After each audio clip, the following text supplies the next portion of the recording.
Make the most of the day. Network, take notes, and enjoy your time. We'll begin soon. Thank you for being here. Welcome to the 2026 IAD Sales Summit. Check in, grab your booklet, and get ready. This day was built for agents like you. Make sure to visit sponsor tables and network with your fellow agents.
Make the most of the day. Network, take notes, and enjoy your time. We'll begin soon. Thank you for being here. Welcome to the 2026 IAD Sales Summit. Check in, grab your booklet, and get ready. This day was built for agents like you. Make sure to visit sponsor tables and network with your fellow agents.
Make the most of the day.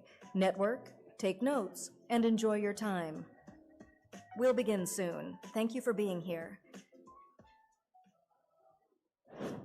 Welcome to the 2026 IAD Sales Summit. Check in, grab your booklet, and get ready. This day was built for agents like you. Make sure to visit sponsor tables and network with your fellow agents.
Make the most of the day.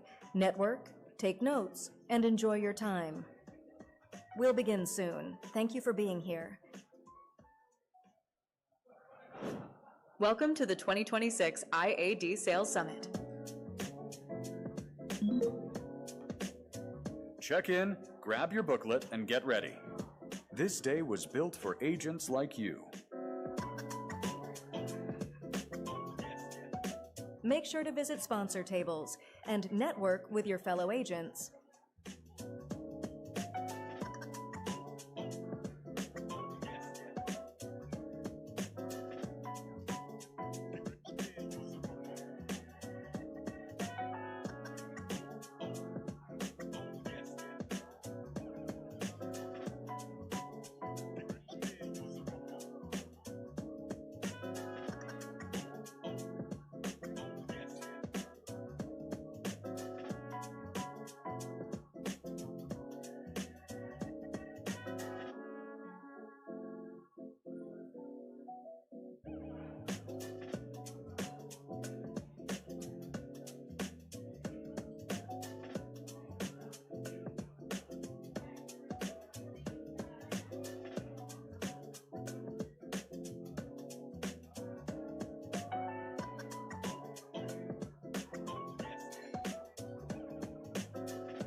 Make the most of the day.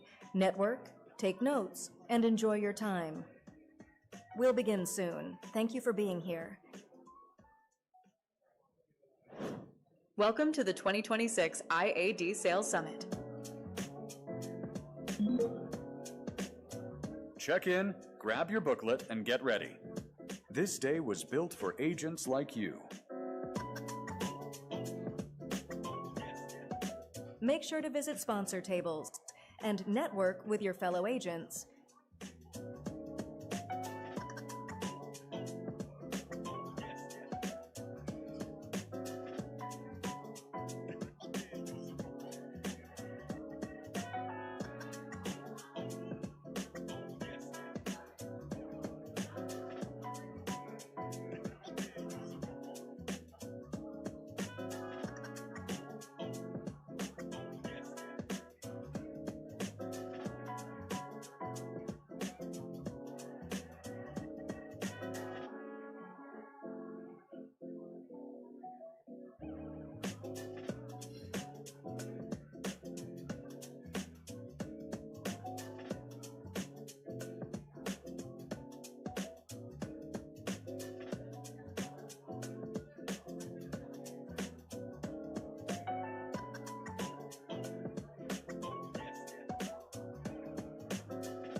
Make the most of the day.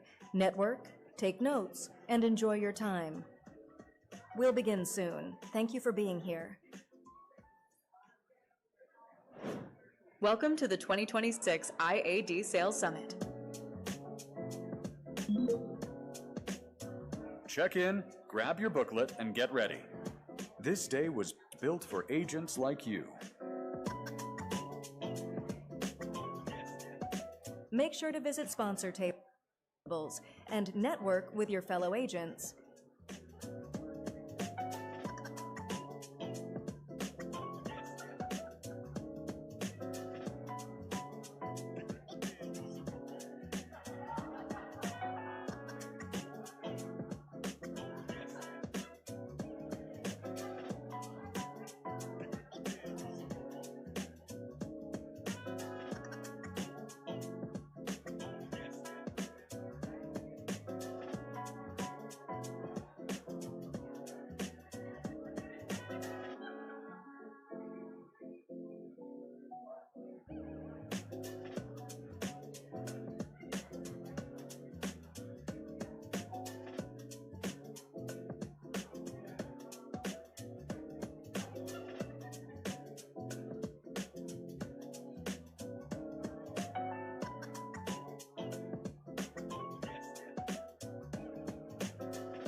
Make the most of the day. Network, take notes, and enjoy your time. We'll begin soon. Thank you for being here. Welcome to the 2026 IAD Sales Summit. Check in, grab your booklet, and get ready. This day was built for agents like you. Make sure to visit sponsor tables and network with your fellow agents.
He's coming to get started.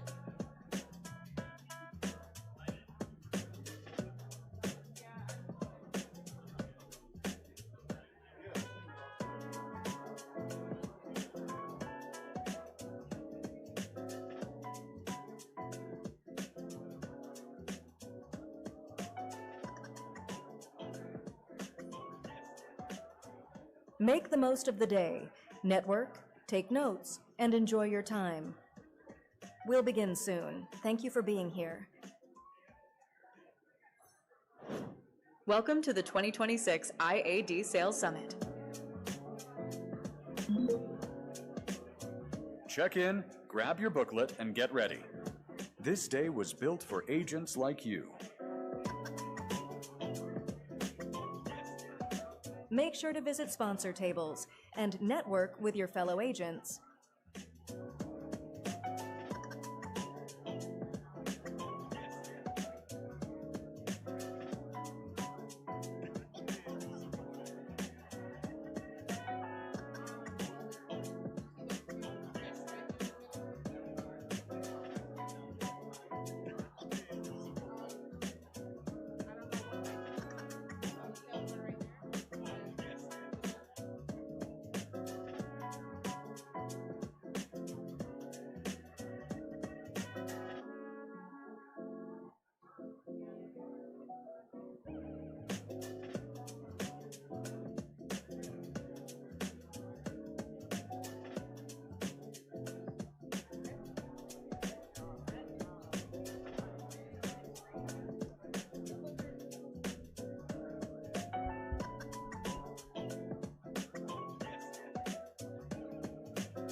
If that doesn't work, then we're just gonna.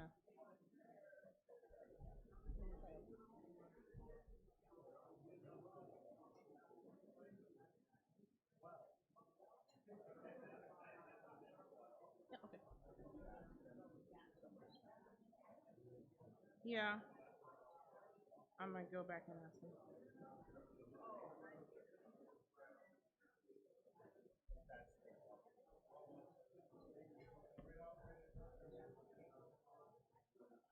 Okay, I'll go ask them, but right now, just press the down button.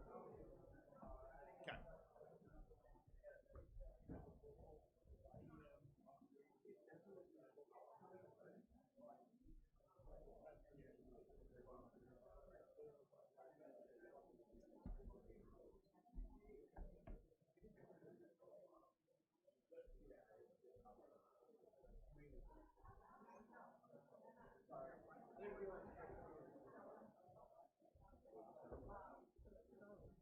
Only goes to PowerPoint.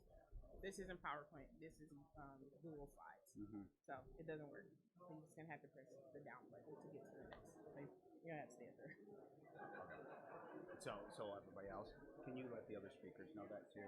Like, hey, Chris. The way this is set up, you'll have to do it here. Yeah. You hit the down button for the slide. That's fine. The remote's not working with this system. No problem. Got it. Thanks for letting me know. Now it might work after this. We'll see. Let's see what happens. There you go. All right. So now it is working. Okay, forward, back, laser pointer, and that will blink the screen if you hit the bottom button. Just hit it, come back. People rest their thumb, go back and forth, disappears, freak out. So, all right, I will give you that. Thank you very much. Do you have the other one? Oh, perfect. All good. Thanks. Thanks for that.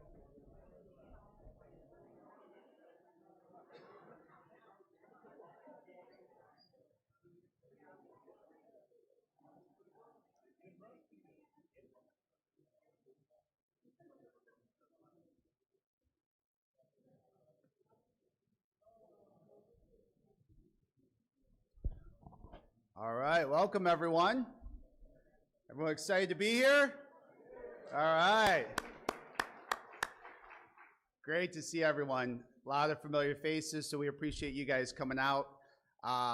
We've got an exciting event in front of us, so I'm really excited to introduce our speakers, introduce some of the agenda. You know, definitely you guys make this thing special, so I appreciate it. So a little bit of housekeeping before I dive in. Everyone should have these booklets in front of them. And if you're on our virtual, you should have had this sent to you. So if you didn't get a copy, please let us know. We'll make sure that we facilitate that. Lynette, is there any additional information? I think you guys had a sign-in sheet. So anyways, this is a take-home. Please utilize this, make some notes. There's some information in there, especially when it comes to our AI portion of this presentation. So a lot of good information to take home with you. I also encourage everyone, we'll be introducing kind of some of our sponsors throughout the day, but if you haven't seen them already, our sponsors are in the room behind us. We're not holding them hostage. They can come out here, but they are back there, and we're gonna have plenty of time for you to get together with them, meet them, as well as get to know some of the agents here that are live in attendance, get to do some networking. So we definitely encourage you to make the most of it. All right. We've got food, of course, in the back, refreshments off to the right. We'll keep those going throughout the day, and the restrooms are just out the back. So anyways, let's go ahead and get started. I'm just going to kick this off for a few minutes before we introduce our first speaker. First off, I want to say a sincere thank you to all of you as agents in attendance. Whether you're here in person or you're viewing this on our live stream, really you guys are the heartbeat of this industry and of our partnership as an FMO. We know that your time is extremely valuable, and so it says something that you are sharing this time, your time with us, and we also see what that means and how seriously you take your business, that you're willing to spend this amount of time. So we've got a fun-filled, action-packed day ahead of us. Additionally, I want to thank our carrier sponsors. Again, without them, it would be hard to put these on, so we appreciate many of them. We have some local carriers and sponsors, but we also have some out of state. So we've even had some agents travel from Florida. One of our speakers is from Maine, Florida, so we appreciate them taking their time to come up and join us and really, present some solid information for you here today. Additionally, a special thank you to our team, Lynette Thompson. Where's Lynette? Just give her a round of applause. Lynette and her team did a great job. If you've ever put one of these events on, you know the amount of work that goes into it. So everything from the videos to the presentation to the material in front of you, Lynette and her team designed and put all of that together from scratch. So we couldn't put these events on without a team behind us doing it. So we appreciate all their hard work. And for those of you who have not attended one of our summits before, each year we try to add some new value. Same thing we do as an FMO partner. We're always looking forward to see how we can bring additional value to you as our independent agent partners. So we spend a lot of time looking at trends, looking at what's of real value, and take a deeper dive into different industry items that many others may not provide. So today, what you'll find is that we've really taken a lot of time, as you can see from our logo, the state of the agent, the next horizon. And a lot of this came out of the fact that we hear from agents, they're not sure what's happening. What's going on in the industry, whether it be the Medicare space or under 65. Obviously, we've seen a lot of shifts, a lot of changes. So we decided, well, let's talk about that today. Let's spend time talking about how all of us can be prepared for what's next. How can we prepare our business? How can we do a better job for our clients? How can we bring new solutions? So I encourage everyone, spend time, again, networking with your agents that are here. Spend time with the speakers. All of them have been in this industry for many, many years, successfully operating their own companies. Meet with the sponsors, talk to them. We've got technology companies, we've got lead vendors, we've got carrier partners. So really anything you would need to complete your business, we should have here. And of course, we as your FMO, we hope to complete that cycle and do the rest as a true partner. So again, I'd encourage you, take notes, ask questions, really try to look at this through a new lens. Maybe the old ones we've been looking through just are different now. They have to change, and we have to change with it. So we have to keep up with technology. We have to keep up with these trends. We have to keep up with an industry that's shifting that we may not have control over. So we're going to talk today about the things we have control of. And again, we've got an exciting event. So with that, let's go ahead and get started. Let's make sure our clicker is working. Okay, I kind of went through this. Again, here are some of our gold and silver sponsors. So we do appreciate them being here to exhibit and helping to support and offset some of the costs of this. So we greatly appreciate their partnership and them. And again, just one thing, remember, we hear a lot from agents. What's happening with the industry? Are carriers trying to change? Are they trying to go direct? Are they trying to cut us out? Well, just keep in mind that the carriers are here because they are a partner to you. They recognize your value, and that's why they want to participate in these things. So these are true partners with our agents in the field. So just remember that, and we're excited to have them here. And later on, we'll actually have some additional companies coming up just to do some demos of some of our technology. So we're excited about that as well. So let's real briefly just look this over, and then I'm going to turn it over to our first speaker. Today's agenda, you're here. Great, thank you for coming, you made it. Today we're going to do things a little bit different than in years past because we want you to have more time with our sponsors. We want you to have more time to network. So we've got a couple nice windows built into today's session that you can get up, stretch, enjoy some refreshments, and enjoy the fellow industry professionals that are here. So after Chris Orestes is with us here today. He'll be our next speaker. We've got a nice break. Then we'll be inviting up 𝗟𝗏 to talk more about marketing solutions. They've been a longtime partner of ours with IAD and our marketing team. We've got our carrier panel, so we'll be hearing from a couple Medicare Advantage professionals as well as a Medicare supplement. We'll be talking about the future of the Medicare industry, what they're seeing. Many of them are in the process of wrapping up their bids.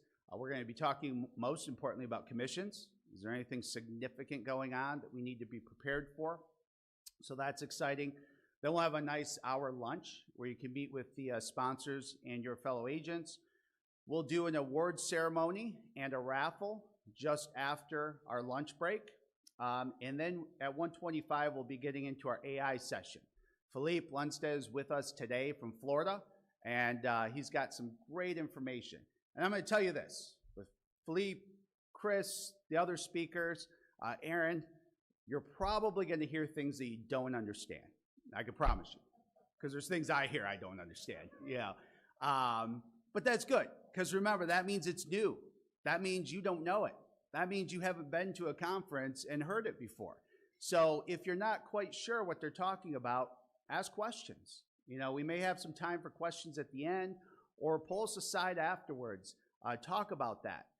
We're going to do some follow-up sessions, especially from an AI standpoint. I'll talk more about this after 𝗵𝗡's done, but we've got other virtual sessions we will be putting on for agents that are partners of ours to continue your development and continue your education. And again, this is an area that is moving fast. It can be very confusing, but again, if you hear something over your head, that's good because it's new and you haven't heard it somewhere else. And that's really our goal here today, is to bring something new. How many of you have been to a conference in the last 12 months? Quite a few of you, right? Did you walk away ever a little disappointed? Like, that was pretty basic. Kind of knew that stuff, or I could tell those people paid to be up there. There's a lot of that goes on. Well, that's different here. We want to dive deep. We want to show you true value. We want to get into those deeper discussions. We want you to walk away with items that you go, hey, I can implement this into my organization right away. I might need some help. I might need some guidance from IAD and their team, but I can do this. This is going to help my business. These are great ideas, and that's what we're here today to do, is to dig deeper. So 𝗵𝗡's going to be getting up to go over that. We'll have some additional updates concerning IADs, some adjustments and updates on our technology platforms, new things we've created, new technology for lead generation. So we'll be getting into some of that towards the end. And then, of course, we'll have our closing remarks and then you're welcome to hang out as long as you want. But we do hope you can stay for the whole session. We've got a lot of great information and speakers coming up. So, oh, and that's me. So I probably,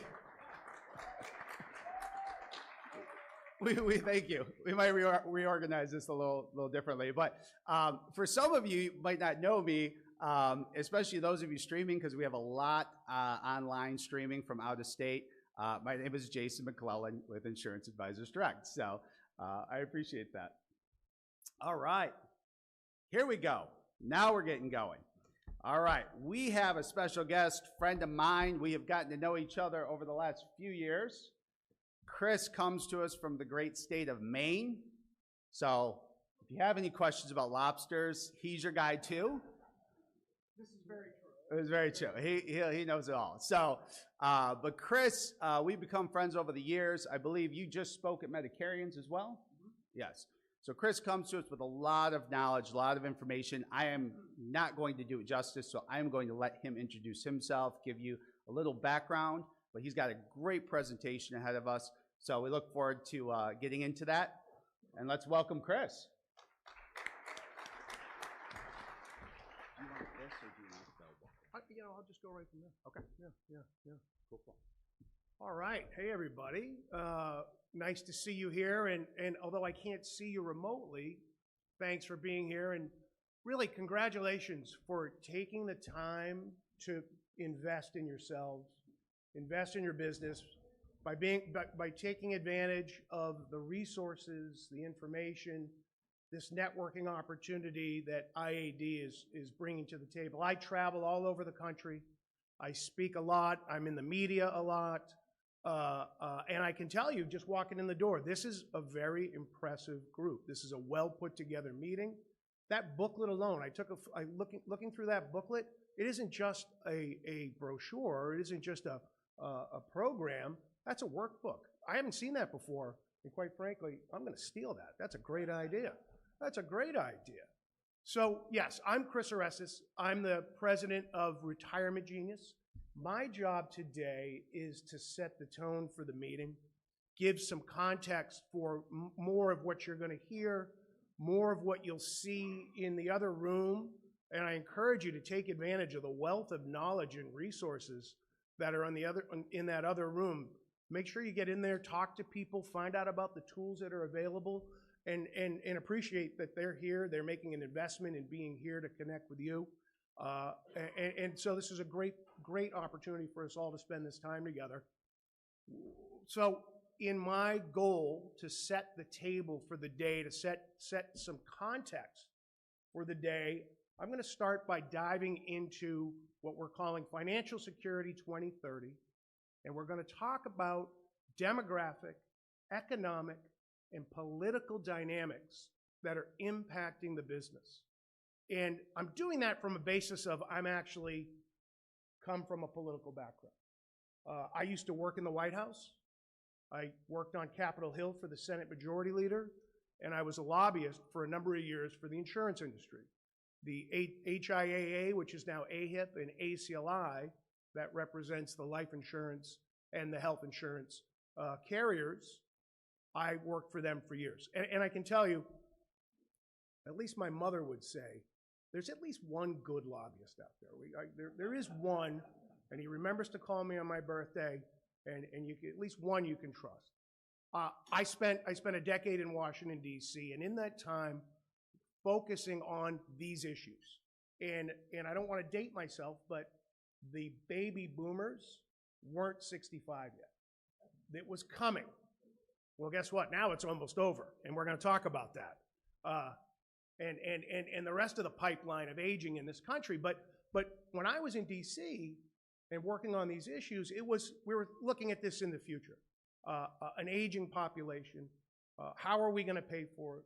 What was going to be the impact on entitlement programs? What was the political environment we were working in? And I'm going to spend some time today working through that with you, giving you a sense of where things stand right now. And sometimes, I'll hear people say, I'm not interested in politics. I don't care about politics. Well, that may be the case, but I can assure you that politics cares about you. It is in everything you do. It's not going away, like it or not.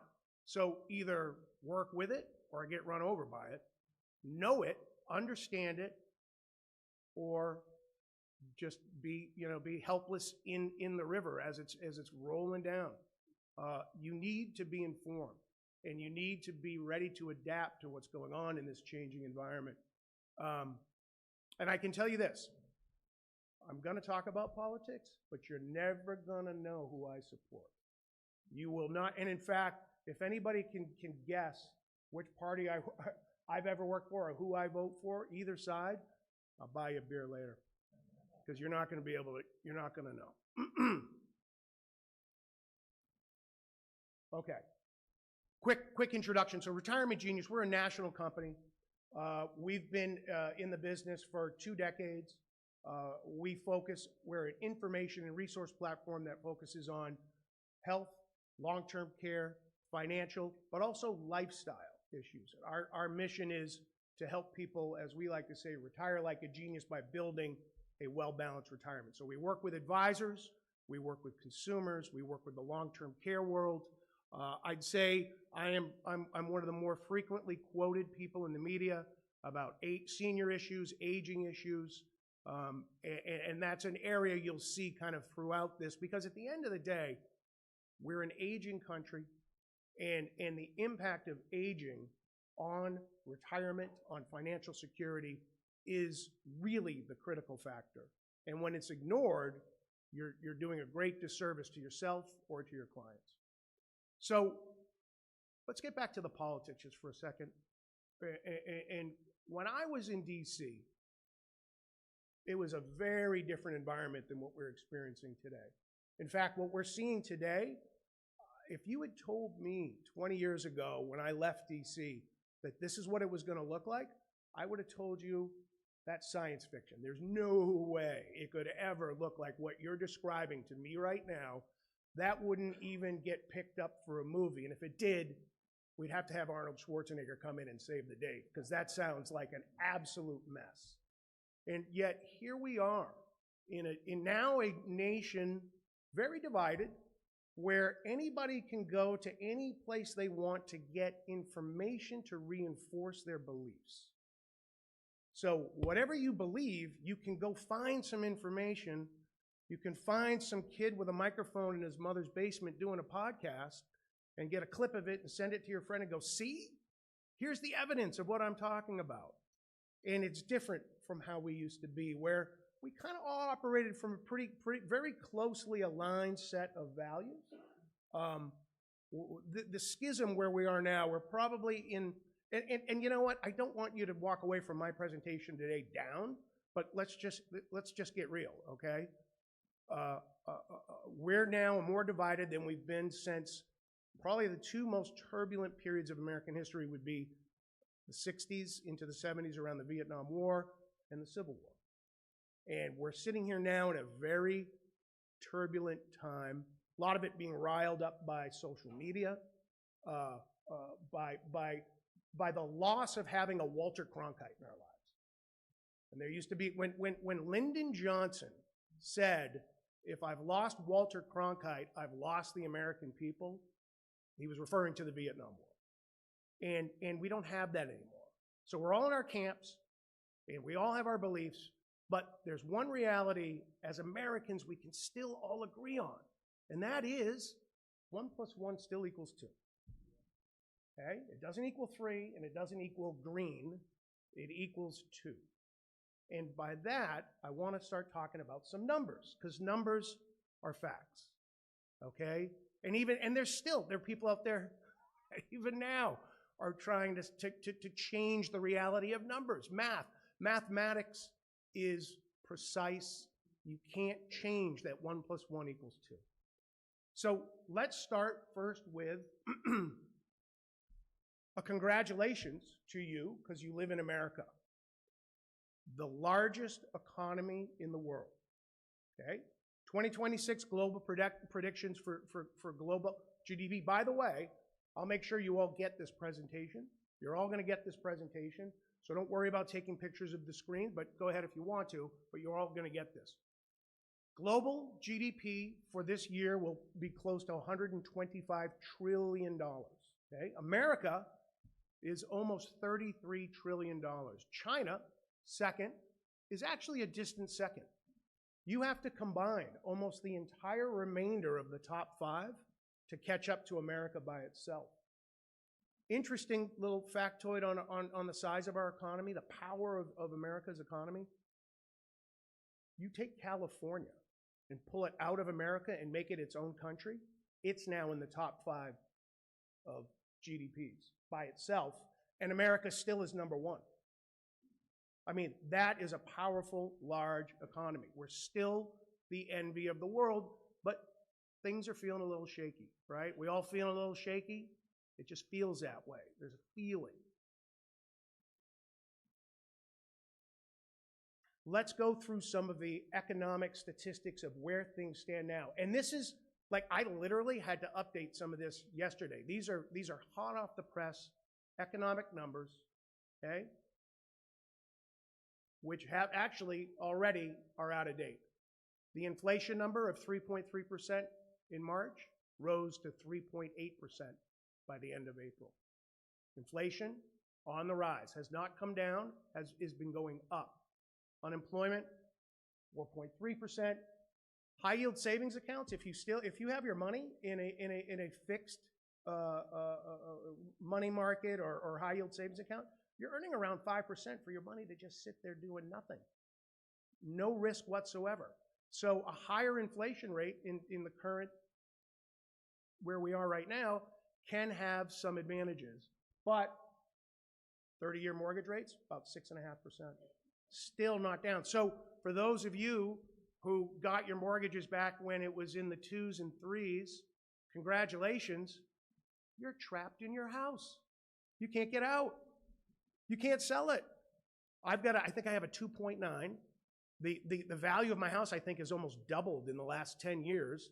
But if I tried to sell it, all I'd be doing is trading money. Now I'm buying a house from someone else who's doubled in the last 10 years. And instead of a 2.9, I'm playing with a 6.5. I'm stuck in my house. And that's happened to a lot of people. So the housing market in this country is a Mexican standoff. Buyers want in, but they can't afford it. Sellers want out, but they can't afford it. And we're all sort of staring at each other right now. And there's a lot of that going on in the economy in a lot of areas. Same thing with employment. There's a lot of people available to work, and there are jobs available for workers, but there's not a lot of hiring going on. And the layoffs are increasing, and a good chunk of it being driven by AI, replacing back office workers, computer programmers, people that went into the tech world thinking it was a safe job for life, all of a sudden are becoming obsolete. And then record performance in the stock market. So while we feel like there's some shakiness in the economy, there's nervousness, you're having record performance in the stock market.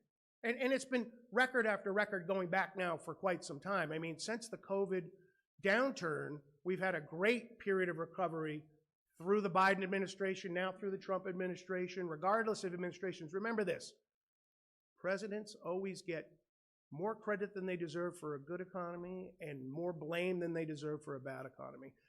So much economic factors are happening that think of the U.S. economy as an aircraft carrier. It does not turn on a dime.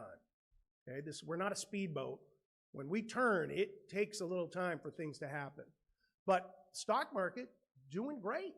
And it feels weird because there's a lot of economic issues that feel like it should be bringing it down, but there's two things to remember about the stock market. One, have you heard the phrase the K economy, the K curve, right? There's a group of people that live in this country who are benefiting greatly from things like the stock market or the rising expensive values of real estate. But then there's a whole big part of our society that are not benefiting, getting hurt by it or left out by it. And so you've got a K-shaped curve on the economy. People doing great, people not doing great. And there's a lot of people that are not benefiting in the same way that others are when it comes to some of these economic indicators. And what are the big economic indicators? that we are typically looking at, that most Americans, that your clients are looking at when they're making decisions about what are they going to do with their financial security, with insurance, with investments? They're looking at these economic indicators. They're looking at gas prices, which since that slide was made has now risen from $4.53 to $4.58 a gallon. It is moving up with the possibility this summer that we might see an average gas price of $5 a gallon. Price of eggs, price of beef, utilities. The average cost of utilities, you know, your electric, your water, your cable, and whatever your fuel is, combined for an American household is $611. That should be a mortgage payment. That's utilities. On top of a mortgage payment, on top of rent, which, by the way, look down at housing. Very expensive. Average price of a house in the United States now is over $500,000. Average rent. I don't know how many of you have kids you're trying to launch. I got some. They can't afford to get out of the house. They're working. They're making money. They're doing all the right things. Got a bunch of good boys living in my house because they can't get out. Cost of college. A lot of people are starting to question whether the value is there in college anymore. You're starting to see declines in enrollments because these prices are crazy. There are now universities, private universities in the United States, Pepperdine in California now, 1 year is like $105,000 for a year at Pepperdine in California. There's now, I think, 5 universities that are 100,000 or greater. And then a whole bunch that are 70,000 to 100,000, tons of them. And then, but the average amount that an American collects on Social Security as they're aging, they go to Social Security, this is the average, about $2,000 a month. And for many people, they think, well, I got Social Security, that's my retirement. Good luck on $2,000 a month. Then talk about aging, the impact of aging. Health, long-term care costs, okay? The aging boomers, the aging now Gen Xers. Right? And I'm going to touch on that in a second, but you have a population that is aging to the point that very soon we are going to have more people in this country that are 65 and above than 18 and below. That's the first time that's ever going to happen in the United States. Part of our 250 years. And one of the big factors that you all need to be incorporating into what you're thinking about, what you're doing, what you're talking about with your clients is the fact that 70% of people, despite the fact that they think they won't, are going to need long-term care. That they're going to have to either pay for or have family members provide to them. Okay? And you've got people all the time saying, and I don't know if any of you talk about long-term care in your practices, but I'll never go into a nursing home. My kids would never put me in a nursing home. My kids would take me out back and shoot me before I'd ever go in a nursing home. Well, I'm going to tell you, there's an alarming lack of kids taking their parents out back and shooting them in this country. Okay? It's not happening. But what is happening is all of a sudden, you get a long-term care time bomb dropped on your lap and you got to figure it out. And let me tell you, we're all professionals in this business. Good luck navigating the long-term care industrial complex in this country. It is one of the most complex, frustrating, crazy things you're ever going to do. And you're professionals in this business. The numbers of people receiving care, the costs of care. Anybody who's 65 and above today, a couple, they're looking at spending over $350,000 on care over the remainder of their life. So who's planning for care? Well, like I said, mostly nobody. Most people, they don't want to talk about it. They don't want to think about it. This is not the topic people feel like having around the table at Thanksgiving dinner, which is in fact the time when they probably should.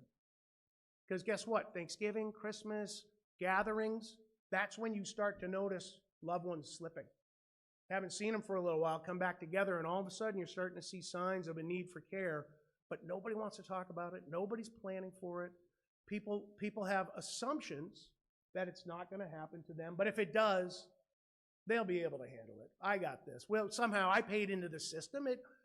Insurance, Medicare, one of those things, it pays for my care. No, it doesn't. And we'll talk a little bit more about that as we go forward. When you look at the stats on where insurance is in this country today, you have between 6 and 7 million long-term care insurance policies in force, out of a population of almost 140 million Americans. Somewhere between 6 and 7 million in force long-term care insurance policies. That's not very many. That's not very many. Now, by comparison, we have over 260 million life insurance policies that are in force in this country. And we're going to talk a little bit later about how that can potentially be a solution to help people pay for long-term care. And there's about $4.5 trillion sitting in annuities that will be a guaranteed payout to people over the remainder of their lives. Record sales on annuities, year after year, going back really to COVID and higher interest rates. When interest rates went up, annuity sales went through the roof. If you're not working with annuities, which you should be, you're missing out. If you're not working with life insurance, which you should be, you're missing out. And if you're not incorporating long-term care insurance, some kind of long-term care planning into what you're doing, which you should be, you're missing out. And so are your clients. So when you look at the total spend in this country on healthcare, this is total spend, out of pocket, insurance, entitlements, $5.5 trillion is spent in this country on healthcare. Healthcare is one of the biggest industries in this country. It's one of the biggest areas of job growth in this country. Workers in healthcare, and that is not slowing down. It is only going to keep picking up pace with an aging population. Medicare, you have about 70 million enrollees, spending just shy of $1 trillion a year on Medicare benefits. Medicaid/ACA, you see how the numbers divide there between Medicaid spend, ACA spend, with 76 million people enrolled in Medicaid, another 24 million enrolled in the ACA, although those numbers are now declining due to the loss of the premium subsidy that was taken away in the Big Beautiful Bill. So you got expect about 10 million new uninsured people not getting health insurance. And then Social Security, paying out about $1.5 trillion in benefits to 75 million beneficiaries. This is your landscape for entitlements. And when you combine the economic factors, these demographic factors, and these political factors, you've got a changing landscape, okay? And these realities are impacting the critical pillars of retirement. Income, healthcare, taxation, and eventually the need for long-term care. And these are all elements that you have to be aware of, cognizant of, and working with in what you do. What I always encourage advisors, agents and advisors, is to be well-informed and to be holistic in your approach, not a salesperson trying to sell a product. Don't just try and sell something. Try and be a solution provider. When a family comes to you, they're coming to you because they consider you to be an expert. You're the expert at the table having the conversation. Don't be an expert in just the brochure you're putting in front of them, trying to get them to enroll in something. You want to have a broader context of information and access to resources from which you're working so that you can help people protect their financial security. You want to be able to help them and yourself adapt to these changes, these new realities that are going on, the new risks that are happening in the market that can also be opportunities. And the goal for today, as I go forward, and what I'm trying to do, is equip you with this information and some statistics, not only so you sound like the smartest person at the cocktail party this weekend, but so that you have something to work with your clients. So, of all this, what are the potential implications for seniors in retirement over the coming years? Well, we've got an aging population. Is that a threat or an opportunity? Well, it's both. I mean, an aging population, there are pressures on entitlements. There are budget cuts. We're watching them happen. But that's opportunities for you. You have more prospects to work with as people are aging, more urgency to work with them as entitlements become less and less certain, as they experience budget cuts happening in their lives, working with them to deal with the financial realities of their aging and declining health in retirement, to help build financial security for them, because they're all living with insecurity. We have so many people living with financial insecurity in this country at levels that it never had existed before. Ironically, at a time when our economy is the biggest in the world, stock market is booming. There's all kinds of reasons why we should have very high positive consumer feelings for the economy and the country's direction. We have all-time lows. Pessimism going on right now, insecurity going on right now. But those are all opportunities for you in your business, because people are looking to you for the solutions. You have so many of the solutions to what they're dealing with. So what I'm going to do over the next little bit, the second half of our conversation, is I'm going to talk about the findings from a study we released last year, Financial Security 2030. This is a white paper we released last year, which, by the way, if you want to get a copy of it, you can hit the QR code here, download your copy of the white paper.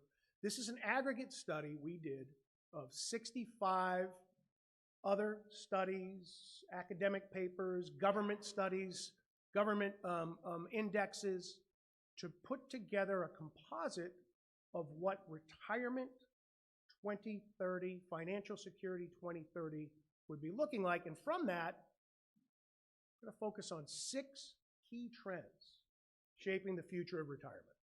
Okay? 6 key trends that I'm going to walk you through. First one, an aging population. We have, by 2030, the last baby boomer turned 65. So you know the statistic we've all heard over and over again, 10,000 baby boomers a day are turning 65. Well, guess what? That's been going on for quite some time now. It's almost over. 2030, they're all 65 and above. 2030, Gen X starts turning 65. And then you've got a whole nother cohort, which is a pretty sizable population. All the baby boomers' kids, now they're coming through into retirement.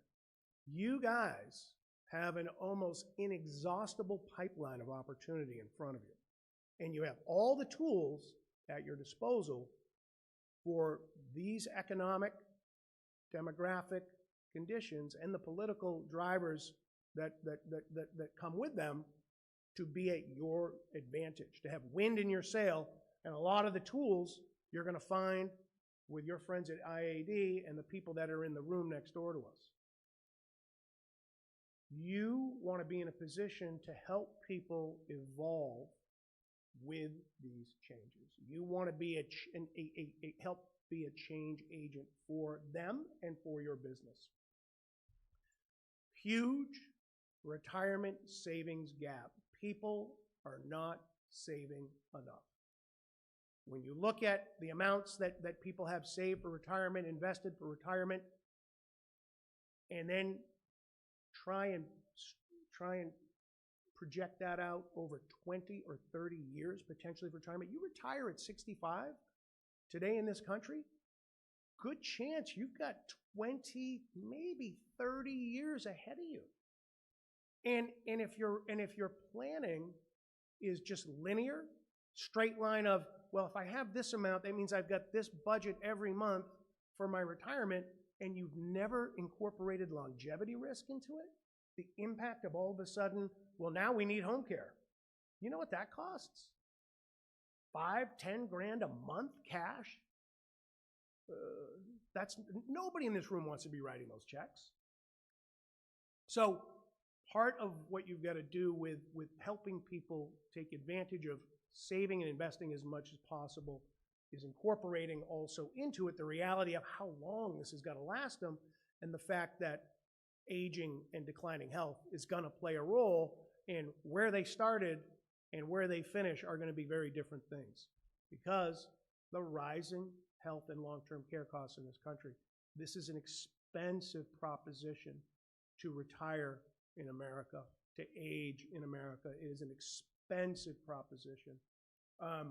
And so to help people overcome things like the cost, how much they're going to pay over the rest of their lives in healthcare, add long-term care to it, different factors that will continue to add to the complexity of the situation, things like climate change.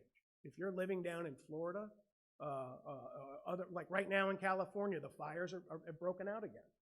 And those are serious impacts, particularly on people that are at retirement age.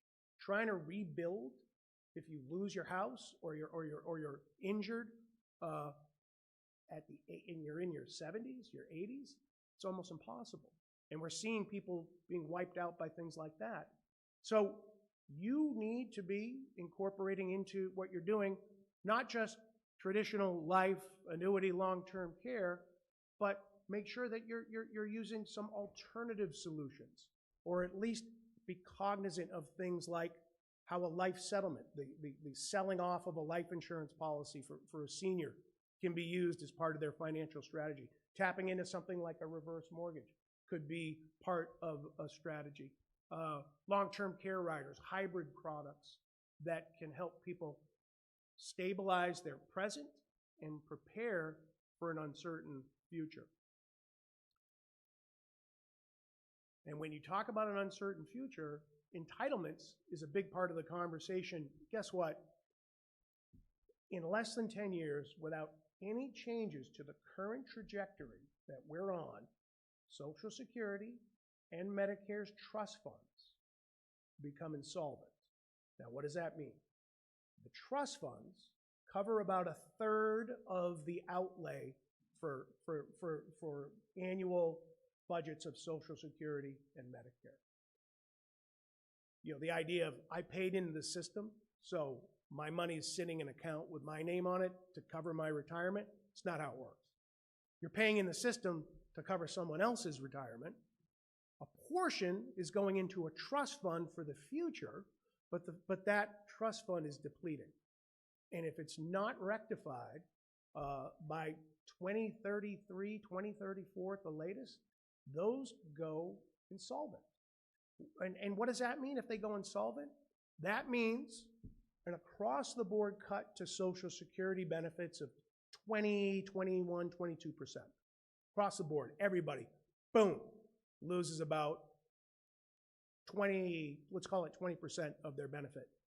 That would be a devastating loss for most people on Social Security, but also for their families, who now are going to have to make up that difference. And the evaporation of that amount of money from the economy is devastating for our economy.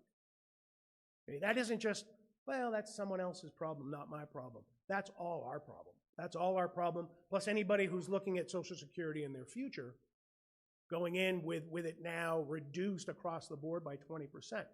That has to be addressed. Is that going to be addressed this year? No. Is it going to be addressed next year? No.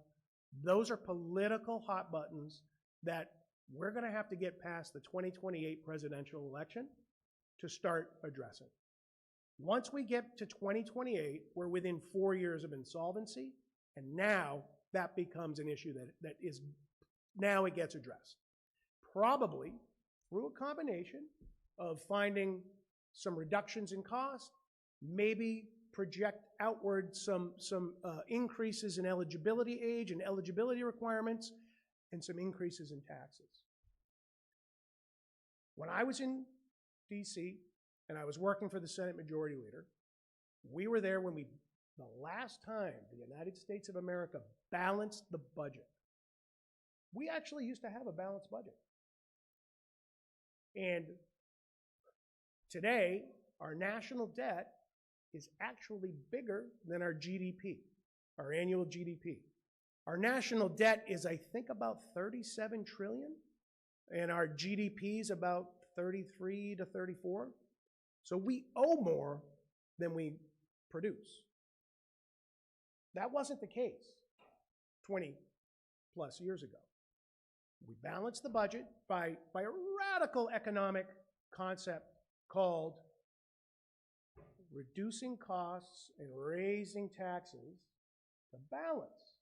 What would you do at your house if you had to balance your budget? You got to bring down your spending and you got to get up your income until you find balance. And that's what we used to do as a country. We don't really do that anymore. But we're going to need to do that to fix this Social Security and Medicare problem. There's going to have to be more income and maybe less spending to balance that out and right that ship. So the political battle over entitlements is going to be something that the remainder of your careers, that's a key element of what you're doing. So at least be informed, because factoring entitlements into a retirement plan, a financial plan, is critical. It used to be just an assumed on the side, whatever, eventually Social Security, Medicare, whatever. You have to really focus on it now. Where is it? What's the right time to take Social Security benefit? Should I take it at 62 at the lowest level? Or should I wait till I get to full retirement age to get it to a higher level? Or even go all the way to 70 to get it to the maximum monthly level? The difference between taking Social Security at 62 and 70 is almost double what you will collect. You have to do the math. Should I take it earlier and get less for more years, or take it later and get more for less years? Those are things you have to think about. Medicare enrollment. I know many of you are very astute in Medicare, but you know that your clients and the general public are not. A lot of people blow off open enrollment. They just keep rolling without. What an amazing opportunity. Every year you get to recalibrate what your benefits are and get to make changes to get it right. What you started out with 5-10 years later may not be at all correct for you any longer. So the more you're factoring entitlements into what you're doing, the better rounded, the better balanced, and the more successful what you do with your clients will be. And actually for yourselves as well. And then technology, a major piece of this. Now, it's now actually a law in the US that in every presentation you have to mention AI. So AI is part of the factor, and in every conference, somebody has to be there to speak about AI. Unfortunately, we have an expert who will be speaking about it later today, who really gives some great insight into the practicality of how you can be using it in your practices. Because AI is a tool that can elevate what you're doing, can give more efficiency to in my opinion, your back office, your functions, without necessarily needing to replace you. In fact, I feel like for many people who get replaced by AI, they're self-selecting. They're replacing themselves with it. And it's a tool that you can use, or people in your office can use. I mean, look, just like politics, right? I don't care about politics. Well, who cares about you? I don't care about AI or technology. Well, who cares about you? It's there. It isn't going away. So how that is going to impact you and your clients, because your clients, their abilities to age in place, to age longer with more health. There's so much technology that can empower aging at home, longer, healthier lifespans. And that is a key part of what you'll be dealing with planning for financial security. So the evolving need for financial security strategies, because what used to be retirement is not retirement any longer. The old version of retirement, where you got a pension, you move to Florida, you played golf, and maybe you lived about 10, 15 years, is over. It's a completely different ballgame. This is not your grandpa's retirement. We're in a whole new world. Pensions are declining. Entitlements are wobbly. People are not saving and investing enough. And the cost of living, the cost expense, everything is so expensive now. So it's your jobs to help people navigate these things, to help them balance their need for liquidity, savings, with longevity risk. Don't let people blow that off. Don't forget about the importance of the eventual impact of what's going to happen with aging. Alternative income strategies. Like I said, there's insurance products, but there's alternatives. Again, there's things like reverse mortgages. There's things like life settlements. There's other things to have, and whether they're something you do or you got a guy.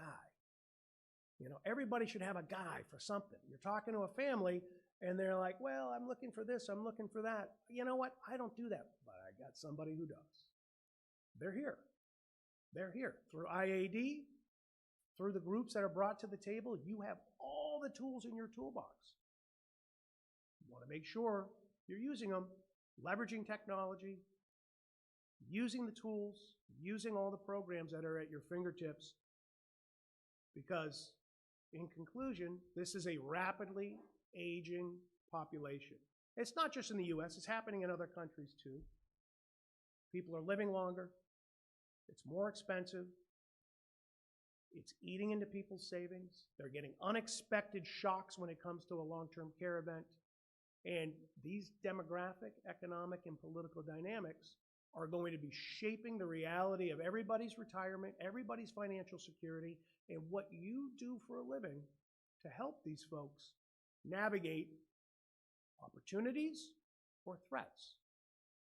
And I'll say that every one of the threats in here are opportunities if you're leveraging the tools and operating in a holistic manner to take advantage of where we are today and where things are going. You're perfectly positioned to be solution providers, to be more than salespeople. Okay? People want to work with people who know what they're doing, who have tools, who have solutions, versus somebody who's got one brochure trying to sell one product and move on to their next sales call of the day. Be a solution provider, not a salesperson. Again, if you want to get access to the white paper, Financial Security 2030, there it is. I'll leave it up there till the next speaker. That's my information. RetirementGenius.com is the website. If you want to email me, you can hit me up at chris@retirementgenius.com. Also, look me up on LinkedIn. Love to connect with anybody here on LinkedIn. And I'm here the rest of the day, happy to chat. Be hanging out, lunch, all the way till the end of the day. A pleasure to be able to talk to you and get the context for the rest of the day of everything you're going to hear and everything you're going to see and every opportunity you're going to have to talk to folks to meet these challenges in the evolving nature of where we are and where we're going. Thank you.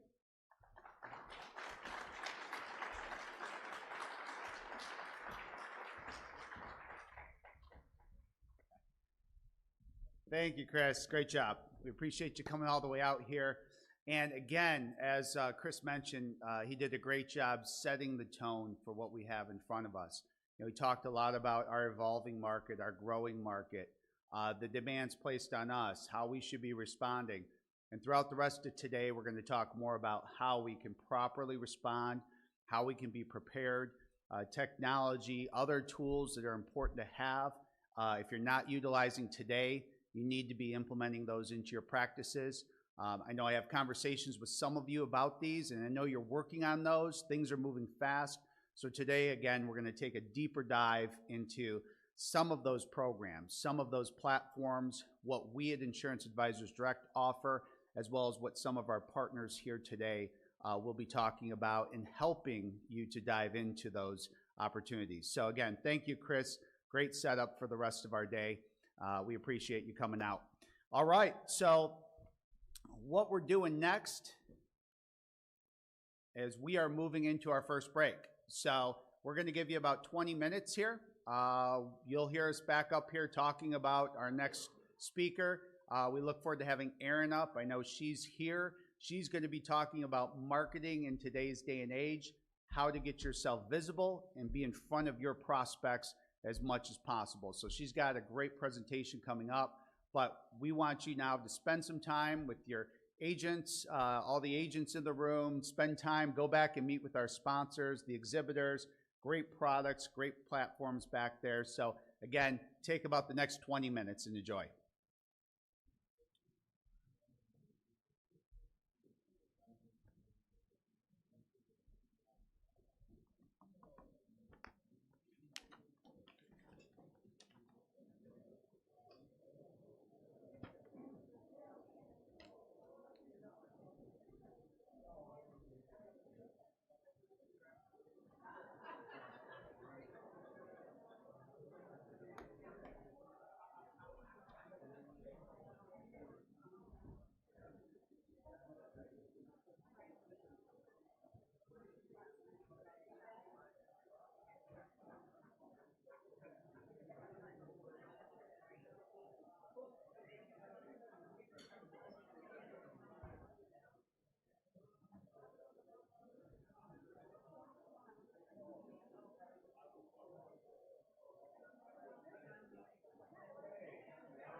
Hello, hello.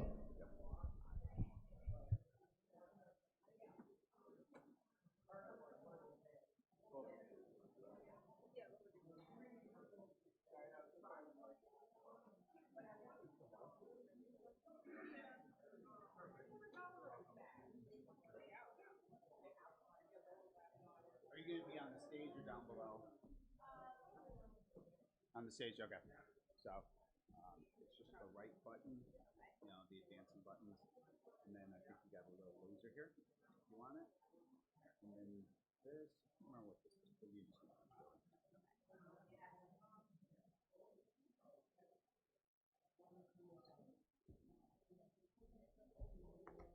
I'll just set it up there for now.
Yeah, that's how it was like. Anytime I go to California, like go to like Santa Monica, I just see like it's like December, and I see people wearing like full coats, and it's like 60 degrees. It's like we're not even wearing shirts, like we got like swim trunks on. It's like you got all these people. Yeah, I mean I'm fine with that.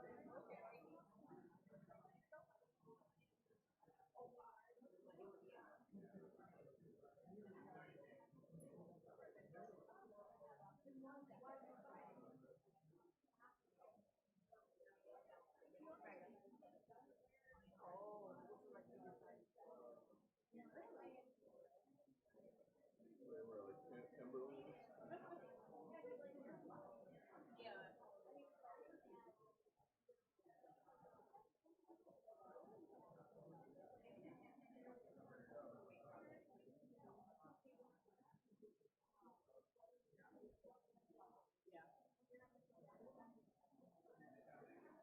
Yeah, it's like in Chicago. It's like a lot of people are just walking everywhere. They don't really drive. And you might see like an odd like Uber taxi, but no, people they usually just walking. Like, the one time I went to New York City, I realized that people you should not be driving a car though, at all. Oh yeah, like, our market criteria is and yeah, so she's very adamant, like her daughter. It's also very she barely drives, but yeah, like you're walking 10 minutes and then you drive is 2 hours.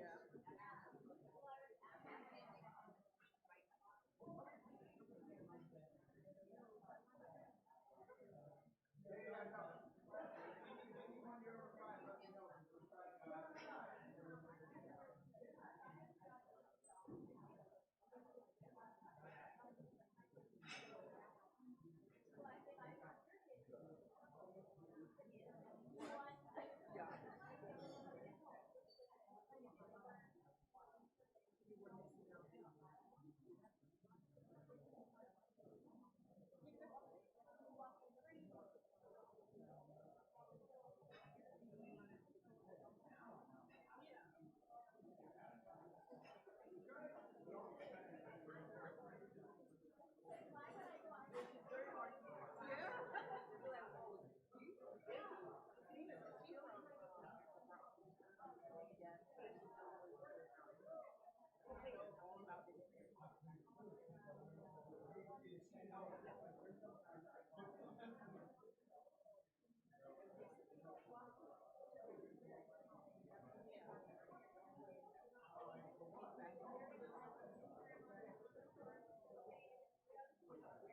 All right, everyone. We're going to get started in just 1 or 2 minutes as we get everyone coming back in from their time with the sponsors.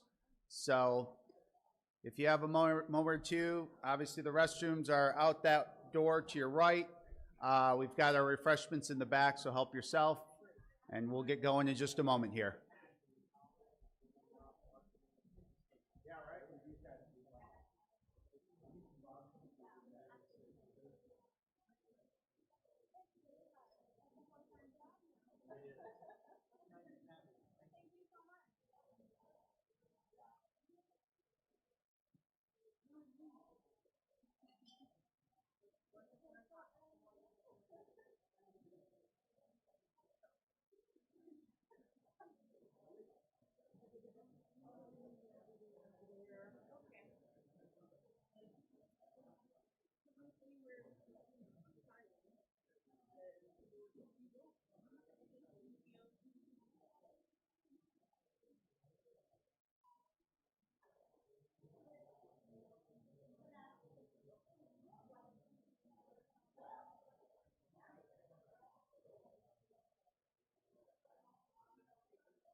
All right, hopefully everyone's making their way back.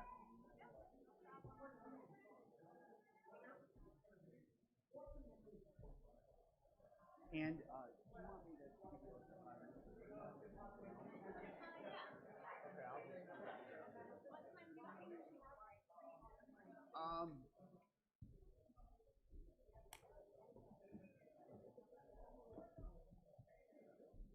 let's take it to like 11:25 to 11:30. If you need a few extra minutes because we're a little behind, go for it. So yeah, take what you need because we'll just take it out of lunch or something. Okay, perfect. All right. Okay.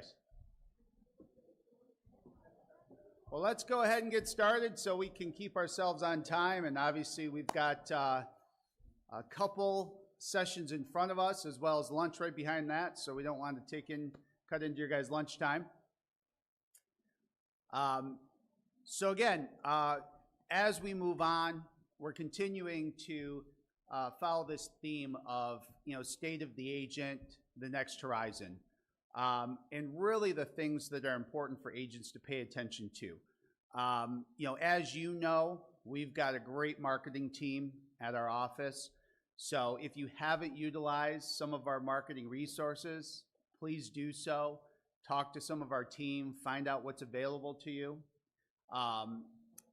There's a lot of great resources available. And we talk to agents a lot. And over the years, we've had a lot of discussions about lead generation.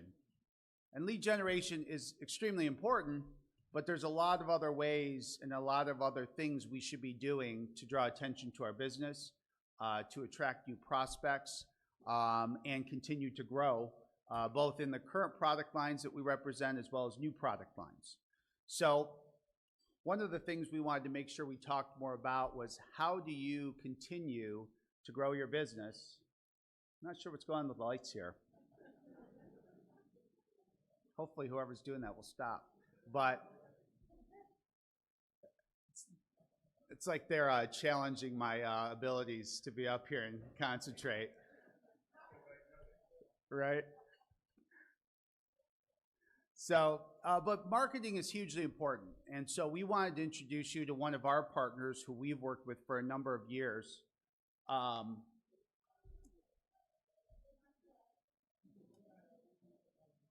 I'll hold on for a moment here. Okay. But marketing is extremely important in any business, and certainly in ours as well, making yourself visible in the community. So we have partnered with Erin and her company for a number of years to help us. And obviously everything beyond what our marketing team may be able to handle for you internally, we have opportunities for you to continue that and extend that into Erin and her company. So we're going to introduce Erin. 𝗟𝗂𝗃𝗂 is with us. She's local, so she didn't have too far to come. But welcome Erin to the stage and let her get started talking about today's marketing and what you should be paying attention to and how to do it properly. Erin? Thank you so much. All right. Can you guys hear me okay? Good? Awesome. All right. So I wanted to talk to everyone today about a local first perspective.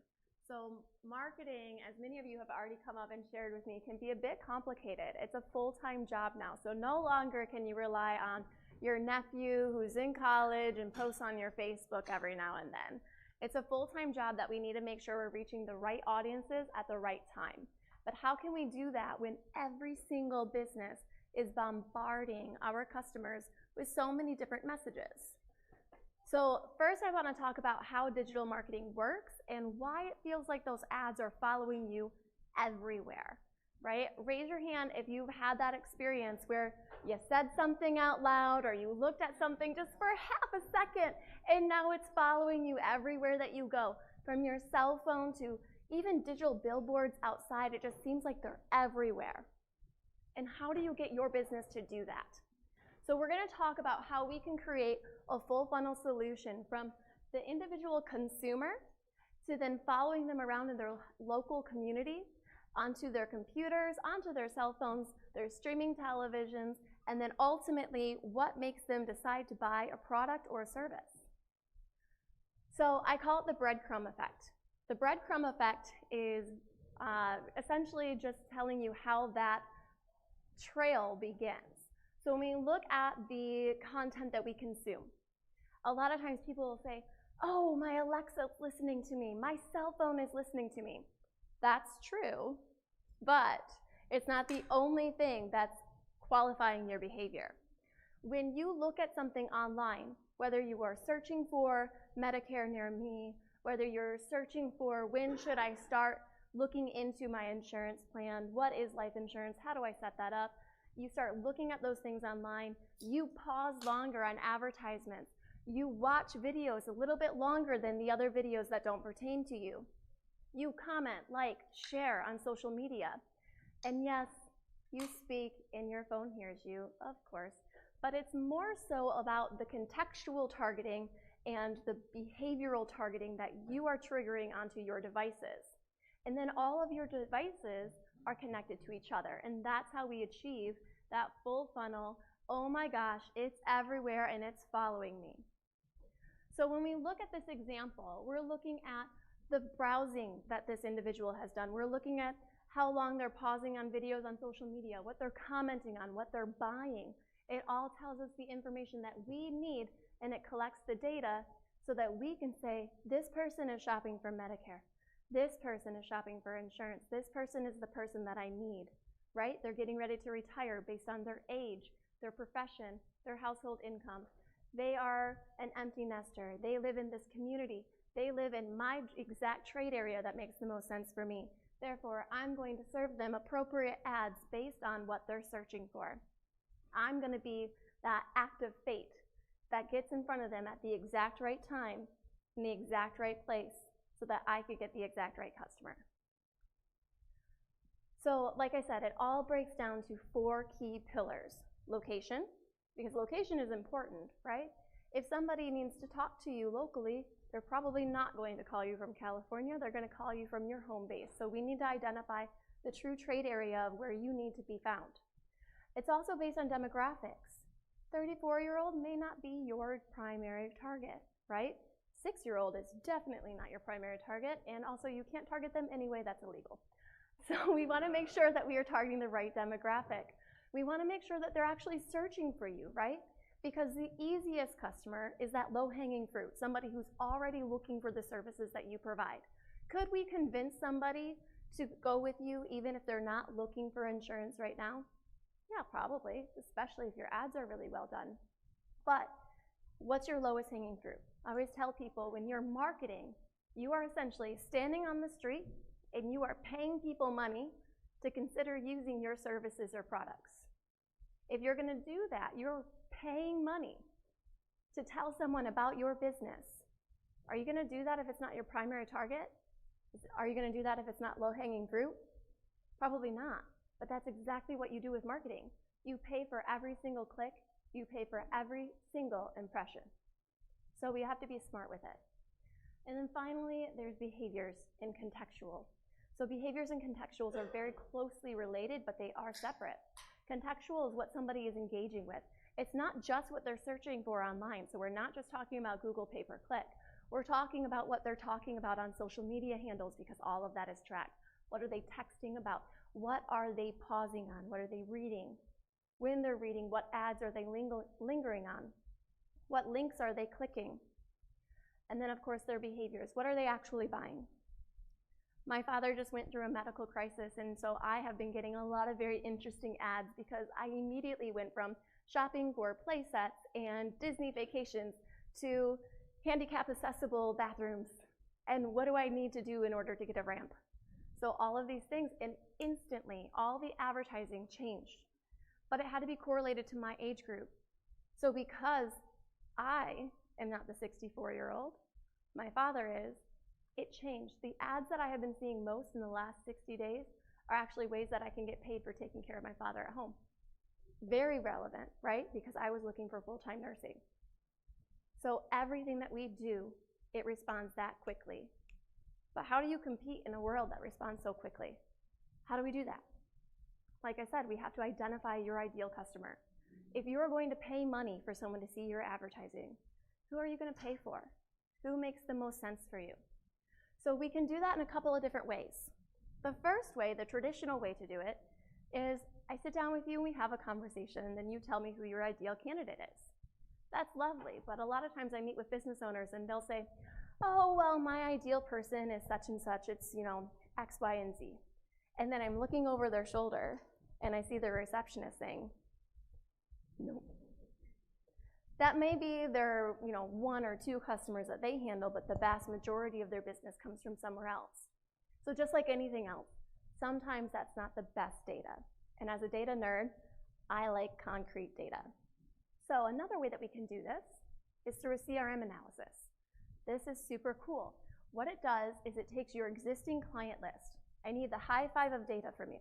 The high 5 of data is first name, last name, cell phone number or primary contact number, physical address with their postal address, and then their email address.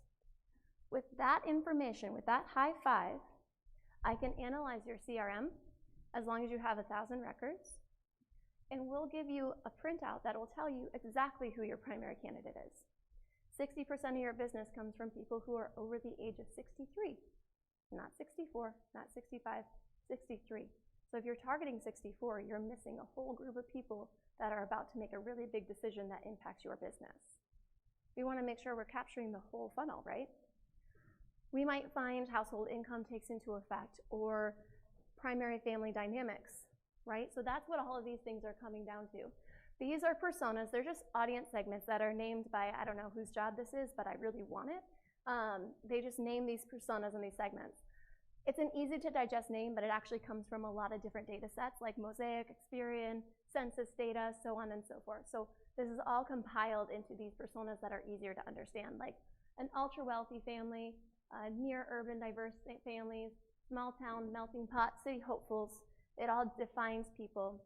When I open these segments up, I can tell you down to the publishers that they watch the most of. Are they watching more entertainment or news? Are they doing it on linear television or streaming television? What social platforms are they watching? Because a lot of people assume, oh, you're younger, you must be on Snapchat. Not necessarily true, right? There's a lot of people, especially parents, who are on Meta. Meta can be really important. That's Facebook and Instagram. We want to make sure that we're following the right things, and then also on top of that, we can tell you the brands that they follow and purchase the most from. And that's important for your creative so that you can empower your ads, because it's not just about targeting, it's about the creative as well. And we'll talk about that. Once we know who we need to target, now we need to know where we need to target them. So that's what we talk about with local first. So when we talk about advertising, a lot of times people can get a bit shy because, oh man, that must cost hundreds of thousands of dollars. Well, it can, but we can also narrow that in to the most prime example of who you need to be in front of. So that's this map that you're looking at. This is pulled from an advertiser's address. I utilize a tool called Placer AI. Townsquare Ignite partners with IAD, and we offer over $3 million of research tools directly available to you guys. And what that means is you say, hey, I need to know some information. Let me know what that is, and I will get you that information. This is showing us that this advertiser based in Flint, Michigan, has the immediate trade area there in that dark purple. Some of my teammates call it blue. They're wrong. It's purple. So when we look at this immediate trade area here, that is where the primary 70% of their customer base is coming from. Now, if they have the budget and they want to extend further, that light purple area is the place to do it. Anywhere that's in green, they don't get a lot of business from. It would be wasted impressions. So let's see where that business is going. That business is going to their competitor. Our client is in purple, their competitor is in pink. So what this tells me, I like to call this the battleground. What this tells me is that we need to saturate those pink zip codes a little bit more. Because my client is getting some of the business coming in from the pink zip codes, but they're not winning, which is why they're pink on this heat map. So we want to turn anything that's pink into purple. So we're going to really saturate those areas, and we're going to up our budget in those areas and make sure we're reaching our primary target, who we decided who that is based on our CRM analysis. And now we're going to go after them in the exact right place. And that's how you start winning market share. Not by spreading it out through that entire area and blowing your budget and spreading it too thin, but by saturating it to the exact right people in the exact right area. I like to look at a marketing budget as frosting on a cake, mostly because I have a really big sweet tooth, so it makes sense for me. So when you look at a cake, if you have a cake this big, big graduation rectangle cake, but you have a tub of frosting this big, and let's call your budget, your money, the frosting, but your audience and your geography is the cake. If you take that frosting and you spread it across that really big cake, what's going to happen? It's not going to be covered very well, is it? People are going to get your cake and they're going to say, what gives? Where's the frosting? It all got absorbed. It's like not even impactful. I don't even know what color the frosting is. This is silly. Let's shrink your cake down. Now we're going to get more specific about who we're targeting and where we're targeting them. Now we have a round cake. So instead of having to cover this much, we only need to cover this much. Now we take that same tub of frosting, and now we're getting somewhere. Now we even have enough that we can like put it in between, and we can get really specific, right? And now it's a great cake. And now I'm hungry, so it's a good thing lunch is next. All right, so we've identified who we need to target. That's Susan, just as an example. Susan is recently retired, and she's starting to think more seriously about her health care and what she's going to do in her next stage of life. She has a decent income, but now it's fixed, right, because she's stepping out of the work field. She has grandchildren, she has children, she spends a lot of time on streaming television because she cut her cable costs because of that fixed income. She also spends a lot of time on Meta, and she emails back and forth to keep up with her friends and pals who have now dispersed across the country. So you can reach her in a lot of different places. She trusts reviews from her friends and her former colleagues, but she also trusts what her daughter has to say. So maybe targeting her daughter is important as well. And we want to make sure that we're getting all of her and her influences. So we identify who we need to target based on where they're spending their time, not based on where we spend our time, because we're not always our primary demographic. That's probably the #1 thing that I see people make the mistake. They go, well, I like to watch the Lions, so I want to advertise on the Lions. That's great, we can do that. We have live sports content. I can guarantee you in-game placement on Detroit Lions. Is that where your customer is? Is that where they're spending the most time, and is that the most efficient way to make your budget? Could be, but let's do the research and find out. Now we know who we need to target, where we need to target them, even what platforms we need to target them on, but now we need to see how many Susans are out there. How many can we reach? And is this going to make a dent in the amount of growth that I need to do for my business? So let's pull the data. We have tools that allow us to pull the device count of how many CTVs are there, how many connected televisions are there in this trade area that align with your demographic, households that match Susan. How many Susans are watching connected TV? How many Susans are using mobile devices? How many Susans are using tablets? We can break it all down, and then we can define it by platform. How many of those people can I reach on something called programmatic advertising, which is where we put a bid out into the system and it just produces onto the publishers in real time, versus email. How many opted-in email addresses, meaning it's guaranteed to hit their inbox, not their spam, do we have access to? How many searches are done in Google, and is that a space that I should be in, and does it warrant the spend? How many are on social media on each social media platform? That's how we decide where you should advertise. So a lot of times people ask me, man, what advertising platforms work the best right now? And I'll say, man, who are you trying to reach? Where do you live? Because sometimes what works in Detroit does not work in Flint, and that doesn't work in Grand Rapids, and that's completely different in 𝗏𝗏 because they're doing something completely different. So we need to make sure that the information, so when you look at, big national articles of what's working in advertising, make sure you're dialing it back into your immediate trade area for your immediate customer, because it might not always align. We're going to take a look at the opportunity available. That's what you were looking at. How many devices, how many people on the platform, how many email addresses do we have access to? And then where are they actually watching? So this map is very interesting. This is called ACR data, Automatic Content Recognition data. This taps into the devices that people are utilizing to watch television content, which has been the biggest argument in the last 5 years is traditional television dead? Well, anywhere that you see a red zip code, people are watching more traditional television than connected TV. Anywhere that you see that is green, they are watching more connected TV than television. Anywhere that you see yellow is a 50-50 mix by data rules. It's too close to call, but I always like to say give me about 6 months and that's going to be green. It's very interesting to me because typically rural communities will become CTV connected a little bit faster than linear, and a lot of that is cable access and the cost of cable in those areas, but I mean this map changes every 6 months. It's updated every 30 days. So this is very important data to know. All right, so how do we reach insurance shoppers? So we know who we need to target, we know where we need to target them, we know what platforms make the most sense. We've pulled the data in our backyard. We know that there are X amount of people on each of these platforms, but man, that seems expensive. Is it gonna work for me? So let's take a look at the research. When people who have raised their hands saying, I'm in the market for insurance, I'm either a first-time buyer or I'm going to switch providers, something is saying, I'm shopping for insurance right now. These are the platforms that they are most likely to respond to. So you see email ad or a newsletter is 37%.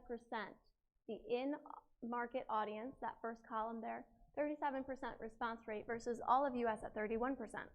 So that's an increase of about 20% more likely than the average consumer in market for any other product to respond to email. So emails are a really strong choice for you guys. If we look down at Streaming television, 47% can recall an ad and taking an action on an ad because they saw it on streaming television. Social media, another 47%. I like to pay attention more so to the numbers of the audience response than the comparison, but it can be good to see that comparison as well. Social media, streaming television, search, email, all really important places for you to be, and luckily very effective in terms of targeting, so we can keep your costs really efficient. So those recommended solutions, it's that full funnel strategy. How can we make your cake small enough that your budget can be efficient? Because if you spend $10,000 on advertising every month, but you only make $5,000 in return, it's a horrible campaign. You might be all over, and when you go around town, people might recognize you, and you might get a lot of clout from it, but it's not actually turning into revenue. I'd rather see you spend $5,000 and make $55,000, $65,000, $10,000 back. We're shooting for that return on your investment. That's what we're always tracking for. So how do we make your cake small enough to be efficient? It's that full funnel strategy, but in order to be full funnel, a lot of times people will say, oh my gosh, it's so expensive. I'm spending $10,000 in billboard and $20,000 on TV. I'm sponsoring all the little leagues and I still don't feel like I'm everywhere. That's because you're trying to reach this vast, broad audience. What we need to do is build a custom audience for you. It may not be the totality of the market, but what we're going to do is we're going to reach a saturation of the market and we're going to reach them on every single platform. So we're going to build a custom audience for you, and rather than going into Meta and targeting adults 65 plus or maybe 61 plus in your target area, and then going to a CTV provider and targeting adults 61 plus in your trade area, despite those being the same target segments, they're in different platforms, so they're actually different data sets. So they're completely different. That would be like, this table is Meta, this table is email, and these two tables are CTV. Across the board, they're in the insurance business, so that should be the same people, right? So if I spend on CTV, I should also be getting in front of the same people on email. But that's not true, because there's just so many people, too many people. So what we do is we create that custom audience, and we push that out manually. Rather than dealing with the black box of targeting inside a platform, we utilize our first and third party data, we create the audience for you, and we manually put that out with that high five set, and we cross-reference email, and then we make sure we reach that same one-to-one audience on Meta or on any other social platform, and on our programmatic series. So programmatic being display advertising, native display advertising, CTV, pre-roll video, all of those lovely places. Making sense so far? Of course, because it's about cake, right? All right, so Facebook advertising is a great place for you guys to be because it does tap into a lot of really important metrics. It can tap into your website so you can have conversion tracking, so you can really see that ROI and make sure it's working for you. We do have decent targeting on Meta. One thing that's changed in Meta in the last couple of years is that it's pushing more toward AI audiences, meaning it doesn't want you to pick your audience segment, it just wants you to have really good creative. So we kind of aid that a bit. We make sure you have really good creative, but then we put in our own custom audience so that we're not dealing with the black box targeting of Meta, and we've seen a skyrocket in campaign performance. Search engine marketing, well, that's just gold, right? Somebody's actively searching for you, they find you instead of your competitor, and then you get the lead. That's fantastic. We want to be there. But we want to make sure that we're smart about that, because if you pull a general search analysis, you could see even the smallest business spending $60,000 or more a month on search advertising, and it's because they're making their cake too big. They're like, well, one time someone found me with this really long-tailed search term, and I want to make sure I'm found for that every time. But that's so expensive because it's very long-term. So what we do is we balance that. We'll give you your key terms that we want to be found for, different types of insurances that you provide and consult on, different levels of accreditations, different zip codes that you want to be found in. You make sure you're found there, maybe competitors that you're going up against. Make sure you're found there, make sure you're found for your name, and then we start optimizing your campaign based on where your conversions are coming from. because your conversions in Google might come from keywords 1 and 2, whereas your conversions in Google might come from keywords 3 and 4. So that customization and the optimization, it's a fun thing to say, customization, optimization, of your campaign is how we ultimately increase your ROI. It's that customization, having human eyes look at it and say, okay, I understand that you got 65 phone calls from this search term last month, but none of them converted. And this search term is more expensive and you only got 40 leads from it last month, but all of them converted. That's way better, right? We want to have the conversions. We don't want to have the fancy metrics and come in and say, look at how many impressions you got, only for you to say, yeah, but I made no money. We need to make the money. Streaming television, from that map, you guys can see that streaming television is widely popular and accepted. Over 60% of all sports inventory is being viewed on fast channels right now. So places like 𝗙𝗵𝗵, right? Streaming television. People are binge watching in a different way than they used to do. Appointment viewing, except for sports, is pretty much gone. But even that appointment viewing is happening on streaming television. So we want to make sure that we're present in that space. That can be one of the most expensive spaces that we're speaking about today. So that's why we need to look at ways that we can be efficient with that budget. The good thing about streaming television is that studies have shown that it still legitimizes your business like never before. That traditional mindset that has existed since the dawn of time is that if they are advertising, if I'm watching Yellowstone or the news or whatever my favorite show is, and I see that local advertiser there, man, they've really made it. They must be really good. I see them on the TV. That is still a notion today, even though we know how all this works. So the legitimacy is still there. When you start getting onto those premium channels, when you're advertising on Paramount, on Hulu, that starts to really legitimize your brand, and people go, man, I bet you that they know what they're doing. They must be really good. And email marketing. Email marketing is one of my favorites because it allows us to have a little bit more of a long-form message. Streaming TV, yes, long-form message. It allows for that emotional, visual, and audio connection. It has that legitimacy behind it. But email is clickable, and I love that. Email also allows us to match back by name. So if you give me a list of the leads that have come in the last 30 days, I'll compare that against that high five data that we traffic to, and I'll be able to say, okay, so these 6 people came from your email campaign, and we can do a one-to-one match. And that's really powerful because it shows you exactly how many of those leads converted.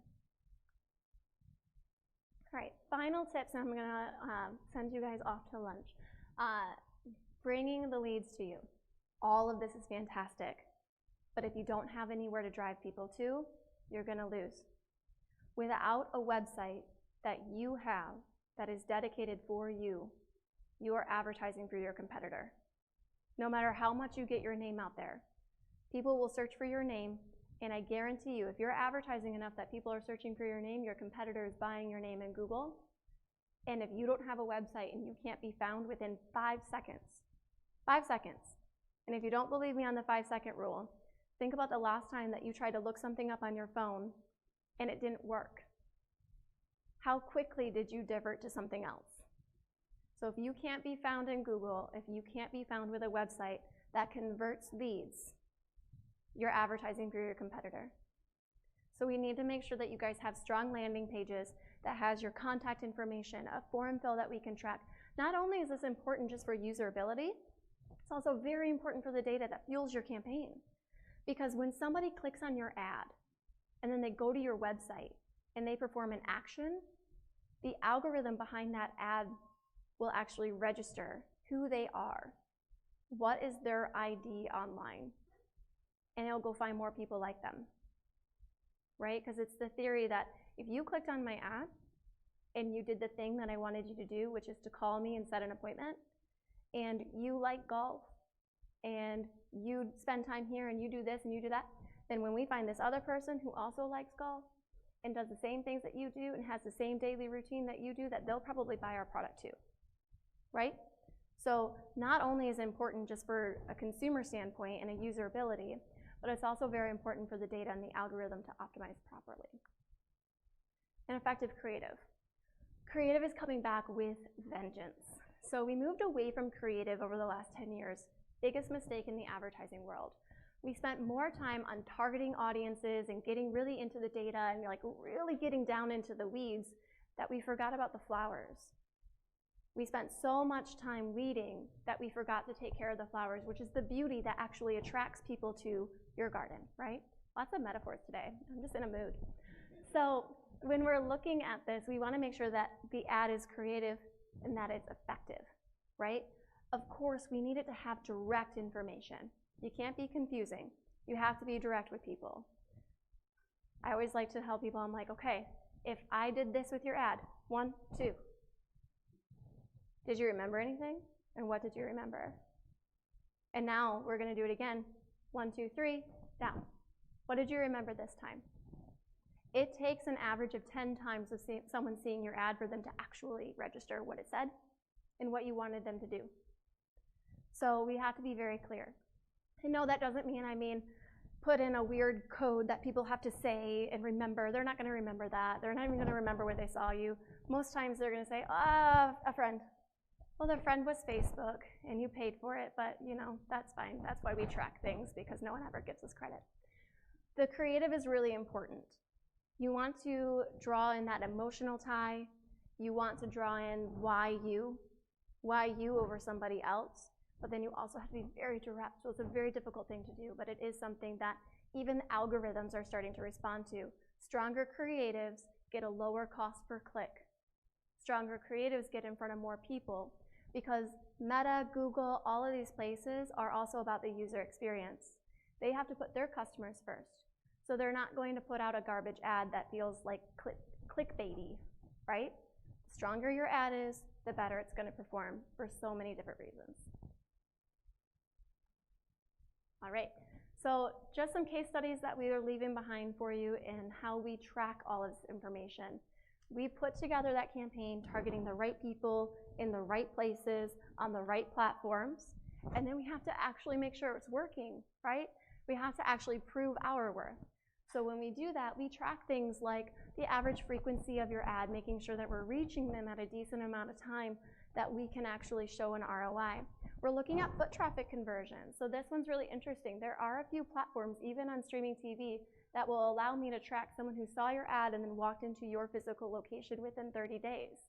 And we can do that by the rooftop. So it's not walked into a 250-mile radius around your location. It's they walked into your location. If we don't have that platform, then we can do things like Placer AI can track your cell phones of your customers, and they saw the ad. We know because that cell phone registered the ad, and then they physically walked in. So there's a lot of really cool things that we can do with foot traffic attribution. But let's say, I don't really want customers to come in. I'm a bit of an introvert. I'd rather them just do everything online. That'd be great. No problem. I like that too, despite what I do for a living. So when we have website conversions, we'll actually put a pixel on that website. Another reason why we need to have those websites. So we put the pixel there, and anyone who saw your ad, we track that direct click. And we look for the action that they did. Not only does that fuel the algorithm, but it tells us what's working and what's not working. Was it ad A with the dog, or was it ad B with the child? What do people respond to most? Fun fact, it's usually the dog. We look at open rates. We look at where on the email they're clicking. If we have different services that we've listed, what were they most interested in? So all of this data gets reported back to you. You do have transparency in a dashboard that you guys would be able to access, but don't be overwhelmed. It doesn't mean that you have to. We'll still create monthly reports for you guys. We sit down with you monthly to go over the campaign. We talk through the real-life application. This is what we saw happen with the campaign, and the campaign metrics, and on your Google Analytics on your website. Tell me what happened in real life. How many new customers did you get? Are they quality customers, or do we need to make some adjustments? All right. So with all of that, I just want to thank you guys so much for having me out today. I really appreciate it. This is one of my favorite things to talk about. So if you have any questions, please reach out to Lynette. She has my contact information. Everything will go through her, and she'll set up meetings respectively. Okay? All right. Oh, thank you. Thank you, Erin. Great job. Hopefully you'll be able to stick around for a little bit if anyone has some questions. A little while. All right. Good, good. I don't know about you, but sometimes all of that seems a bit overwhelming, right? You know, I know I meet with Aaron, with our marketing team, and I walk away, I'm like, how are we going to do all this? Like, there's so much. But don't worry, if that's what you're thinking, you've got our team, you've got Aaron and her team. They'll make it easy, they'll help simplify it, and point you in the right direction so that if you're putting those dollars into that marketing, it's going to be utilized well and get you in front of your audience. So extremely important in today's day. This is the kind of stuff you have to understand. It's not just about knowing our Medicare products or our dental vision or hospital indemnity. We have to know this part of our business. So again, let us make it simple. Reach out to our team and we'll make it simple for you and we'll point you in the right direction. So again, thank Aaron for coming out. All right, we're going to move right into our next session. We've got some from this is our carrier panel. So if you guys want to come on up. And again, I forgot to mention it when Aaron was coming up, but if you look in our agent guide here, there's some areas where you can take notes, you know, specific to their presentations. So she has a section here. When we get into the AI portion, there's some additional sections that you can keep notes. So you guys will have to share microphones and move them around. We do have 3 of you guys. We have a couple late-minute adjustments and additions. All right. You know, originally Scott was supposed to be with us from Priority Health. He had an emergency, couldn't make it, so Tina is filling in. We've got Kyle. All right. Kyle from HAP is here. Well, Dave. You'll understand why I had to pause there. They just changed their name. But and we've got Rick Izzy with us. Rick is one of our partners with one of our Medicare supplement carriers, Physicians Mutual, which they will be new to the Michigan market. So I asked Rick to join us and talk a little bit about, answer some of these questions more from the Medicare supplement angle. So again, I want to thank you guys for being up here and joining us for this. All right. Turn this off and get in front of here. Can everyone hear me now? Okay, you guys ready for this? Yes, sir. All right, they promised they'd be honest. They promised they'd tell all their secrets. How'd the filings go? Not done yet. Not done yet? Yeah, right. June 1st. They always say that. Yeah, June no, 1st. yeah. It's going good though, right? Yes. Good, good. Okay, see, that nod is a good sign. All right, so again, you guys please, you know, share what you can. You know, as much information as possible. I know we've promised the group some insights on what's coming up, what changes are occurring. So we appreciate you volunteering to do that. Not every carrier wanted to. So we thank you guys for that. And again, Rick, I know some of this doesn't necessarily pertain to the Medicare supplement space, but you have been in this industry for a long time. You know your stuff. So if there's anything on here that you'd like to add, obviously this group is very heavily involved in the Medicare space. So that's Medicare Advantage, and we know Medicare supplements still play a vital role. So we want to hear too about some of the things going on, and it may not just be for the Michigan market. We do have people streaming in from other states. We do have some visitors from other states, so we want to make sure that we kind of cover from a broader sense, kind of industry, what's going on in total from a global standpoint. So just to set the stage here. All right, so the first question, and we just wanted to start off with a bang. What's going on with Medicare Advantage and frankly, even Medicare supplement commissions? We've seen some compression there. We've seen some changes going on, especially with different states as they're changing rules.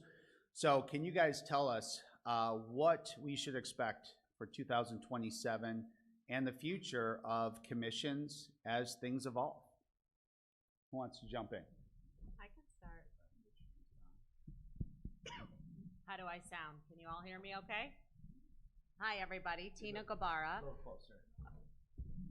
Okay, how's that? A little bit better? So 𝗙𝗶𝗏 with Priority Health, Director of Consumer Market, Agent Sales, and Distribution and Training for all lines of business. Thank you so much for having me today.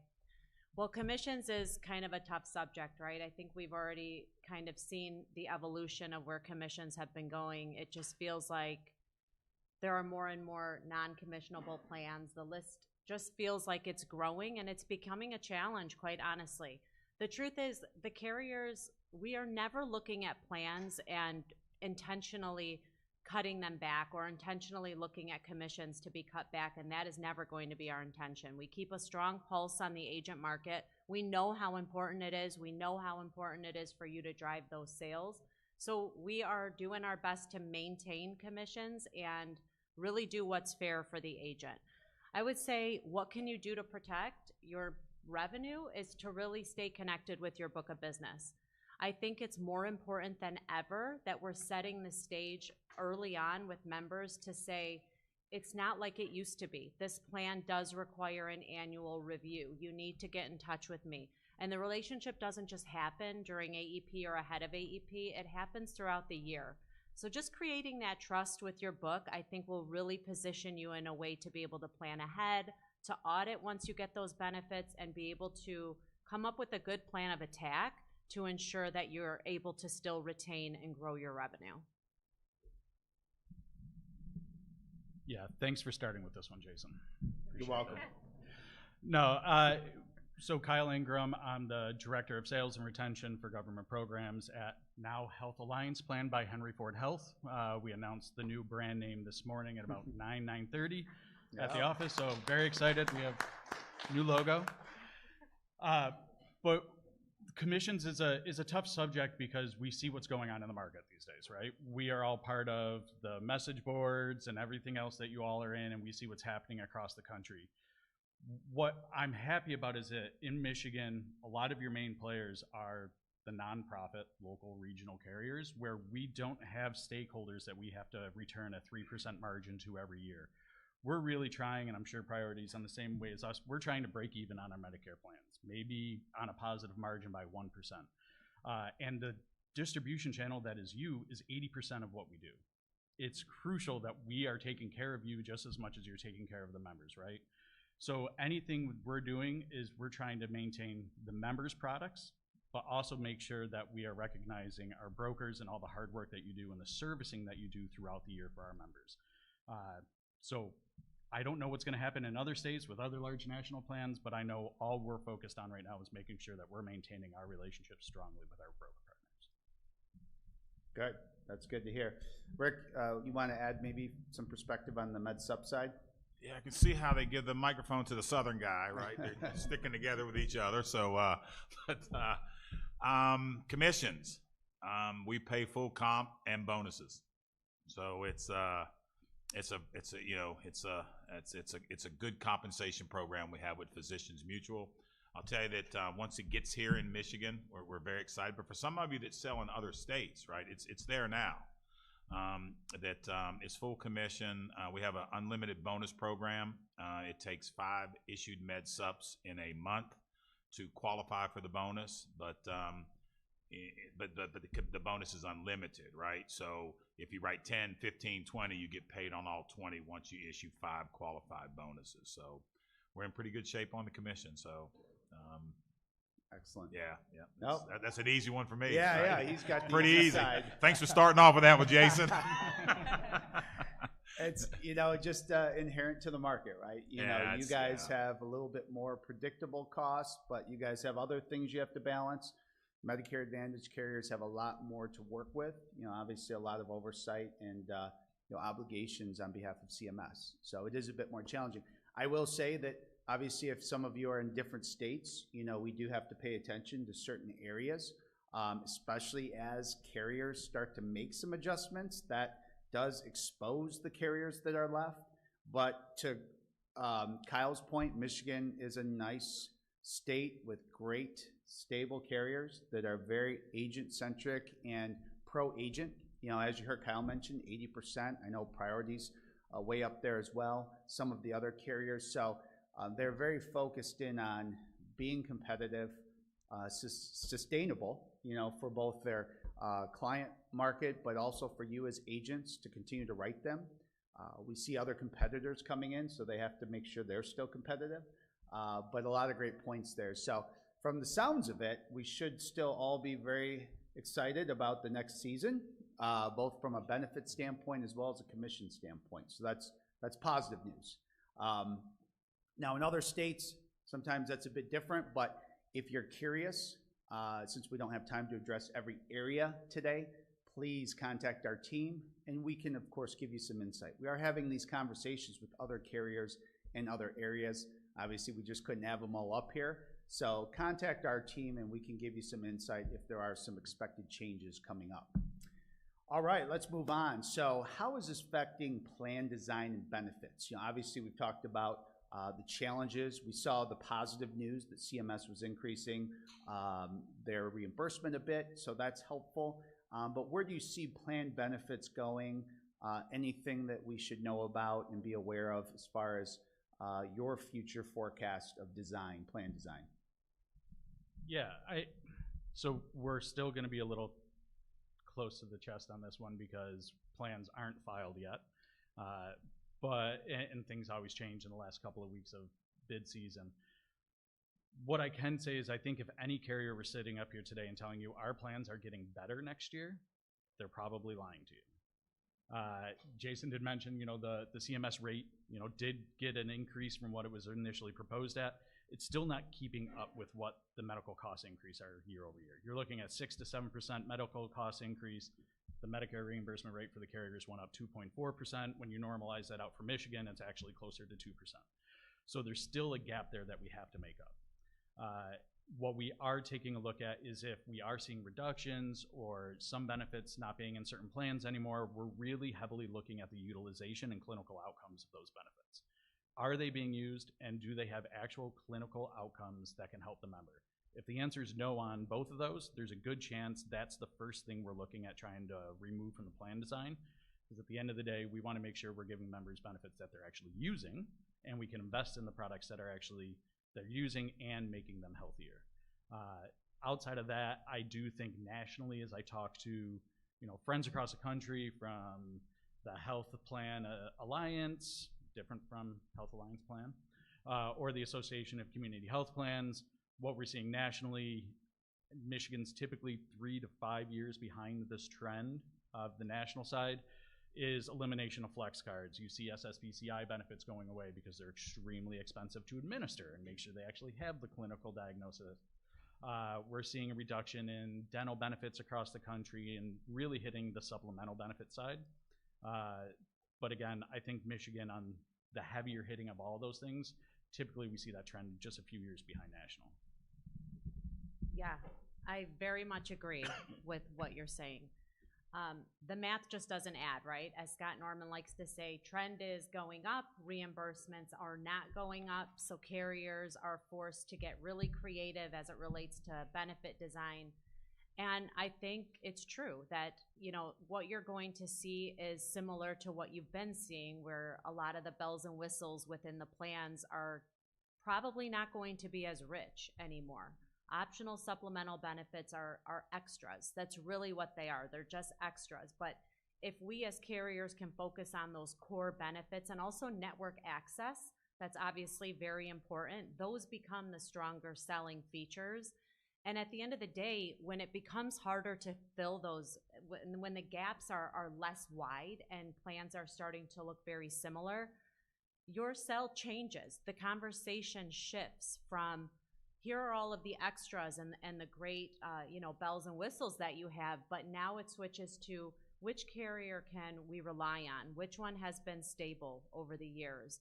Where do we know that service is good? These become differentiators when you're talking to your members in the market. So you really have to think about, how do I change that conversation from an extras to how do I get my medical and my health care taken care of, because at the core, that's really where we need to focus. So I agree that we're going to see less supplemental benefits, and hopefully that will help preserve the strong, rich benefits and networks that we're offering. Okay, great.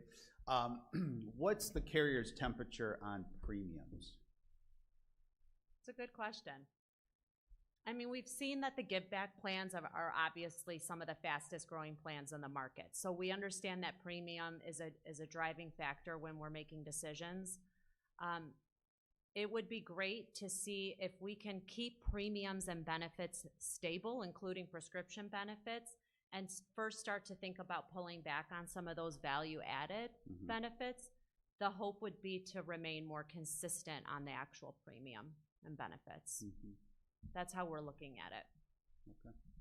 Yeah, I think that's when I think about premium or even deductibles, really, that's the two routes that carriers can go if you're thinking that way. Premium's a little tough, right, because you're not going to have 100% collection rate on that. You have the administrative costs of sending out invoices and figuring out the bad debt that goes along with that. Deductibles, a little bit cleaner, but it's harder for the member to understand. So I think all the carriers are trying to weigh that right now.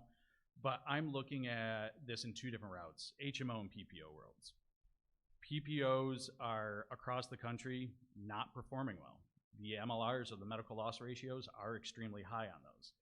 Carriers don't have the same risk arrangements with the providers in those plans as well. We can't assign the PCP to the provider. We can't make sure that they're giving good quality care, that they're referring within the network. So I think what you're going to see is the PPO side of the world is where you're going to first see a lot of those premiums or heavier deductibles coming into play. HMO, I think zero premium is going to live a lot longer, but I do see in the next, again, 3 to 5 years, you start to see those zero premium plans being more, I don't want to say narrow network as much as I think all the providers or carriers are trying to figure out high performing networks through clinically integrated networks of what we call CINs, C-I-N, not S-I-N, and trying to figure out how we can get those risk arrangements so that the providers are concentrating on giving good quality care, and we can still do that at a $0 cost share for the members. So it's two different routes for me for short-term, long-term effect. But it will be interesting to see what the other companies do across the nation, because like I said, Michigan tends to follow trend a few years down the road. Great insight. So I heard, obviously we've seen the trends away from PPO for some of those reasons. Interesting to hear that the premiums aren't really the true value, that maybe it's more that value could be driven in deductibles. That's interesting to hear. Rick, I'll include you on this one real quick. I think this is an easy one for you. Yep. Where do you guys see nationally the business going? What plans? Is it N, G? Where's the trend today? I think a great question. So I think on the med sup side of things, I foresee the future going more to cost sharing plans, to be quite honest with you. I mean, if you remember, anybody that sells them, the F plan was the Cadillac plan, right? But the truth of the matter is the F plan, people are overinsured. Which is a lot of reasons why you see a lot of these high rate increases, right? And only because people have too much insurance, right? Then the G plan became the Cadillac plan right now. It's just got the Part B deductible. But there again, if you've got a healthy individual that doesn't go to the doctor much, they may have too much insurance as well. So you come with a cost sharing plan, whether that's the high deductible G that just about everyone sells, or quite honestly, the plan that Physicians Mutual created was smart enough to get it approved by CMS, and then even smarter to put a patent on it. And I think that's the thing that intrigues me the most. Other than meeting this team here, I'll be quite honest with you, when I first came here to meet Jason and his team, that's got me inspired, quite frankly. But being able to bring this product to Michigan, this innovative Plan G that is exclusive to Physicians Mutual. And I know I just met Tracy, right, up front here. And Tracy sells the product, right? And she knows what it does. But it's a high deductible G plan for a partial year and 2 years, and then it converts to a standard G plan. And the beautiful thing about the plan is, if you purchase, obviously the cost, like in the Carolinas where I live, the high deductible G is about $47 a month. The standard G is $134 for a female turning 65. The innovative plan runs $97 a month. The big picture, though, is not what it is today. It is what is it going to be when you're 75, 77, 80 years old, right? That's the big complaint about Medicare supplements, right? You have a company that comes in with this low introductory rate, right, and then raises the prices so high that they can't afford it. They have to go an alternate way. With this plan, it allows an individual to start at a discounted rate, and if you can just make it through the partial year and 2 years, then you get discounted pricing for the rest of your life. So you get the G plan, but you're paying less than what the person pays if they started with the G plan. The beautiful thing about the company too, at any time if you take that plan and you choose that plan, life throws you something unexpected and you need to get out of the plan, we allow you to do so without going through underwriting.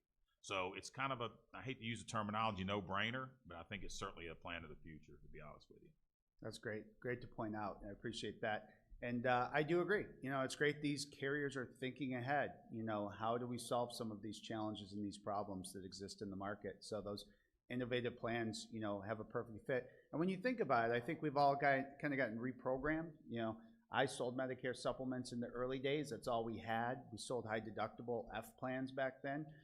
A great fit for a lot of people. And then all of a sudden, these $0 plans came around, and we just assumed everybody should have, for the Plan F, full upfront coverage. Well, remember where most of these people are coming from. They're coming from plans with networks, deductibles, copays. Now they have the benefits of getting on Medicare, but why does that all of a sudden mean they should have 100% coverage and have to pay for it? You know, there's a trade-off. There's a balance there. Well, you know, one other thing just to add, I think the biggest thing that I see is the education side of things. I think people get so confused about this $29.50 out-of-pocket maximum. It's not a traditional deductible. It is classified as a deductible by CMS, but it's a secondary deductible because Medicare pays first, right? So they're paying 80% up front. You're paying the 20%. So we have statistical data. We've been selling this plan for 18 years, so this is not anything that's new in the industry. The current statistics of people that hit that out-of-pocket maximum in year one is 4%. 4% of the people actually hit that $29.50 in year one. Year two, it goes to 10.7%. In any of the 3 years, it's 18%.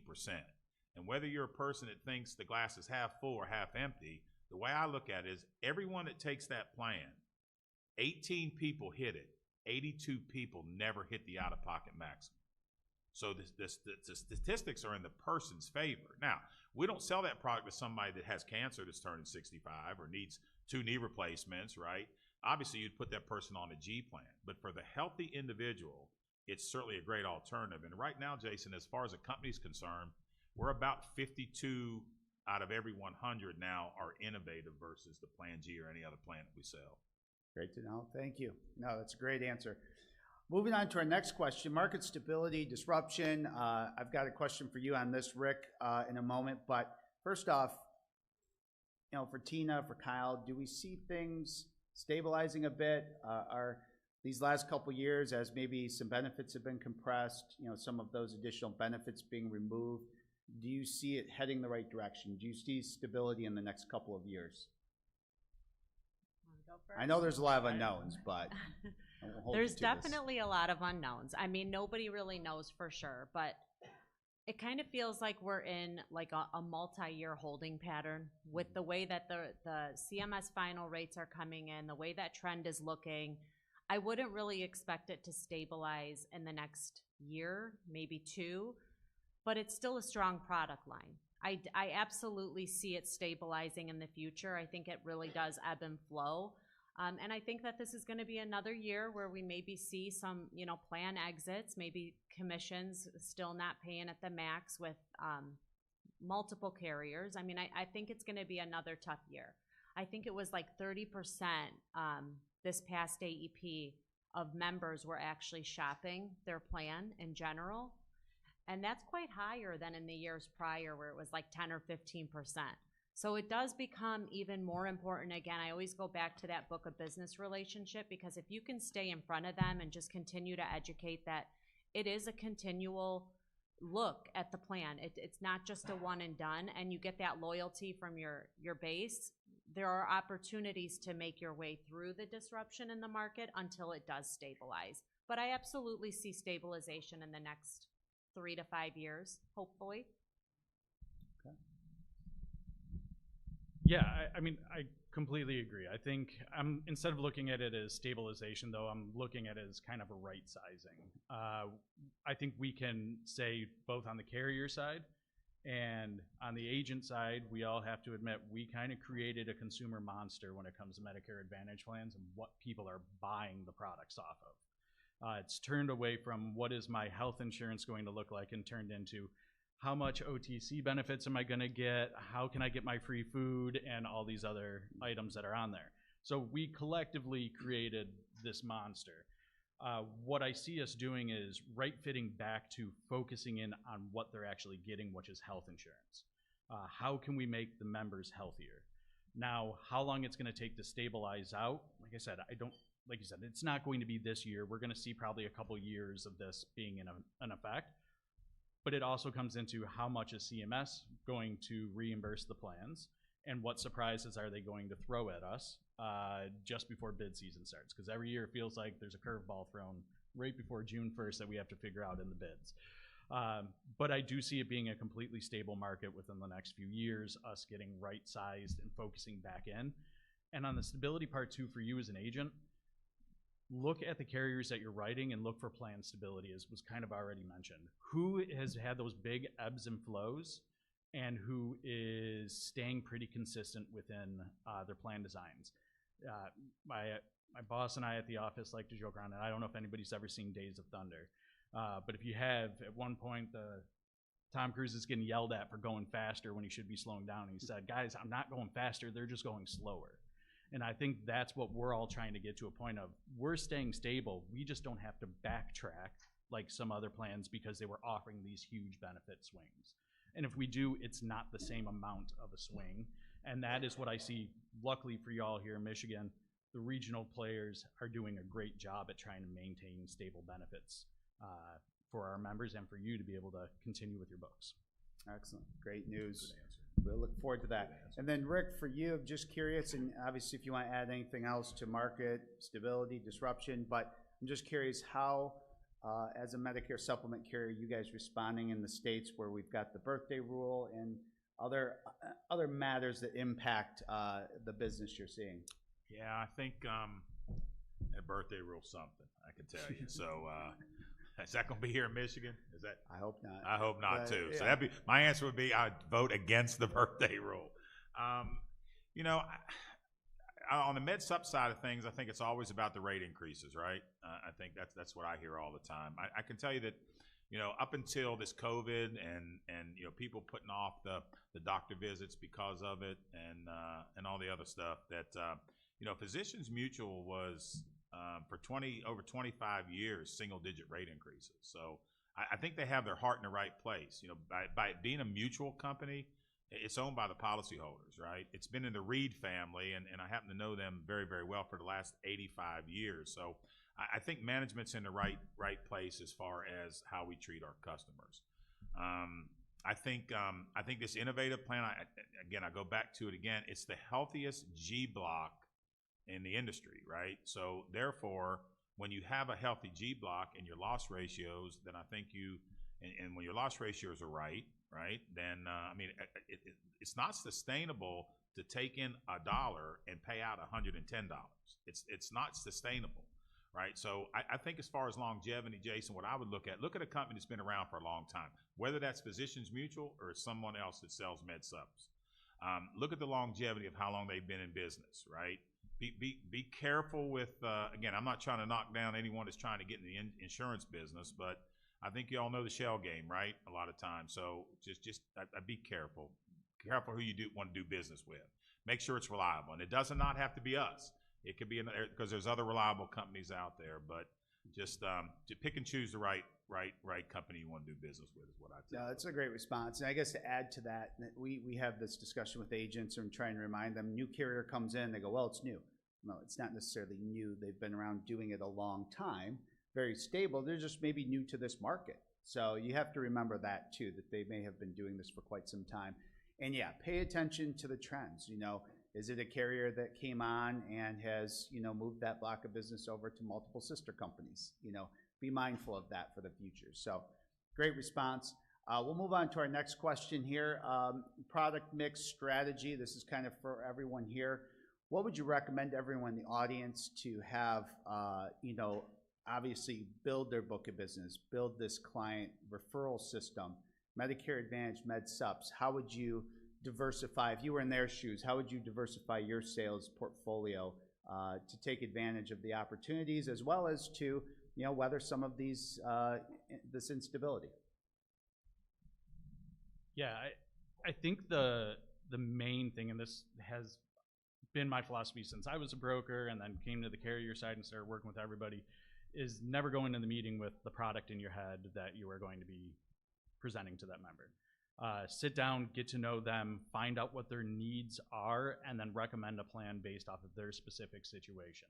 Whether that be a Med Sup, Medicare Advantage, adding in hospital indemnity, whatever those items are that the member actually needs, that is what you should be going with, as opposed to saying, hey, I'm gonna go into this one and I need to get my HAP numbers up this month, so, or shoot, I did it, Health Alliance Plan by Henry Ford Health, numbers up this month, and I'm gonna suggest this product, or I only write PPOs because those HMOs are terrible, they're a narrow network, I don't wanna sell those.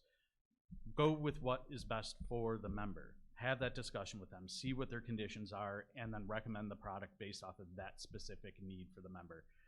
I think it's very easy that we get hung up on, I only do this. I only sell MedSup. I only sell Medicare Advantage. I only sell HMOs. I only sell PPOs. But is that really what's best for the member each and every time? So sit down, have that conversation with them, and then offer the suite of products. And then I would say cross-sell as much as you can, because those can help the members as well. Those hospital indemnities, the accident policies, everything else that can go along based off that conversation you have with the member. Yeah, well said, Kyle. I agree. It's important to have good options in your toolbox, right? You might have a couple of carriers that you favor. You might have a few favorite plans, but needs assessment really matters. Try to diversify. You don't want to have all of your clients in the same product or even the same carrier necessarily. And if you are truly doing the needs analysis, it's good to have MedSup in your book of business. We know that membership is a little bit more stable, less disruptive, right? Typically people will keep those. But we also know that the Medicare Advantage market is growing extremely fast, tons of opportunity. And that's a great way to really, build your book of business. And all Medicare members are loyal, right? Retention can be great, especially when you're engaged, so keep that in mind. And then ACA, huge growth opportunity right now. While regulations might be becoming a bit more stringent, there is a growing need for agents to be servicing ACA because it's confusing and it's not easy for people to understand premium tax credits and all of these things. And that becomes your pipeline for Medicare as they age into Medicare. So really great opportunity. I also agree with the indemnity plans. It's definitely a good overlay. The stickiness will absolutely help, but it is important to stick with your needs analysis, but also have a slew of products that you can offer so that you can help build up your own revenue for your future. Great point. Don't be a one-trick pony.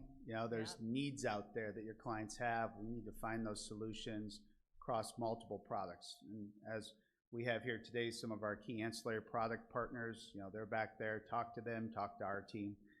Rick, were you going to say something? Yeah, I would just agree with both of them. I think, I've been in this business for quite some time.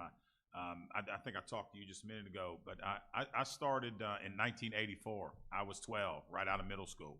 So I bypassed high school, college, and everything. I just went right into the insurance industry, if you're trying to guess my age, right? So, but I've been doing it for a long time, and I was brought up in this business. I was fortunate to be mentored by my parents and a good mentor by the name of Doc Haggerty in the insurance business. And he always said, do the right thing is the right thing to do.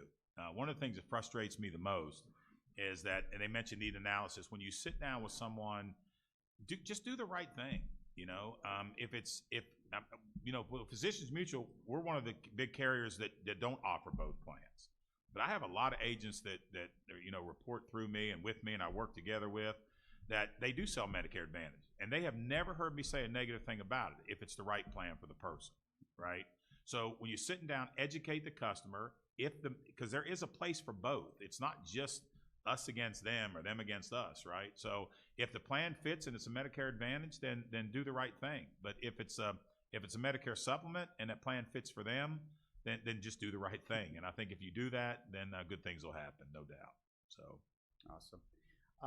Now moving into the Medicare supplement. Now obviously, Rick's here from a Medicare supplement carrier. You guys also have Medicare supplements, but obviously not probably not a significant part of your enrollments. But where do you guys see? Do you see, we'll let you start off, Rick. Do you see a lot of people transitioning from Medicare Advantage over to Medicare supplements in certain markets? I think the trends, for the longest time, it went the opposite way, right? But I think it's making kind of a little bit move back towards Medicare supplement. But there again, I don't know, Jason, it's the frustration I get is when someone, and I think Kyle mentioned it, when something is sold to someone that's not to their best interest, it's because it fits the agent better. I don't think we're doing the person the right service there. And I think that's some of the reason why we're maybe in some of the situations. I'll use a perfect example. I have a sister-in-law and brother-in-law that did not come to me for advice, that lives in a $1.5 million house on a lake, and they're currently, and they have someone told them they needed a Medicare Advantage plan. Well, they have as much money as anybody has in the world. They can afford a Medicare supplement plan. But someone sent them the direction that they felt was right, that benefited them, and now they've got some complications, right, from it. That had they gone the other way, I think they could afford. It was affordable for them. With rate increases, it was affordable. And again, I just think that just do the right thing. And I think if you do that, everybody will win. Both sides. So I don't think that's probably not the right word, sides, right? Because it's just two different ways to attack people's health care. And a lot of these people are not educated on it. They're confused, and they'll take the advice of someone and go that route, even if it's not the right advice. So, good point.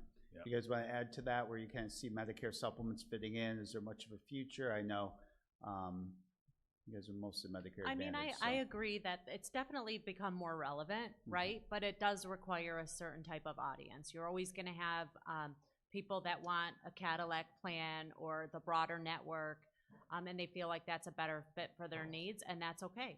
That's understandable if they can sustain the premium increases, or if they're choosing the right carrier. To Rick's point, that has a reputation for not having these double-digit increases year over year. So there's definitely the opportunity, and it's a stable product. For the right person, it can be a great fit. Yeah, ditto. No, I think it all depends on where you are too, right? Michigan has been a heavy and quick adopter of Medicare Advantage, ahead of pace of the rest of the country for the last few years. We're at over 60% of the potential Medicare beneficiaries are on some sort of Medicare Advantage plan. Now, granted, that is slightly skewed because of 𝗥𝗶𝗶 and the retiree plans that we have in the state as well. But we are a heavier adopter in Michigan. So I don't see it switching back to being a massive movement from Medicare Advantage to MedSup.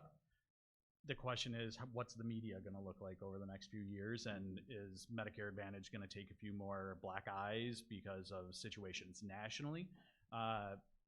Michigan, it doesn't apply as much because of the great networks that we all have.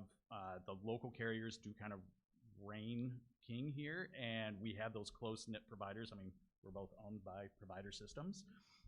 So we don't run into as many obstacles as what you see nationally, but I do see a fit for both.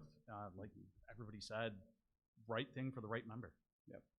Great points, great reminders. The right thing for the right member. Do your due diligence, talk to your clients, ask questions, fulfill their needs and with the right solution. In fact, if you look at some of our top agents, some of those will be coming up later for awards.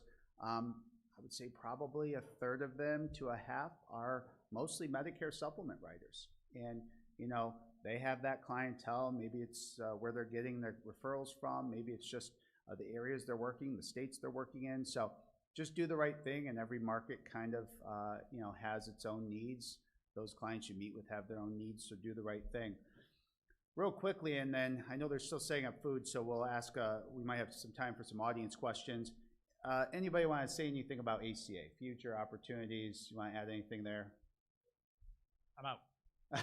We know. I'm good, boss. I'm good. I think I kind of already said it, but there is a huge opportunity for growing your book here.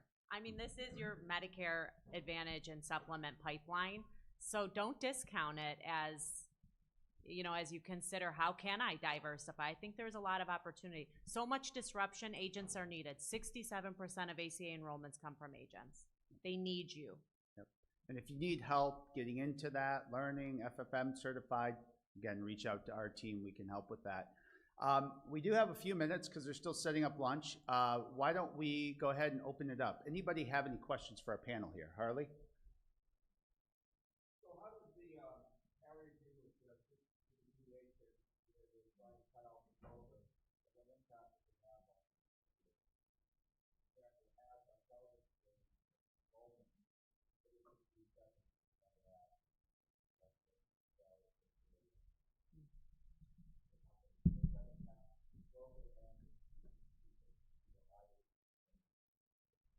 Well, I would invite you to see which carriers are running 30-minute.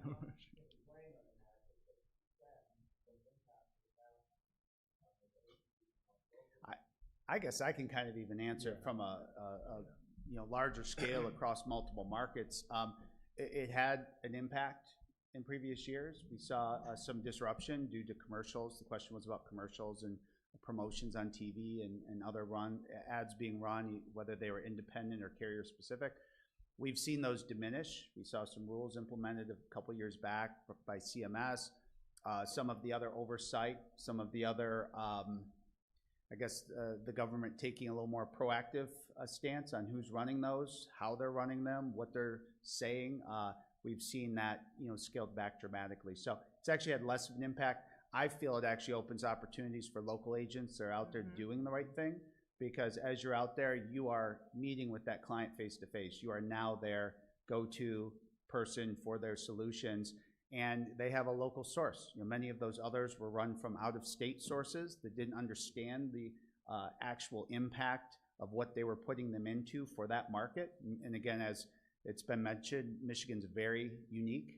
Many other states are unique in their own right. So we've seen that scaled back, and again, I think it's really put emphasis back on all of us as independent agents in our relative markets, being out there, being visible, and doing the right thing. So that would be my response to it, Harley. I would love to add.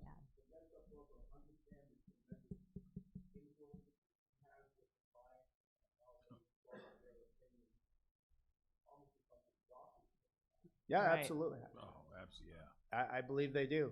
I think all of us have realized that we have a lot of influence over what decisions our clients make as we're educating them. So, absolutely. I agree. Jason, can I just add really quickly? I think it's really important that when we think about what's happening in the market, that we as agents do a great job differentiating ourselves from the national call centers. And I really think it's important for us to be involved legislatively and locally so that we can separate the oversight rules when it comes to the field brokers, because we know that carriers prefer to grow their business through agents. We do. We can kid all day, but for us, it's like 92% or something of our sales come from agent brokers and partners like Jason and others. And so we as carriers really have no intent of cutting the broker out as the middleman, quite honestly, but we have challenges because of some of the market activity that's happening that's really out of our control. Yep. Great point. We have time for maybe one or two questions, depending on the length. Anybody have another one they'd like to ask? All right. Well, looks like lunch is ready to go. So we will break here. We look forward to everyone returning. We've got about an hour, so about 10 after, if everyone could come back into this room. We're going to kick things off with some giveaways. We've got some raffles to do, and then we've got an award ceremony before we get into our final speaker. So about 10 after. Fun Thank stuff. you. Thank you for having us. Yes, thank you. Okay. I'm to Florida. I promise you. I promise you it's coming to Florida.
All right, just to let everyone know, we're going to get started in just 5 to 10 minutes. So 5 to 10 minutes.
All right, everyone. Hope everyone had a good lunch.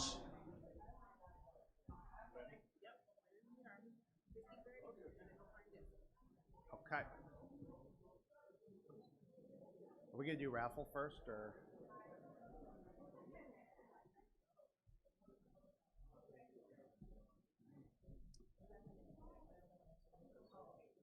Want to do the raffle first? All right. Well, we're going to welcome everyone back.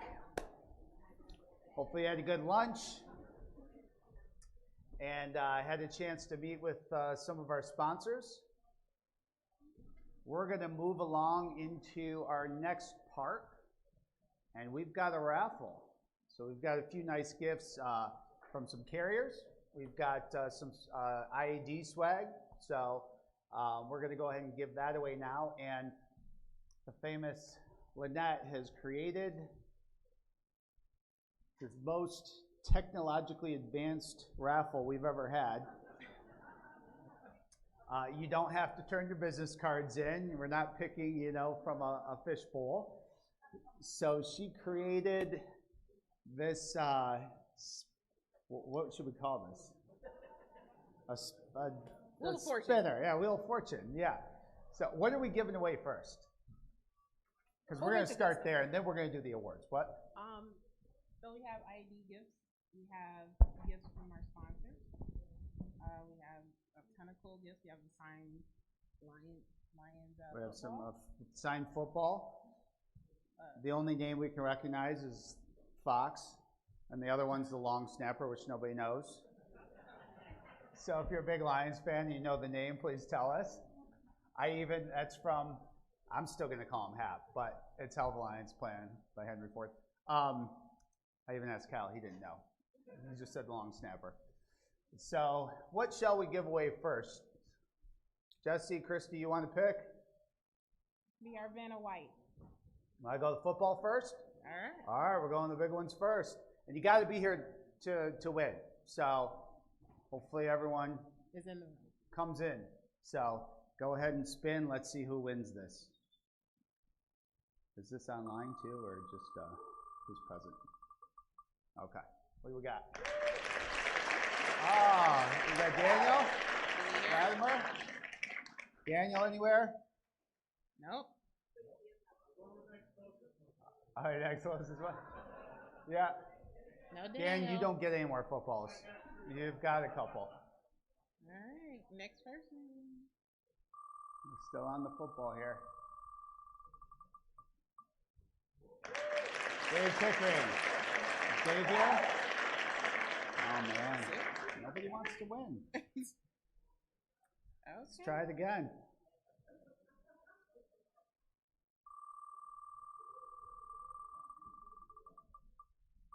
A lot of these. Deborah. It's Deborah here. Okay.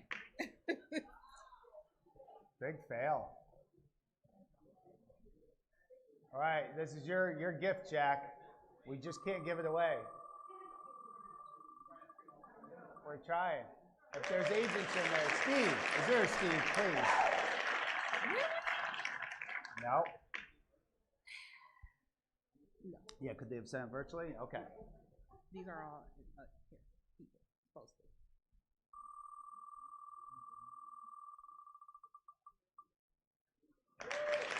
Antonio Sanders. What's Dwayne going to do with it, right? Right? See, it just goes to show these guys missed out by not being here. That's not him. Oh, yeah. Yeah, no. Larry. Yeah! Yeah, there we go. Great job, Larry. Good for being here. Thank you. Spared us another spin. All right, let's pick a couple more, and then we'll do the rest at the end. Okay. You ready? How about that speaker right there? We've got a Bluetooth speaker. Al. There you go, Al. Come on up.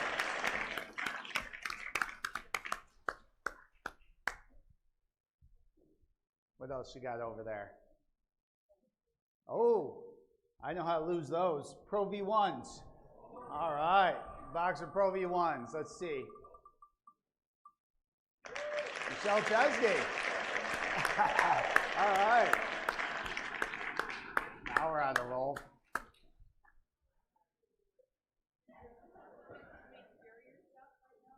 Sure. Grab a couple carriers. We've got a Blue Cross. Joseph? Here? No? Okay, we'll give it. What is it? We've got a mat or a Is it chair? A chair? We got a chair and a blanket. Jeff Rack. All right. There you go, Jeff.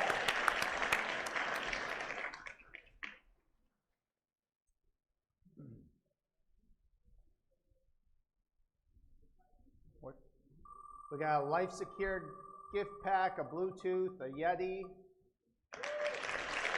Sarah? Sarah here? All right. Let's give it again.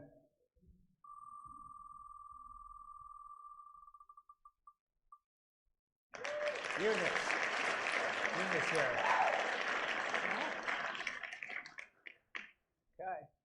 They all had appointments today. I guarantee it. 𝗙𝗵𝗏 hits. Geneva? Yes, no? Okay. No?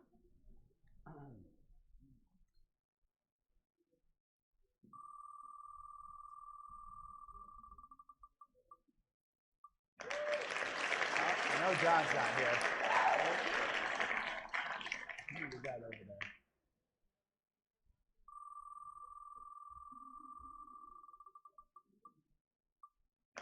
All right, Ralph Moore. I know Ralph's here. There you go.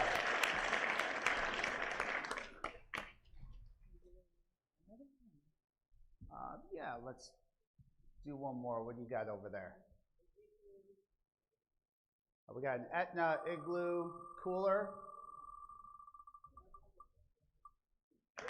Robin Rice? Yes, no? Okay. I know we've got some cash over there too, so we'll save that till the end. And whoever, Barbara? Oh, Barbara, all right. Barbara. Yeah. Good job. Okay, want to do one more? Sure. We'll try one more. All right, we've got a gift card, $50 and a Yeti. Susan? All right, there you go. Okay, we've got a few more we'll give away at the end of today's meeting. And for now, we'll move into our agent recognition. And again, we feel this is extremely important. You know, obviously, we work hard to be an FMO partner that you choose to work with. We know you have other options. And we certainly, you know, we appreciate the partnership. We go to work, we get up every day to try and earn that. And to maintain that relationship. So we appreciate you putting trust in us, working with us on a variety of products. Our team enjoys working with you, and we hope that that's reciprocated. So again, we do a lot of things throughout the year to thank you, and one of the things we do in the early part of the year is we'll send out some gifts. We'll let you know, and so today we're going to recognize our top 25. There were a number that couldn't be here, either due to distance reasons or other obligations. So some of them we may just mention by name.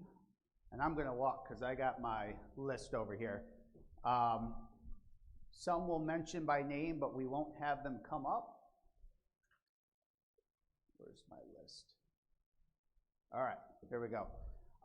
And others, if you are in the audience, please come up. What we'll do is we will, are they going to come up on stage or over here?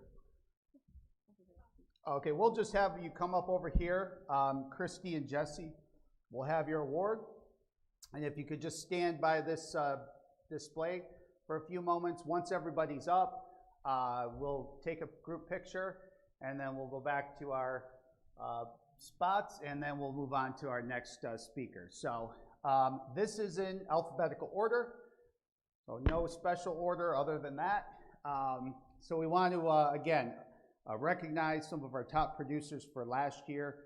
This is business written with all carriers, all product lines from January through December. Our first is Alan Goldsmith.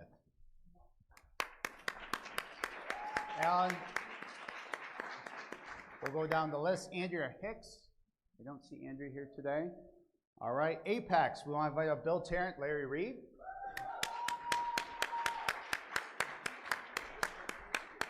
Bruce Pesco, is he here? No, he didn't make it today. He's in New Jersey, so that's okay. Corby Kiss? Nope. Dan Greer? All right, Dan. Dan the man. Dan the man. Elizabeth Brown. Did I say the right name? Elizabeth? Okay. Heidi Kinnear, she's not here. She's in the UP. Hunter Clausen didn't make it. Jeff Rack, come on up, Jeff. Jim Bokshan, come on up, Jim. Joanne Giardini is not here. John Genesek couldn't make it. Catherine Pierce, come on up, Catherine.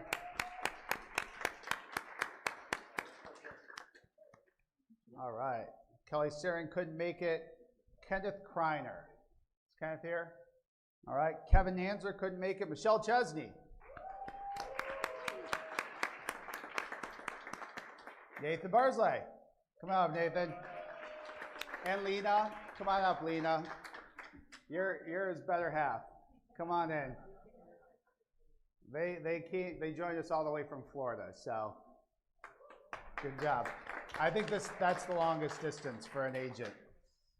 Nathan McCone couldn't make it. Robert Hawthorne. Robert, come on up. Ryan Warfield couldn't be here. Terrence Kingsley. Come on up, Terrence. All right.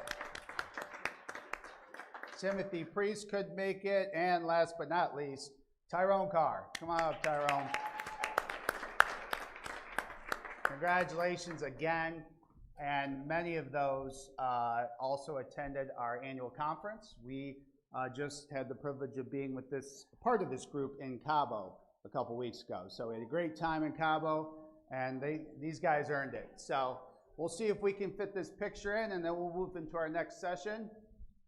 And we'll also be announcing this year's trip too.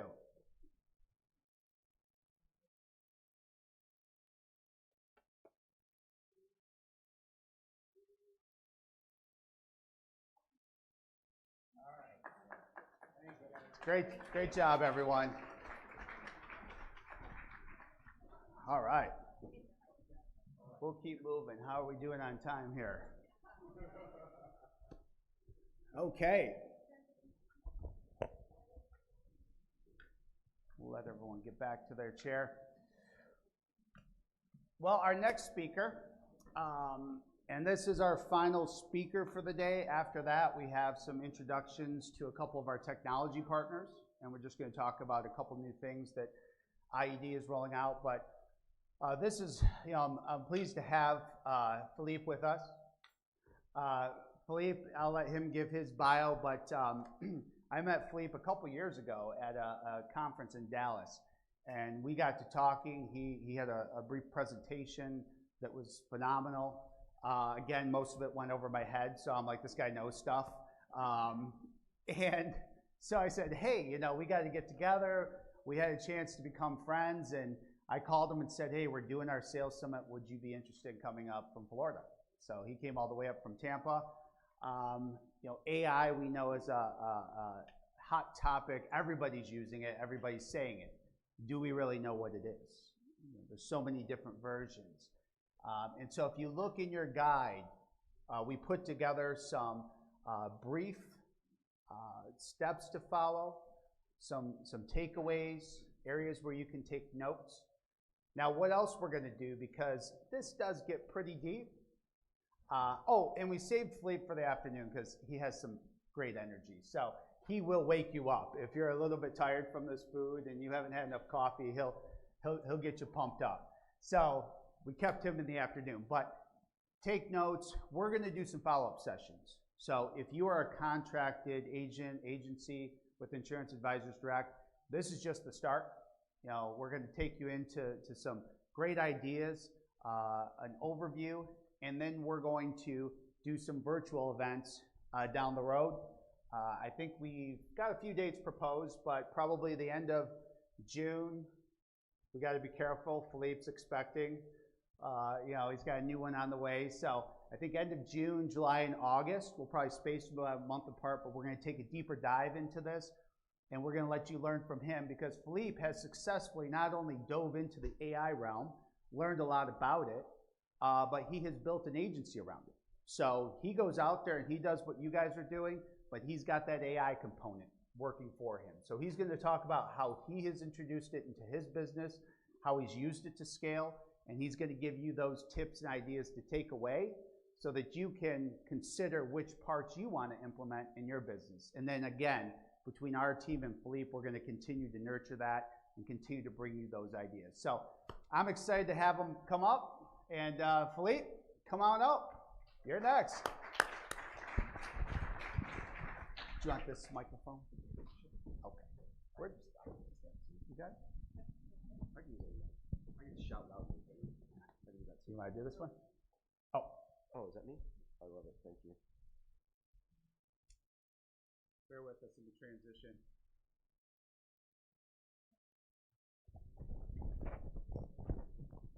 All right. Perfect. You guys can hear me okay? Everybody can hear me? Amazing, amazing. Well, everybody, thank you so much for sticking around.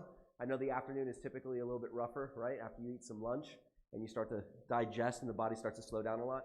Jason, I want to thank you so much for giving me the opportunity to speak everybody here. I think everybody here is contracted with Jason for the most part, correct? If you're not, you should, right? You're going to get a lot of value from me in this next hour and a half, kind of that I'm going to speak up here. And the ongoing sessions as well are for implementation, right? Because AI is kind of a broad subject, right?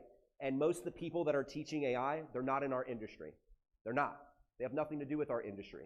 And most of the people that are telling you about AI that are in our industry, what are they doing? They're selling you leads, they're lead aggregators, or they're selling you a CRM, right?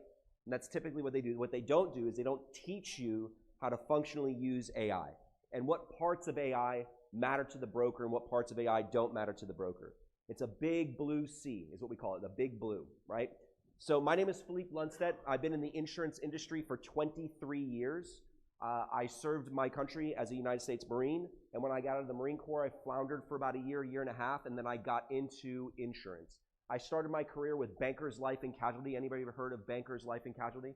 Yeah, a lot of people. So, you know, I knocked on doors, and I had fake leads, and I was slapping paper in people's faces and selling long-term care and annuities because 23 years ago, Medicare Advantage in the Florida market didn't really exist, right? Prescription drug plans didn't exist in 2004, 2005, right? They didn't come around until 2006.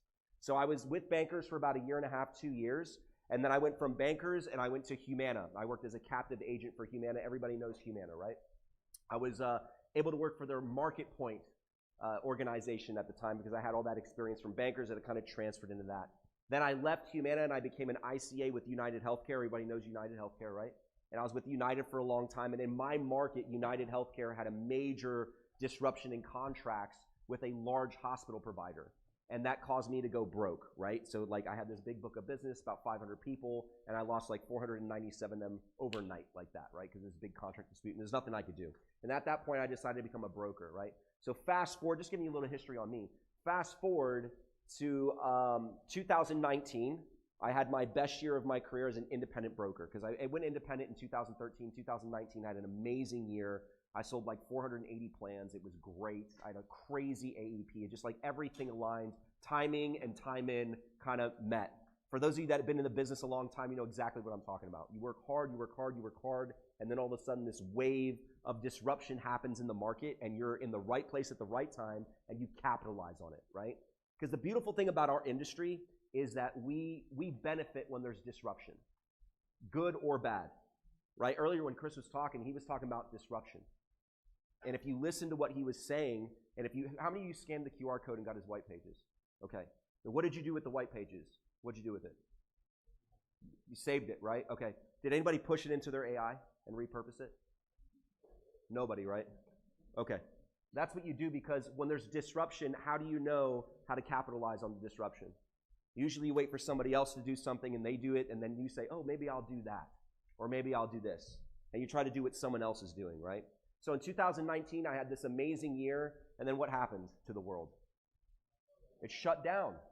The world shut down, and I'm a very hyperactive person, and I had more money to know what to do with. My house was paid off. My wife was working from home. She was furloughed for about like 4 months. I had nothing else to do. And a good friend of mine had lost his job. And he was like, what do I do? What do I do? And I said, hey man, you should do what I do. And I got this wave of energy, and that's actually how I opened up an agency. I started an agency out of wanting to help a friend of mine get into a world, because we have the best job in the world, guys. The best job in the world. Depending on how you reframe what it is that you do. Like, we don't sell products, we offer solutions. We offer advice, right? And that advice and those solutions that we give people are life-saving. So I view what I do as purposeful as what I did in the Marine Corps. And I don't serve my country anymore, but I serve my community. I really do. Because I'm a broker, I'm not tied to just one insurance program or one insurance structure.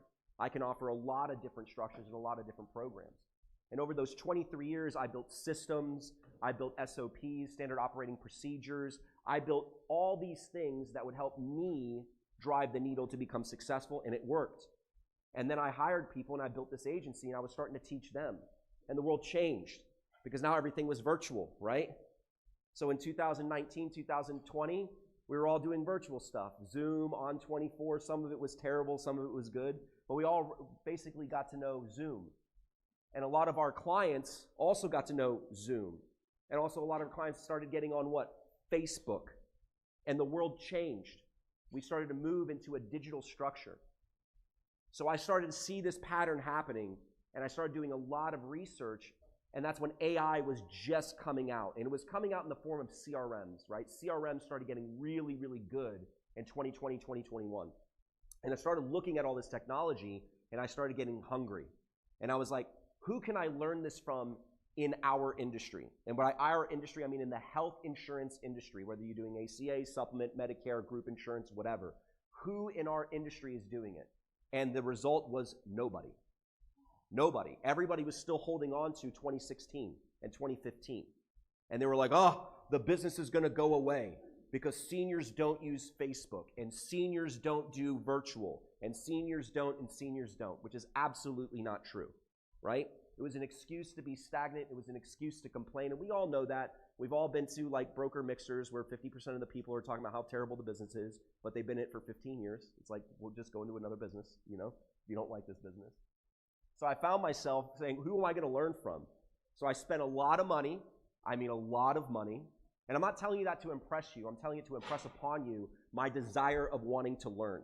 It was right around $325,000 is what I collectively spent to go to social media marketing agency masterminds, to go to e-com masterminds, to go to all these other industries outside of my own industry, because those were the industries that were pushing AI and pushing automation and pushing the digital frontier, right? And you guys know it because if you open up Instagram or TikTok, who's talking the most on that? Coaches, like fitness coaches, social media marketing agencies that are trying to sell you marketing plans, right? And e-com. E-commerce is crazy. I can learn so much from a 21-year-old kid who sells pH-balanced gummies on TikTok, making $9 million a month using just AI and automations.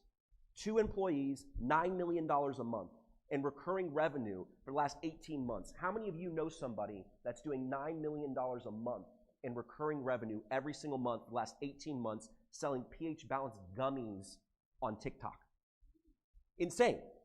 And all he's doing is AI and leveraging influencers. So I started saying like, oh my God, how do we bring all of these systems into our industry that is very different than e-com and very different than social media marketing agencies? Because we can't wear sweatpants and have neck tattoos and drive, you know, Lamborghinis and just post stuff and get business, right? That's not how our business works. It works a little bit differently. So I started to develop these different programs and these different ideas of how could we use AI and how could we leverage it, okay? So today what I want to talk about is something I call the ground truth statement. This is the one thing that I thought, if I could teach anybody one thing about AI, it's how to clone you. Because no one in the business, there's not a marketing agency, there's not a coach, there's nobody out there that's going to uniquely be able to replicate you better than you. The problem is, how many of you are using ChatGPT in this room? Okay, how many use Claude? How many use Perplexity? Okay, how many use Manus? How many use Jasper? Right? Copilot, Gemini, right? There's a lot of it. Nano Banana. Anybody messing with that? That's some fun stuff, right? It's not really great for a broker, guys, by the way. That's like just geek out stuff, right? Where you can just like make videos and all that stuff. It's pretty fun.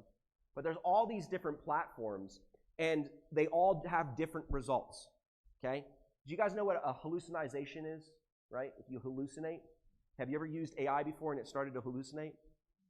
Yeah, anybody using ChatGPT, you 100% have seen this happen. Where you start talking to ChatGPT and all of a sudden it starts telling you about kangaroos and you're like, wait, what? And you're like, no, but I asked you to do X, Y, and Z for me, and then it forgets. And you're like, what's going on? Or prompting. Anybody ever heard that the secret is in prompting? You have to prompt. You have to prompt. Prompting is such a big thing. You can look it up right now. Harvard University has a degree to become a prompt engineer. And it's an 18-month cycle. And you can become a Harvard graduate for prompt engineering. That's replacing coders. No one does code anymore. You can use Claude Code and get all the code you want, right? So how is it that you can effectively use AI to make sure that it's constantly giving you what you need and what you want? That's where I came up with what's called a ground truth statement, which makes an AI clone of you, right? It's building one document that anchors everything that you do, and you can turn it into a 24/7 AI operating system, okay? Ground truth statement. From the ground truth statement, it's pretty simple. When you're crafting a ground truth statement, what we're doing is we're building a master document, again, that grounds your identity, your brand, and your message. Your story, your avatars, your product, your niches, your strategies. All of us have different strategies. They may be similar, but we call it something different, right? I have something called a gift box strategy, right? Where I take a core piece of health insurance, usually like a catastrophic insurance policy, and then I build a box around it, which is like an indemnity policy, and then I tie a ribbon around it, which is maybe like dental or, cancer policy, something a little extra. I call it a gift box strategy. That belongs to me. You guys can steal that, by the way, if you want. But that's what I specifically do. By the way, everybody's going to get these slides too, so you don't have to take pictures if you don't want. You're going to get slides on this, and as long as you're contracted as well, we're going to go deep dive in this, and I'm going to show you how to build these. And I'm going to show you now, but we're going to show you all of this stuff. You're going to get recordings of this and everything.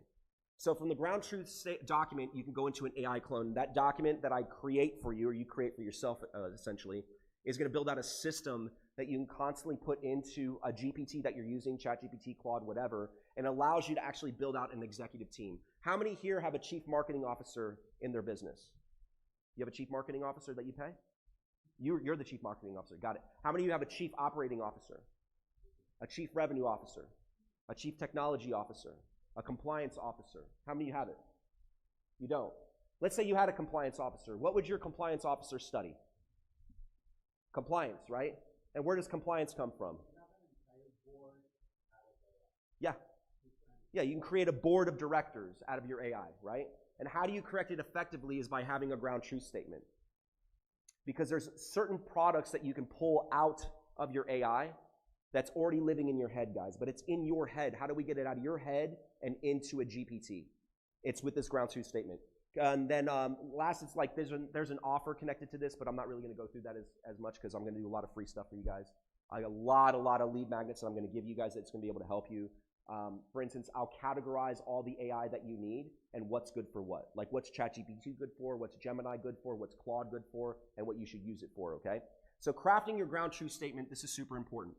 This is your master document that we'll use. And by document, I literally mean it's like 47, 50 pages long, okay? But the way that you do it is very unique and very different because we want to capture multiple things in one go. Anybody ever read a book called Atomic Habits? If you haven't, read that book. It's a phenomenal book. It's about how you do one thing and you can stack a bunch of other things into it because AI is big. Anybody ever heard of 11 Labs where you can clone your voice, right? And why would you want to clone your voice? You guys, anybody do ringless voicemail drops here? If you have a problem with your clients calling you, you leave them a ringless voicemail drop and 96% of your clients are going to call you. Because it's going to ring once and they're going to get a voicemail.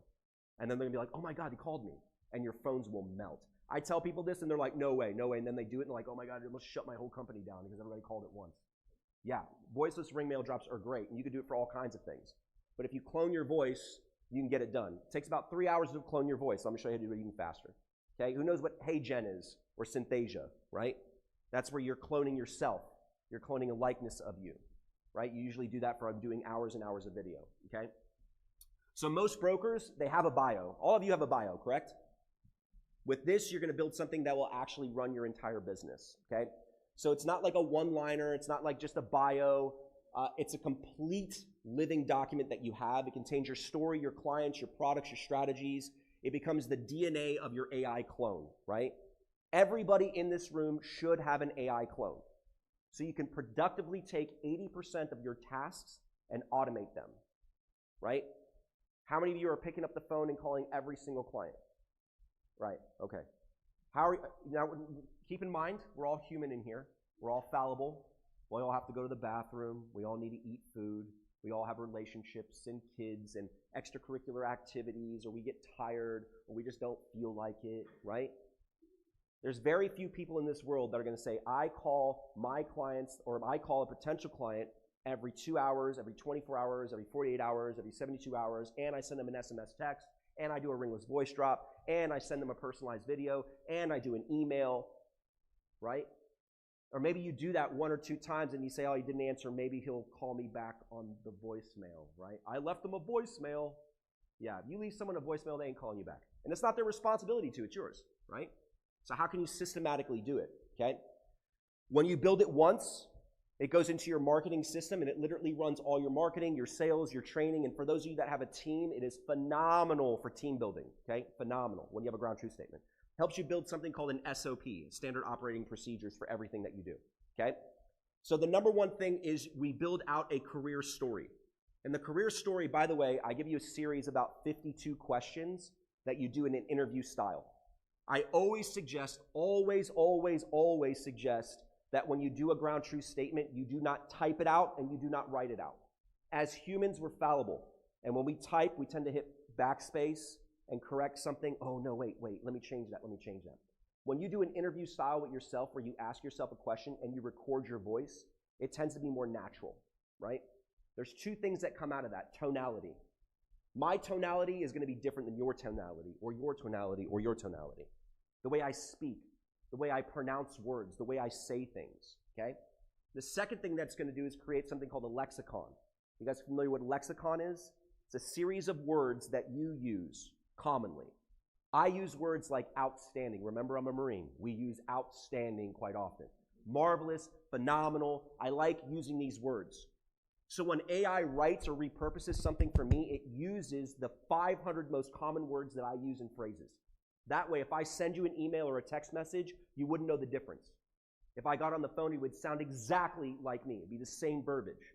That's important. That's why I say you always want to record your voice when you're doing it. Whisper is a great AI tool to use if you're recording your voice. Another one is Otter AI, OTTRAI. Those are 2 really, really good voice-to-text operating softwares that you can do where you can record your voice, and it will turn into text as well. So then you can paste that text and build a document. But the voice is important when you record that, because as you go through the ground truth statement and you do it by voice, you can then take all of that recording and put it into ElevenLabs and clone your voice. This is really, really important, guys. You can clone your voice. When you build out your career story, we then take the whole thing, we put it in first person, second person, and third person. That's going to help you with your marketing. Because when you market, you don't necessarily do everything in first person. You may want it in second person, or you may want it in third person. If you want to build scenarios where you're discussing with clients, or you want to do role playing with your agents, you're going to want it in second person. So you want to do that, and then I show you all the, and by the way, I have all the prompts that you need to do this, guys, okay? Second thing is ideal avatar. We all have different avatars that we want to sell to, right? We all have different avatars. So we build out your ideal avatars. Then we talk about the products that you sell. We all sell different products.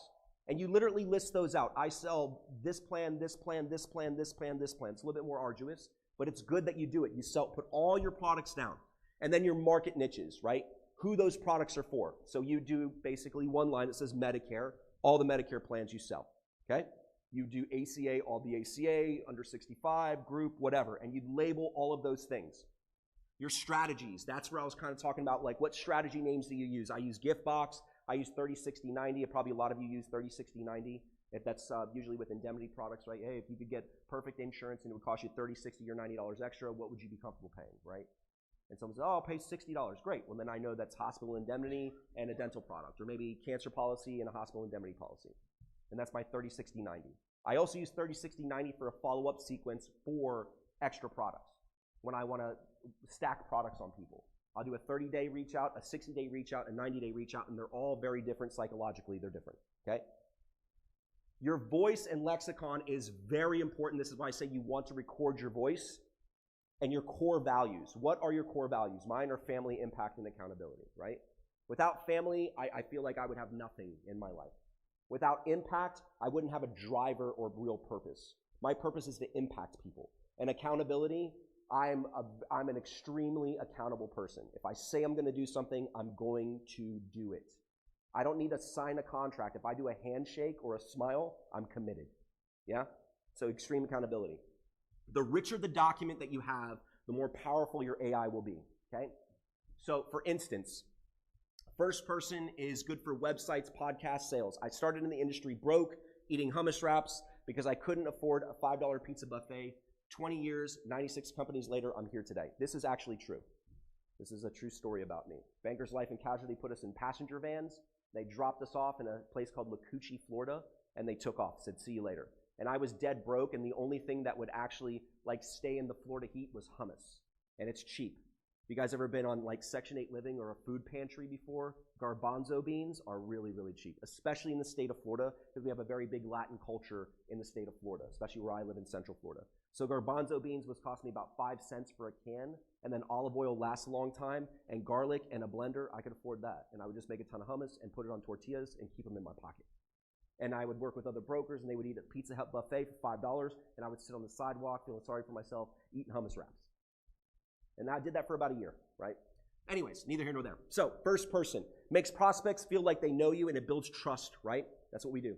And then you use the second person to build out your ads, your emails, social content. Speaks directly to readers, converts browsers into buyers. And then third person is great for press, LinkedIn, event intros. Somebody's going to intro you or talk about you, or you're going to be in a magazine, or you're going to be on a TV show or something like that. This is great to use third person. It's important to know that stuff, guys, because once you build out these ground truth statements, you can literally get on TV shows. I was just on a TV show. It'll be airing on Amazon Prime. Super excited about it. It's called Insider Success, and it's all about the impact that I've made in Medicare. So it was really, really cool. It was pretty cool. Like Dolph Lundgren and some of those B-rate actors are in it too. Sylvester Stallone, he's an A-rate actor though. He's a really nice guy though. But anyways, neither here nor there. So the GTS document, every client you love working with in detail. Senior on Medicare, what's the pain for people on Medicare? Confused by plans, scared of wrong choices, and what products do I attach to them? HMOs, PPOs, supplements, lump sum products like cancer, indemnity, heart attack, stroke. Then you've got the middle income family, what's their pain? The uninsured individual, what's their pain? A small business owner, what's their pain? A young professional, what's their pain? A 1099 entrepreneur, and what's their pain? Now this is what I did for mine. You guys might not work with these same sectors, but who are you working for, and what is the pain factor that they're feeling? And I'm literally giving you questions that are going to ask you this in interview style, and then you're going to respond with voice. And you're going to tell me your take. And from that, I'm going to find out your tonality, and I'm going to find out the words that you use. And naturally, you're going to say things that maybe you never even thought of. And we're going to record all of that. And we take all of that stuff, and we start to build out products. We start to build out the niches that you own. We talk about all the Medicare products, the ACA products, all these different products. You guys can see all that right there. And the niches that you own. Everybody owns a certain niche, right? Or niche, however you want to say that. I say niche, you may say niche. Tomato, tomato. Turning 65 transitions, dual eligible, small groups, 1099, entrepreneurs, veterans, health share Christian ministries, which unfortunately in the state of Florida, we can't sell those right now. High income earners. Can you guys sell them in Michigan? The health shares? The ministry plans? Good for you. We can't sell them in Florida right now. Bridging people to Medicare, like short-term medical, right? Tri-term, things like that. I know you guys do that here as well. And group wellness programs, if anybody's doing that. Is anybody doing Section 125C wellness programs, cafeteria plans for groups? Anyways, yeah, some of you might be. Very cool stuff. You are? Yeah, so you know what I'm talking about. That's intricate, very crazy, gotta be careful, but it pays really well. It's a really, really cool place to be. And you really help business owners with that. But the niches that you own, what are the niches that you specifically are doing? So then I have all my strategies that I put, everybody can see that right here, the gift box strategy, lump sum attach rates, private pool strategy. I use that for group insurance where I'm comparing fully insured to level funded. I compare it to like swimming in a pool. Would you rather swim in a YMCA pool in the middle of Detroit, or would you rather build a pool in your backyard? Which would you rather swim in? Everybody says I'd rather swim in my own pool, right? And that's how I do the comparisons. High deductible accident wraparounds, NEPQ sales sequences. It's a certain psychology that I use called NEPQ. It's invented by a guy named Jeremy Minor. He has something called the 7th level of sales. It's called the Black Book.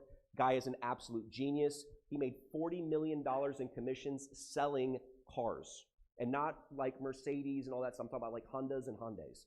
$40 million in like a 3-year span. That's more than anybody's ever made. So his psychology wasn't hard closed for a sales guy in the car business. So I remember I told you I spent a ton of money outside the industry to learn from people. And this is one guy I learned so much for. Then I got all his material, and I took all of his material, and then I pumped it into my AI. Because I wanted everything, all my scripts, all the scripts from my brokers, I wanted all to be the same, and I wanted to come from a psychology that was working on solving problems and uncovering solutions for people rather than pushing them into product. But why is that important? Well, if you're running a company, you want to make sure that you're building guardrails for your brokers and your agents.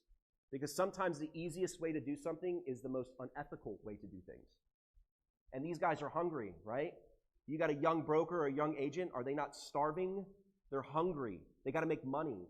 And sometimes it's easy for them to do the wrong thing. So if you provide them with the right tracks, they can do better. And they won't make as many mistakes.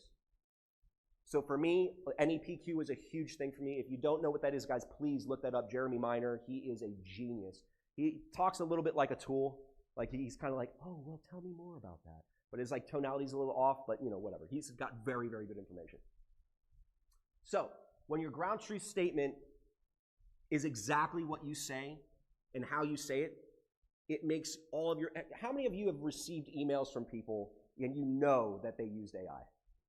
Like you just know it. They're like saying words that they don't ever say, or they've got that long hyphen that doesn't exist on a keyboard, right? You ever notice that one? Or some things are in italics and bold and it's in a font that you can't even do on an email, right? That's because they don't have a ground truth statement. They're just leaning on AI to write them something. And if you do that, you can find yourself in big trouble, okay? Because then it's unauthentic. And if it's unauthentic, people aren't going to do business with you. There's a trust factor. Right now, the biggest problem we have is trust deficit. People don't trust people anymore. It has a lot to do with the call centers, right? They kind of ruined it for us a little bit because they're misguiding people. You know, all the guys on TV talking about buy insurance. This is the best thing. You'll get $9,000 back a year and we'll pay your mortgage. Like, what? That's crazy. Because they're combining like 4 products together and you can't have 4 products at once, right? Joe Namath, you guys know exactly what I'm talking about. The Joe Namath commercials, that was really big. 2019, 2020 until they shut them down, right? So they don't do those anymore.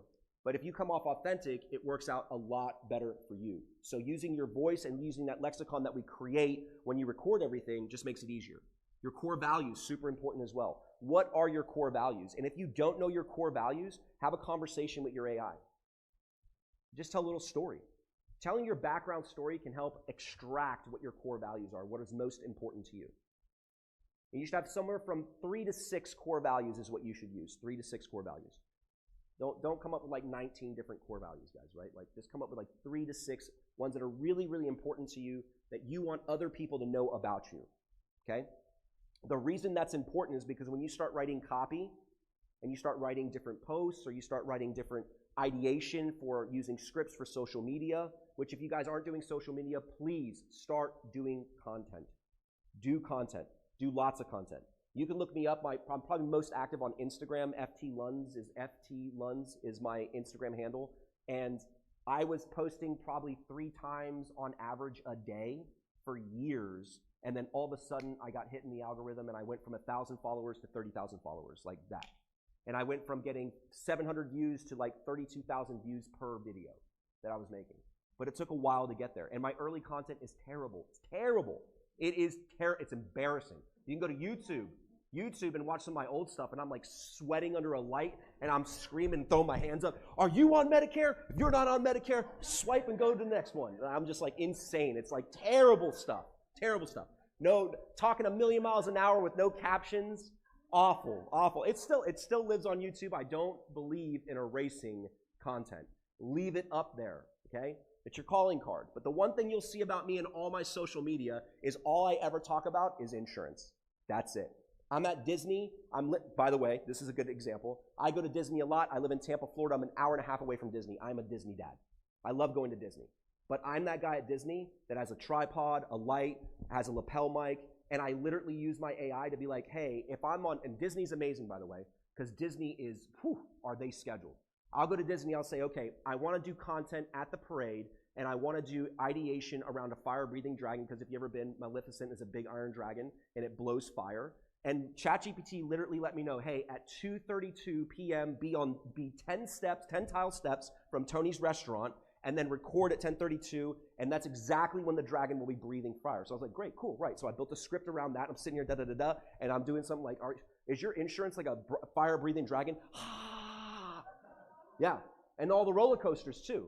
Tron and all that, I'll be like, I want to do one ring friend Tron when the coaster's coming down. And I'll be like, have you ever felt like your insurance is on a roller coaster ride? Whoosh! And it tells you where to stand and when to do it, right? But it knows me, it knows my tonality, it knows everything. So for me to create scripts takes me literally 2 seconds. And I talk to my GPT. Hey, I don't prompt, I just talk. Hey, I need 30 scripts from Medicare, I'm going to Disney. That's it. That's all I have to do, because my ground truth statement is already inside of my GPT.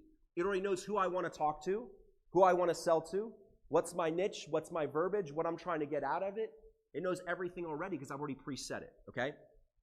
So, career story, number one thing you want to do. The second thing we're going to do is build out your ideal avatars, the people that you like selling to. If you remember earlier, Aaron was talking about this, IDCs, ideal clients, right? Ideal avatars and ideal clients, same thing. Avatar is just a marketing term, right?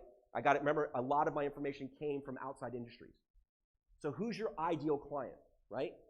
If you were to really break it down. There's a really cool exercise that I learned from Tony Robbins, and it's called the 7 levels of why. When you say to yourself, my ideal avatar is somebody that is 63 years old. Why?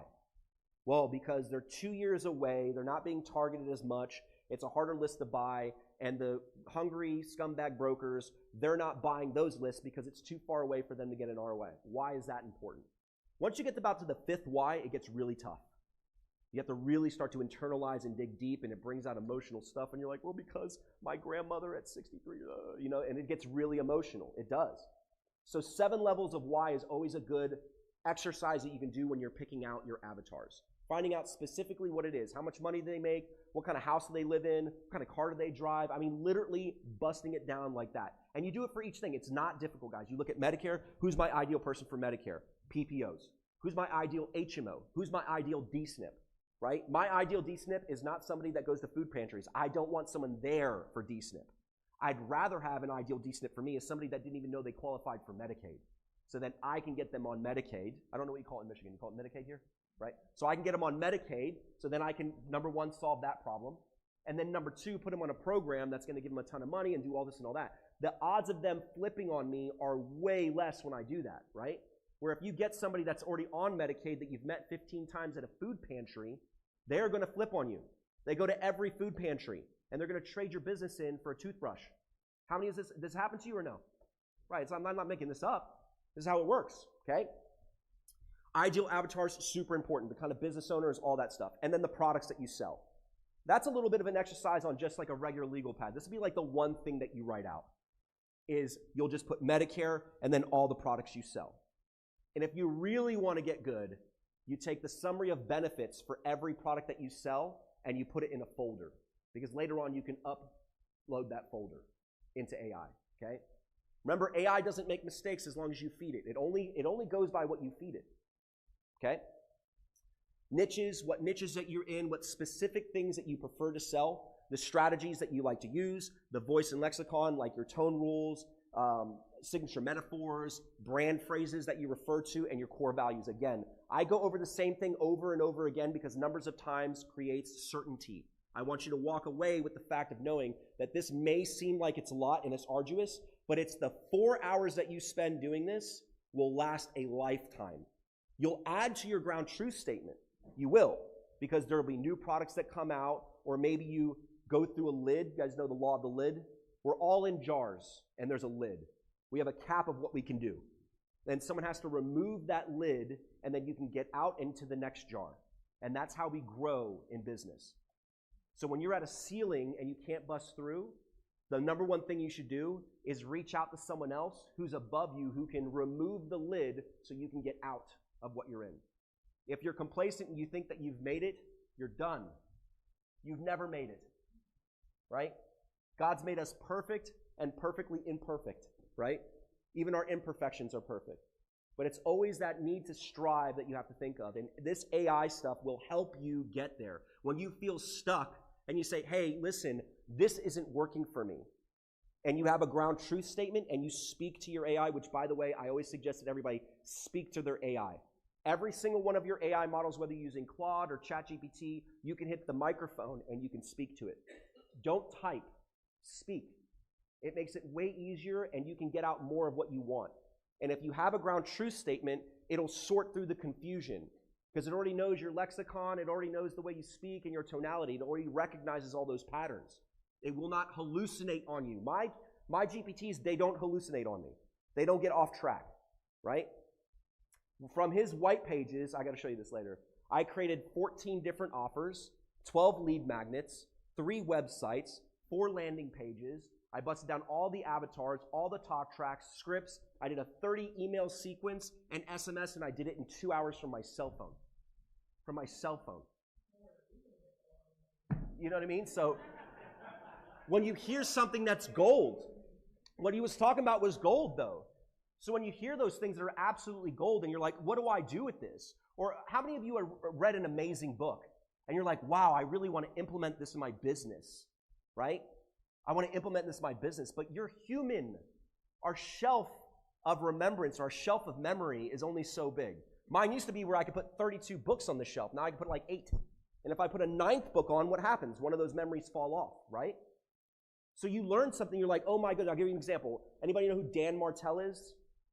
Dan Martell's got a great book. If you haven't read it, it's called Buy Back Your Time. It is the #1 suggested book that I say to any person that's in our industry that's a broker. Buy back your time. 80%, you got to come to this realization that 80% of your time is wasted as a broker. Wasted. And I can tell you this right now, for those of you that are agency owners and you ask a broker, hey, what's going on? I don't have time. Why don't you have time? Oh, man, I've been checking emails. You've been checking emails? Anybody get paid to check emails in the room? Nobody. So why would you do it? Because you have to, right? Or do you? Could you program AI to do it for you and categorize it? You could. And Dan Martell has got a whole system on it called GPS, which I integrate in my company. But it's so much stuff that I just said, oh my gosh, you know what I'll do? I'm just going to create an AI agent, and I'm going to take the entire book by Dan Martell, I'll just buy a digital copy, and I'm going to upload it into the AI, and the AI will work within those boundaries of Buy Back My Time.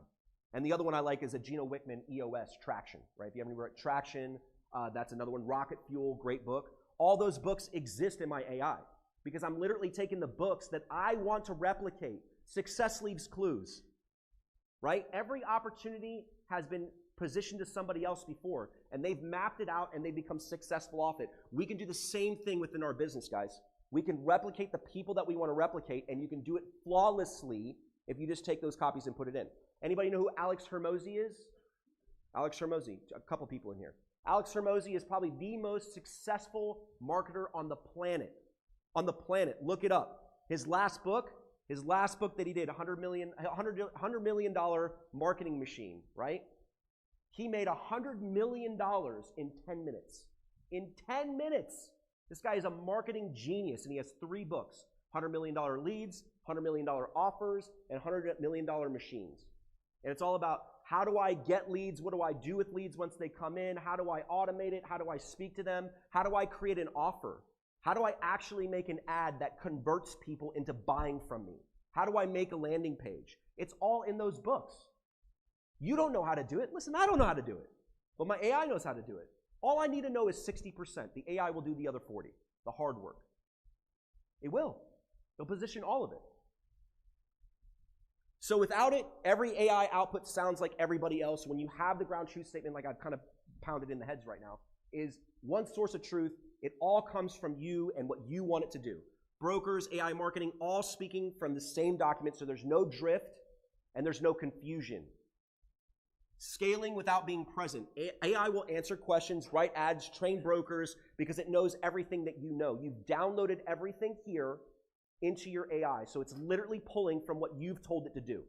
The language you want to use, the tonality you want to use, the philosophy you want to go by, the core values you want people to live by, everything that is you can be put into AI, and you can leverage so many things.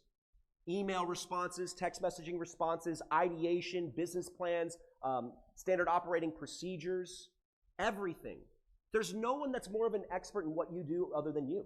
You are the expert. If you've been in this business more than 10 years, oh my goodness, you're a master at this. More than likely, because brokers, we work hard. At least most of us, right? If you've done seminars for years, have you ever documented that process? Or are you winging it? Because a lot of us that are really good, we wing it, right? We improvise a lot.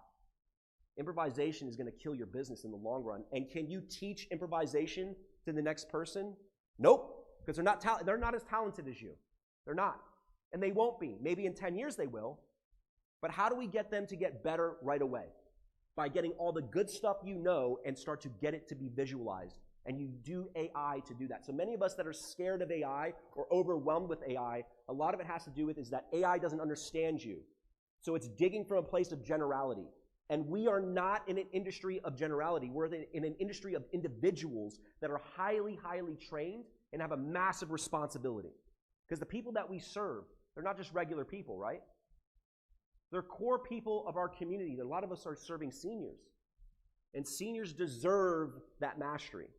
You can replicate yourself and have an amazing life. And again, I'm not saying this to impress you. I'm saying to impress upon you the importance of AI. This year during AEP, I did 307 new plans. And I took Saturday and Sunday off every single week during AEP. It was by far the easiest AEP I've ever worked. And Aetna terminated a product in my market and I had to rewrite 430 people. So altogether, I put up 700 plus applications. Okay? And it was the easiest AEP I ever had. And why? Everything was automated. I pre-recorded videos. I pre-recorded everything. So by the time a client met with me, all I had to do was 5 minutes, 10 minutes worth of work. That's it. Because everything was already set up and sent out. Everything from their intake forms. Listen, I will not meet with a client if they don't fill out an intake form. You should be firm on that stuff. I want to know your doctors, your prescriptions, and everything. And that way my AI pre-writes everything for me, shows me the plans I need to show me their pain points, everything. Does the deep research on the doctors, whether they're in network or out of network, what's going on with the prescription drugs, if it's better on GoodRx, or should they get it through the actual insurance. You can pre-scrub all that stuff. Because most of the time when you're meeting with a client, it's just to get all that information, right? Who's your doctor? Well, it used to be Dr. Smith, but then Dr. Smith, let me tell you a little story. Dr. Smith ended up doing X, Y, and Z, and then he moved, and then this new doctor came in. I don't really like the new doctor, because the new doctor, he's driving a Camry, and I don't really like Camrys. And every time I go in there, he's double parked. And when he's double parked, tell you what, let me tell you another little story. The last time I was in there, I met with the nurse, and the nurse told me, hey, you need to be on this. And it turns out I didn't need to be on that. And I was so upset. And then I couldn't get a referral. And you're like, can you just tell me whether or not that's your PCP or no? Like, do you have a PCP? Right? You know I'm right. So you end up spending 30 minutes on the phone getting information that if you just would have asked them on a piece of paper, they just fill it out and give it to you without the emotion, right? What AI will do for you and a ground truth statement will do for you is it'll take the emotional factor out of it so your business becomes stoic. Emotions are great. Do that on your client follow-up. Do that on your member seminars. Do that on your quarterly meetings. If you're not doing them, do quarterly meetings, right? It's the best thing for your clients. But at the time when you've got to sell during AEP, absolutely not. You got to be stoic. You don't want to hear the story. You don't want to minimize their emotions either, but save it for later. Hey, I don't want to minimize your emotions, but can we do this later? Right now, I want to be pragmatic. I want to make sure I'm taking care of you. Right? So your moat documented, so like no other broker has your story, strategies, clients, like nobody else knows that. That's your stuff. That builds a moat around what you do. Build once, deploy forever. You build it one time, you deploy it forever. I can take my ground truth statement, which is a PDF, like I said, 47 pages long, it's a PDF, and any new AI that comes out, I just put it in there. I just click and drag. Hey, remember this. With Claude, it's in preferences. You have to put it in your preferences, okay? Once you actually do all this, guys, like, again, first person, I'm going to send all this stuff out, so I'm not going to cover this too much. Understand the full document structure. It's 7 sections: avatars, products, niches, strategies, voices, values. 3 minutes to jot down, 2-3 minutes per recording. About 2-3 minutes is every question that you're going to record, okay? Use AI super prompts to build out your draft. This is the super prompts right here. You are a world-class brand strategist building a ground truth statement document. This is not a bio. It's a comprehensive identity document. Ask me these questions one at a time. Boom, boom, boom, boom, and it can ask you these questions. Now, I've already pre-done this for you, so you're going to get a course, and that's what we're going to be doing on the virtuals that we'll be doing. We'll be going through the exact courses, and I'm going to show you exactly, word for word, how to bust this down, okay? Real feedback, real refinement, real results, right? It's super important that you do this by voice and you follow the prompting that I give you because it will make it super easy. Again, I'll give you group live feedback whenever we go through these things, and I've got a couple extras that I'll give you as well that'll make it easy.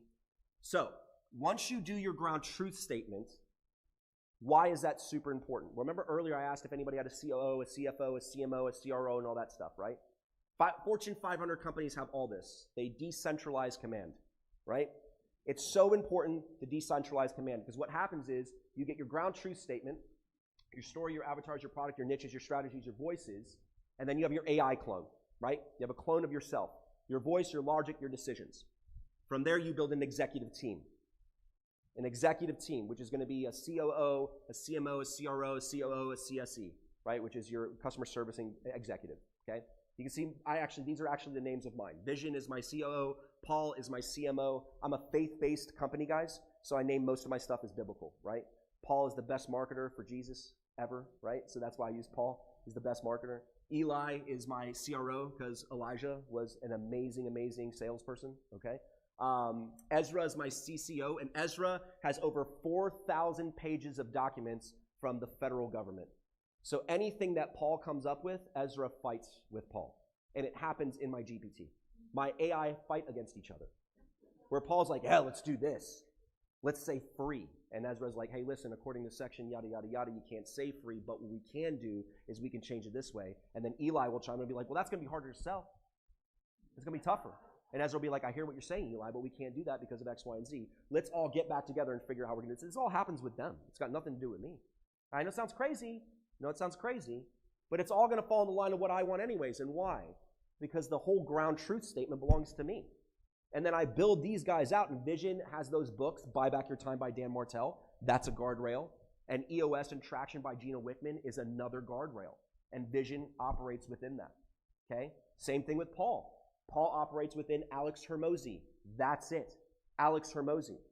That's all you're going to do. His platforms, his programming, his frameworks. That's it. Eli, NEPQ, Jeremy Minor. That's the parameters. Every script, every sales script, every single thing that I do is in those parameters because that's the style that I want. Ezra, well, that's all federal government stuff. That's got nothing to do with me. So as the big, beautiful bill comes out, I ain't got to read it. I give it to Ezra. Ezra, what do I need to know? Implement this in the business. The Inflation Reduction Act, I don't need to know it. Just put it in there. Everything, every document that's ever been created, just put it in there. Thousands and thousands of pages, guys. Your AI can handle it. And Grace is my customer service engagement, right? That's my customer service person, and I use Tony Robbins for customer service. No one's better at customer service than Tony Robbins. He is by far the best. Best experience I've ever had, at least. With the money that I've spent in all these different masterminds, Tony was by far the best. Where I couldn't make like an event, because his events are very difficult to get to, Date with Destiny and all this stuff. It's like 10 days. It's like kind of crazy when you're in this business to take 10 days out of your life. And has anybody ever done a Tony Robbins event before? Holy smokes, man. They're like 13, 14 hours long every day for days. And then he has these challenges where like, guess what? We're not going to eat for 48 hours. And you're like, wait, what? He's like, yeah, all you're going to do is eat lettuce with lemon juice. And you're like, what's going on? Guess what? You're doing a cleanse. And you're like, and then we're walking on fire. And it's like, oh, Tony, what's happening? They call it Tony time. You get on Tony time and it's like you don't sleep. This guy's crazy. He's on a different level. But you learn a lot. And he's got the best customer service ever. By far the best customer service ever. And then your business runs itself in essence, right? In essence. As much as you want to give up, this is why you should read Buy Back Your Time. Because a lot of us are holding on to things like control. I call it the Wilson effect. Anybody ever seen Castaway? Remember Wilson, the volleyball? Yeah. You remember how he almost died in the end because Wilson fell off the boat and was drifting off, and he jumps off his life-saving raft into the water to try to save Wilson? And was Wilson a real person? No. Wilson was a busted volleyball with a palm frond sticking out of it with a bloody handprint. But he almost lost the boat to save the Wilson. All of us in here have Wilsons in our lives. Control, ego. Well, this is the way I've always been doing it. I don't need AI. Yes, you do. And it's not to replace you. AI is not to make you lazy. It's actually to make you work harder. The more you use AI, the harder you're going to work. And why? You're getting rid of all the mess.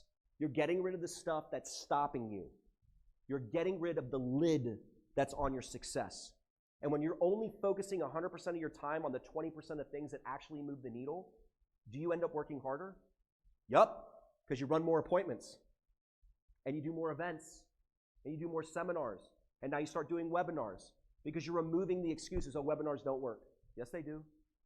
Oh, seniors aren't on Facebook. I think we all know that that's not true anymore, right? The best one is when seniors convince you, oh, TikTok is terrible. They're all on TikTok, right? We were just talking. You got somebody that sells a ton off of TikTok, right? I know people that kill it on TikTok. I'm not on TikTok yet, but I'm like, after talking to Jason for like 5 minutes about TikTok, I'm like, dude, I gotta get on TikTok, man. That's my next thing I'm gonna dominate on is TikTok. Because I'll go live whenever. Like, that's amazing. You just go live and get 50, 60 leads every time you go live on TikTok. That's unbelievable, right? Those social platforms, people are using it. Why? Dopamine is real. We all know what dopamine is, right? You know, they actually say that people get a bigger dopamine release from TikTok than crack cocaine. Yeah. Because TikTok's every 10 seconds, 15 seconds, right? Boom, boom, boom, boom, boom, boom, boom, nonstop. Feel bad for these kids today. That's why 16-year-olds have like the same testosterone levels as like a 90-year-old. You know that? That's actually scientifically proven. And it's because their entire life they've been on dopamine release nonstop. And I can see to my daughter that's 4 years old when she watches YouTube. We don't let her watch YouTube anymore because she just goes boop, boop, boop, and she changes what she's watching constantly. Because when you watch YouTube, how many little like videos do you get up there, right? Next thing is you unboxing this and unboxing that. You guys have kids, you know what I'm talking about. Stupid unboxing thing. It drives me crazy. It's like there's tapping on stuff, you know, like, oh, with the nails and all this. It's crazy. Or the extra noise when they're making things. Actually, I kind of like the cake stuff. You ever seen that? They make the little cakes and whatnot. I'm like, look at this. They got a little oven and a little like hot plate. I mean, like literally, guys, a little hot plate like this and they're melting chocolate. I'm like, this is insane. These little kitchens. It's insane. It's a whole business apparently.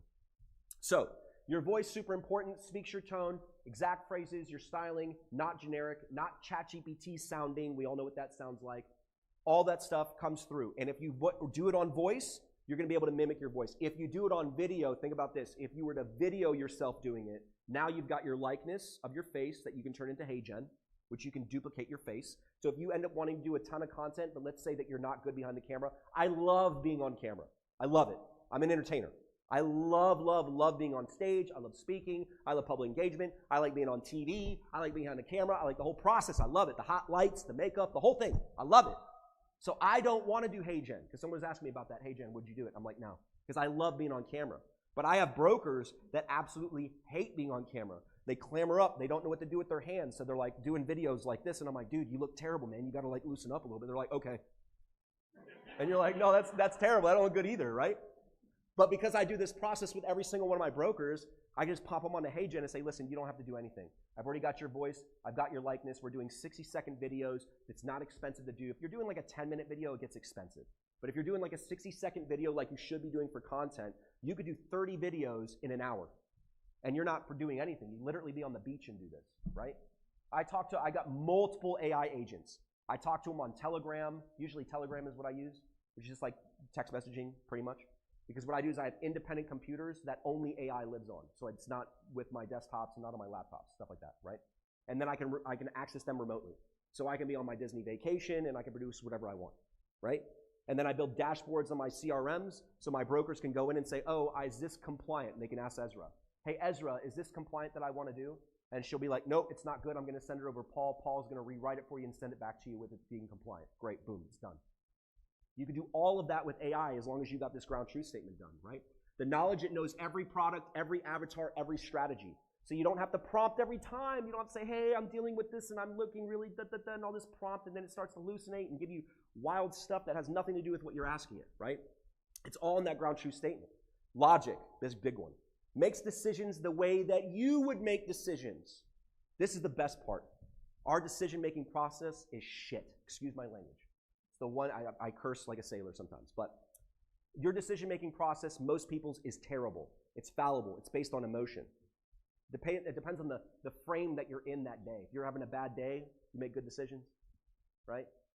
Anybody ever made a decision out of anger and then later on regretted it? If you're married, you have, right? And if you're not married, you definitely have, right? And that's the truth. Your logic changes, but if you have a way that you like to do business, and all of us has been influenced by somebody in this room. well, maybe not in this room, but somebody, you've been influenced by somebody. And that somebody more than likely wrote a book on what you love, right? Whoever it might be. They wrote a book. And you can take that book and plug it into your ground truth statement, and that way all of the questions that you ask it are always going to go back to that. I'm an emotional guy if you can't tell, right? I'm very animated, I'm very emotional. And I have a tough time dealing with non-producing, non-accountable brokers. I do. When they ask me stupid-ass questions, and I'm like, this is fucking ridiculous, and I want to lose my shit on them, I don't. What I do, so I can get it out, my therapist told me to do this. Yes, I see a therapist, I have a business coach, I have a nutrition coach, and I have a therapist, right? I believe in that, by the way. If you don't, get one. This business is tough. It is. And I talk to it like my therapist. My therapist says, why don't you just say what you want to say to your AI, and your AI will just reframe it. And I'm like, that's great. So I'll get on the AI, and I'll be like, this freaking idiot, can you believe this? He told me this guy's a moron. He hasn't wrote a policy in 2 years, and he's asking about co-op. Is he crazy? And my AI will be like, hey, first of all, let's calm down. Remember the goal of what we're trying to do. Let's reframe that. Let's position it this way. Let's ask them this question and see what they do. And I'll literally bounce that stuff back and forth. I got a whole thing I can show you. After this, I'll show you. I'll literally show you how to deal with disruptive broker Kevin. Yeah, it's literally in there. It's a whole chain. And this guy is a psychopath. And I fired him, which is very difficult to fire a broker, right? But ChatGPT taught me how to fire a broker. They're like, listen, this is what you're going to do to get him to quit. It'll be his idea, and you'll come out shining. And I was like, this is interesting. And it worked. He quit. And it gave me systematic steps that I could do to get rid of him, right? And I'll show you this psycho stuff. This guy was wild. He was threatening lawsuits against vendors and all kinds of wild stuff. And it was difficult to deal with. And me, I'm a Marine where it's kind of like, hey, brother, you signed a contract and you're negating on this contract. Like, you're in the wrong here. So I had to figure out a way to kind of smooth that over. So logic is a big player in doing these things. Your identity layers, GTS document, again, you heard me say this 1,000 times. Story, values, voice, lexicon. This is the soul of the clone that you're going to build. Knowledge layer, your avatars, your products. Execution layer are the roles. SOPs. SOPs are so important, guys. SOPs. How many here are growing a business? Agency. Okay. And are you going to, when you don't want to work anymore, are you just going to take your agency in the back and just shoot it? Is it just dead? Or are you hoping to sell your agency? How many are going to, who wants to exit that has an agency? So you want to sell your agency for a profit, right? Good luck selling your agency for a profit if you don't have SOPs. Because that means you're the bottleneck in your business, which also means that you're the number one asset of the business. You cannot sell a business that you are the number one asset in. You need to take yourself out of it and build systems that anybody can pick up and use. I can go on vacation for 2-3 weeks and not worry about anything. Because I could literally have any of my brokers run my business for me just using AI. A lot of it's already automated anyways, and then I actually have a staff as well. I have an executive assistant. I have a chief technology officer that's a real person because I have a person that babysits the AI guys. I've got 18 different AI agents running all at the same time. 18 of them, okay? So I'm a little crazy. I'm a little deep. But I've been doing this for 5 years, right? But it got better once I built this. And I built this 2 years ago. And I was at a social media marketing agency mastermind at a castle in North Carolina, Franklin, North Carolina. And it was probably the only information that I got out of it. It cost me $50,000 to go to this thing. It was the only information that I got out of it, and it's literally made me hundreds of thousands of dollars, is the ground truth statement. And it's so simple. And I'm giving it to you for free, for nothing, okay? Well, you know, Jason's helping me. But anyways, actually, honestly, Jason is doing it for you guys for free. Yeah. He's taking care of you guys. All you have to do is have a contract with him, right? If you guys are contracted and you're committed to him, he's committed to giving you a process to make AI easier. And I know this sounds like a lot, but once you see the questions, it's really simple, right? How did you get in the business? Why don't you tell me about that? Who likes to talk about themselves in the room? Every single one of you like to talk about yourselves. And if you record yourself talking about yourself, you're going to be able to build an unbelievable AI army that will take you to the next level. The important things, the execution layers. Again, vision is my COO. You need a chief operating officer, someone that will build business plans for you and tell you what you should do, how you should analyze data, how you should analyze white pages from somebody that's super intelligent. Where'd he go? Chris is gone. All right, okay. But maybe you read a report or you see something in the news article, or the government releases something, or Dr. Oz is going crazy talking about weird stuff. You need your COO to analyze that and say, hey, what's real, what's fake, what to pay attention to, what not to pay attention to, so you stay focused. Same thing with marketing. How do you want to market a product? If a new product comes out into the marketplace, how do I market this? Who's the best person for this? Who should I sell this to? Where are the opportunities? There's 2 words you should learn, TAM and SAM. That's your total addressable market and your serviceable area market. How can you serve people, and what's the total addressable market? And you can do that very easily. You can say, hey, using my ground truth statement, I want to work in a 25-mile radius from where I'm at. What's the total addressable market? And it'll tell you every single person that you can sell to for that specific product, and it'll break it down to all the products that you sell. That's a real business plan, and then you can market to that. Eli is your sales. That's how you're going to do follow-up. All of my follow-up is automated. And I'm a big seminar guy, right? So when I do seminars and I got 40, 50 people in the room, I do 2 every single month for T65s, and then I do 2 virtuals every month. But I'm actually going to the virtuals. I'm doing that on what's called Evergreen, which means the same video over and over and over again, and we're going to do daily. We're going to do daily seminars every single day on the virtual standpoint. It'll cost me about $6,000 a month, but that's just an ad spend, which is just about what I spend on in-person T65 seminars, right? So I do 2 mailers a month. So when I look at that, I have Eli does everything for me. He does all my follow-up. He does all my conversation, all of my SMS, all of my email, all of it. All of it. And it's conversational, guys. So when a client responds, Eli's like, hey, book on the calendar. Sends him my calendar link. I wake up in the morning, and all I know is my calendar's full every day. Every single day. Every single day. My brokers average 20 to 25 sales a month throughout the year. AEP, we're doing about 150 on average per broker. And it's all automated. My guys love it. They go to a seminar, they do a seminar, they don't have to call people. I'm like, well, if you want the extra, call them for sure, if you have the time. But if you don't have the time, don't worry about it. We're going to be contacting them anyways on the back end. All they have to do is manage a pipeline. How many of you are actually using your CRM? 2 of you? 3 of you? Oh, God. Well, let's back it up there, right? You got to use your CRM, guys. Your customer relationship management. It's so important because you build pipelines. And when you have pipelines, you implement the AI agents, and they'll take care of everything for you with workflows. You got an amazing leader and an amazing marketing team that will walk you through that whole process of how to use that. Automate your business. And then you can go on to the beach, play golf, do whatever you want, and have the freedom to live the life that you want, spend time with your kids, your family. My dad didn't spend any time with me when I was a kid. I go to everything of my daughter's, all her swim classes, all her soccer classes, all her taekwondo, all the graduations. These kids, man, they graduate like 6 times in a year. It's crazy. Everything. Muffins with dad, daddy dance, daughter, all that stuff. I do all that stuff. All of it. My dad didn't do any of it with me. None of it. You want to know why? Because he was working. He was working. He didn't have AI. Definitely didn't have AI. Grace is my support. She does all my customer outreach. How important is that? How many of you are reaching out to your customers 52 times in a year? Each customer. Every single week of the year.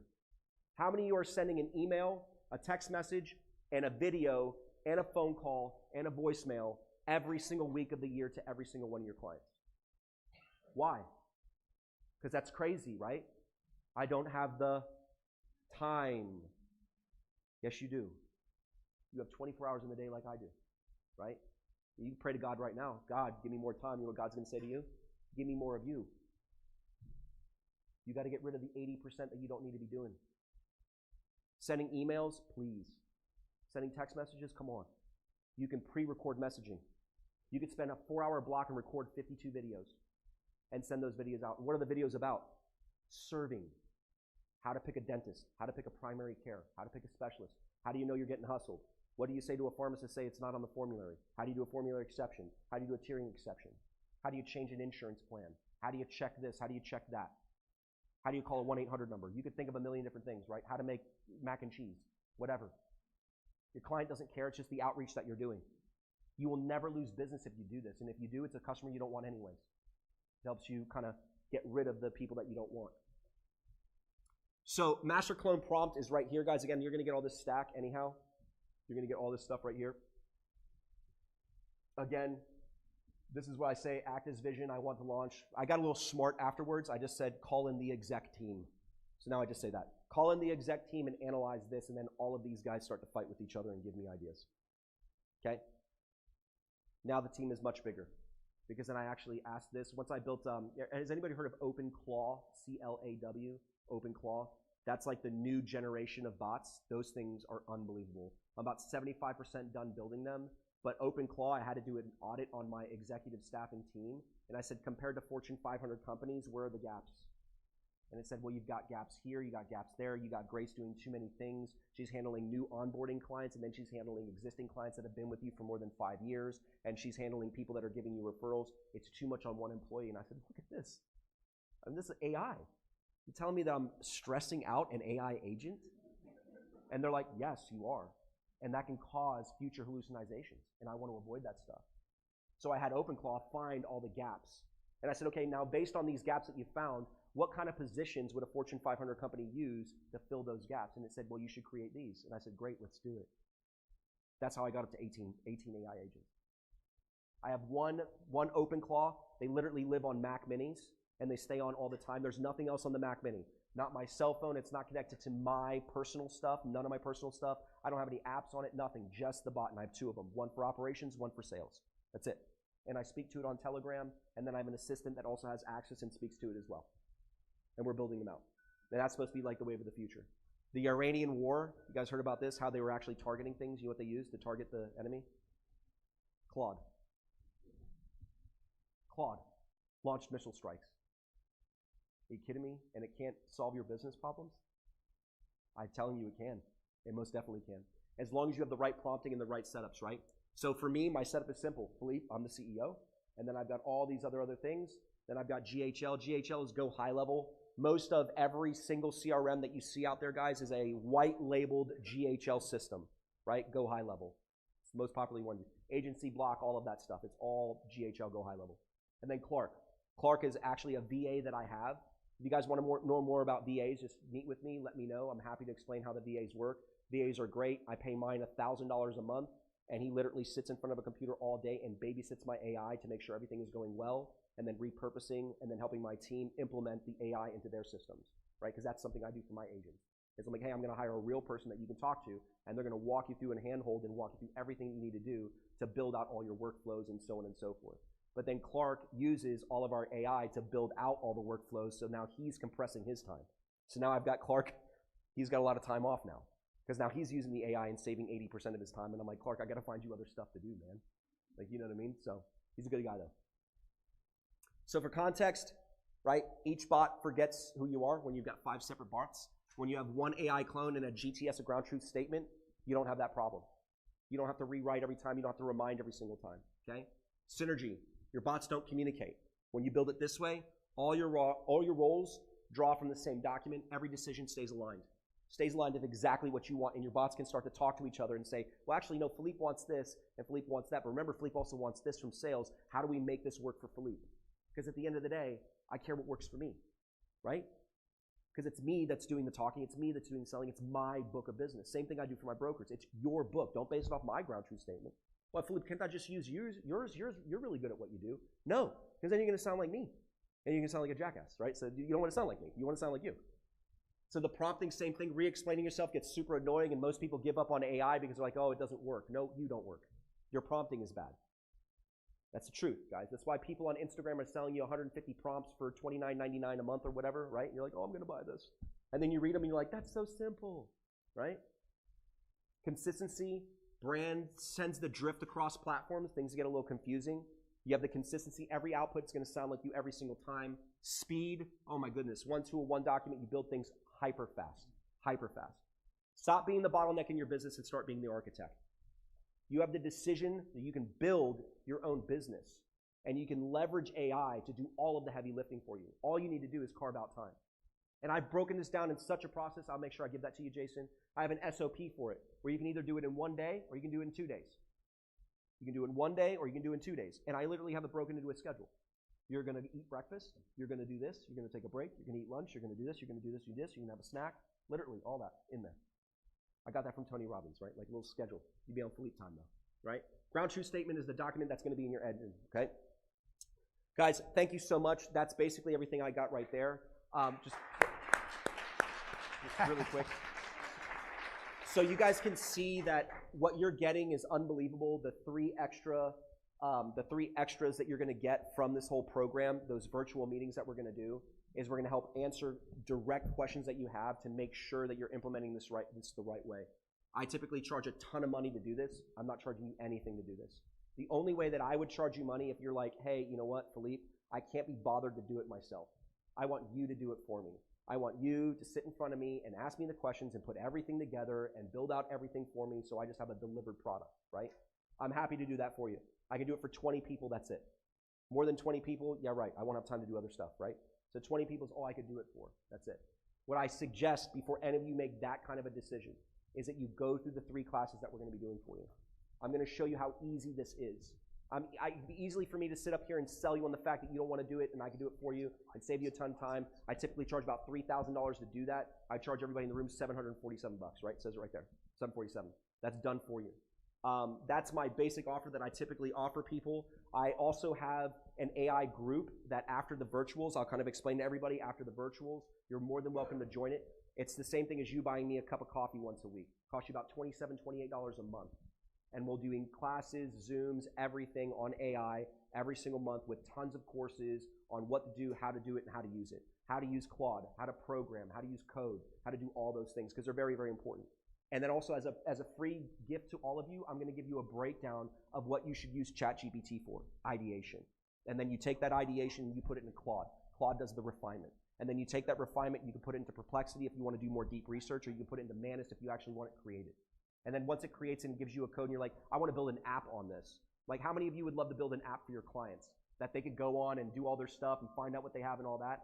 I can show you how to build an app, and with 3 pieces of AI, it costs you $60 a month to own the AI, and it builds you out a complete app that's clickable and usable. It's that easy. The problem is everybody makes it confusing because there's 9,000 products out there and you don't know which one to use. I am going to map all of that out for you. I am doing this now, actively, all the time. Addicted to it, always doing it. I did it with your stuff, with your white pages. I'm going to create awesome stuff, and I'm just going to give it to you, right? So it's going to be great. But yes, guys, thank you so much. I appreciate your time. That's it. I'm done. Thank you, buddy. I appreciate it. Thank you, please. Amazing. So, great stuff, right? Am I working? You guys hear me? I'm off. You're on. Okay. Can you hear me now? All right. Thanks, buddy. Great stuff. Obviously, some simple stuff, some very complicated stuff. There's a lot to it. And when Philippe and I talked about this, I said, hey, you know, and I just talked to Rita about this in the back. There are other groups putting on sessions, trainings for sales, trainings on technology. It could be of value. That's up to you. We at Insurance Advisors Direct, we really try our best to bring that value here to you at no cost. And Philippe and I talked about this. So we've set up sessions that we've paid for. We want you to learn. We want you to find out if it's right for you. And if you want to continue, the thing with AI, and we were talking about this last night, is it's moving fast. You know, it's hard to keep up. It's overwhelming. So if you want an expert, somebody who can help you keep up, you know, we all need those at times for different parts of our business. Philippe's a great resource, you know, because he loves it. You can tell. And he's going to keep up on that. He's going to nurture you along with us. And so, again, we're going to bring those sessions. We're going to have one in June, July, and August is the goal right now. Probably one at the end of each month. And we're going to drill down with our groups of agents that are contracted with us.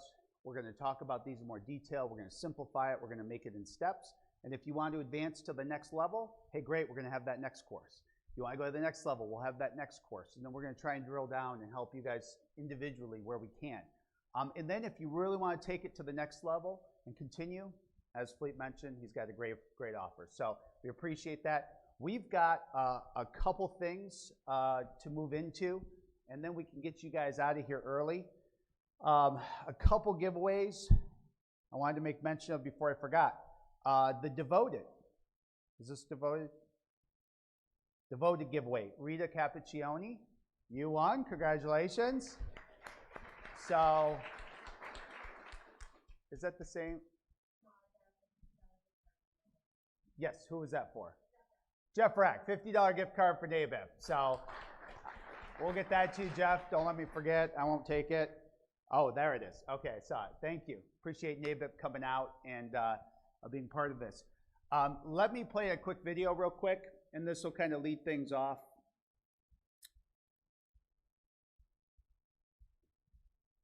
See, Felipe had a lot. When you're signed up for Bridge 360, aka Medicare Pro, this is the first screen you'll see when you log in. This is your main dashboard. Here, you'll get a quick snapshot of your clients, prospects, policies, and leads. You'll also see a calendar section. You can embed your own calendar, or you can use the default calendar already built into the system. This gives you a simple place to track appointments, follow-ups, and important dates. Medicare Pro CRM also sends out electronic scope of appointment forms. Once a client signs their scope of appointment, you'll receive an alert on your dashboard letting you know it still needs to be signed by the agent. From there, the process is simple. Just click Sign, and the agent's signature is completed with one click. If you set any alerts or activities for yourself, they will also appear on the dashboard. Alerts are used more like reminders. Activities are used more like to-do items. You'll be able to see activities that are past due, activities due today, and activities scheduled for the future. If you need to change the due date for an activity, just click the date and assign a new due date. Once you begin adding policy data into the system, your monthly renewals and yearly production will start to populate on the dashboard. This gives you a clearer view of your book of business and your ongoing production. You'll also see the birthday widget. Birthdays that are past due will appear in red. Birthdays for today's date will appear in green. Future birthdays will appear in blue. This helps you stay connected with your clients and avoid missing important touch points. Next is the Aging In widget. This is a useful tool for tracking clients or prospects who may soon become eligible for Medicare. You'll see a prospect tab and a client tab. The prospects shown here are not the same as the leads on your leads page. These are prospects you have uploaded into your book of business who may be aging into Medicare soon. The Client tab will show current clients in your system who are approaching Medicare eligibility. Below that, you'll see your Open Leads section. Any leads you are actively working will appear here. This gives you a quick way to see who still needs follow-up. You'll also see your certification tracker. This helps you keep track of carrier certifications based on the policies you have added into the system. If a certification is ready to be renewed or still needs to be completed, it will show in yellow. Once you complete the certification, you can mark it as completed, and it will turn blue. If you are no longer working with a carrier, you can delete that carrier from the list. The Medicare Pro CRM dashboard is designed to give you a simple, organized view of your business. From one place, you can track clients, leads, policies, activities, renewals, birthdays, aging in opportunities, and certifications. Medicare Pro is just one example of the tools IAD provides to help agents work smarter and serve clients with more confidence. To make those tools easier to find and use, we've created the IAD Agent Portal, a central place for resources, training, marketing materials, product information, and key updates. Now, let's take a quick look inside. Welcome to the IAD Agent Portal, aka the IAD Navigator, your central hub for tools, resources, and support. Inside the portal, agents can quickly access important updates, training materials, product resources, marketing tools, and key links needed to run their business. The goal is simple: less searching, fewer emails, and faster access to the information you need. Whether you are preparing for appointments, looking for carrier resources, reviewing training content, or staying connected with IAD, the Agent Portal gives you one clear place to start. Log in, explore the available resources, and use the portal as your go-to support center for working with insurance advisors direct.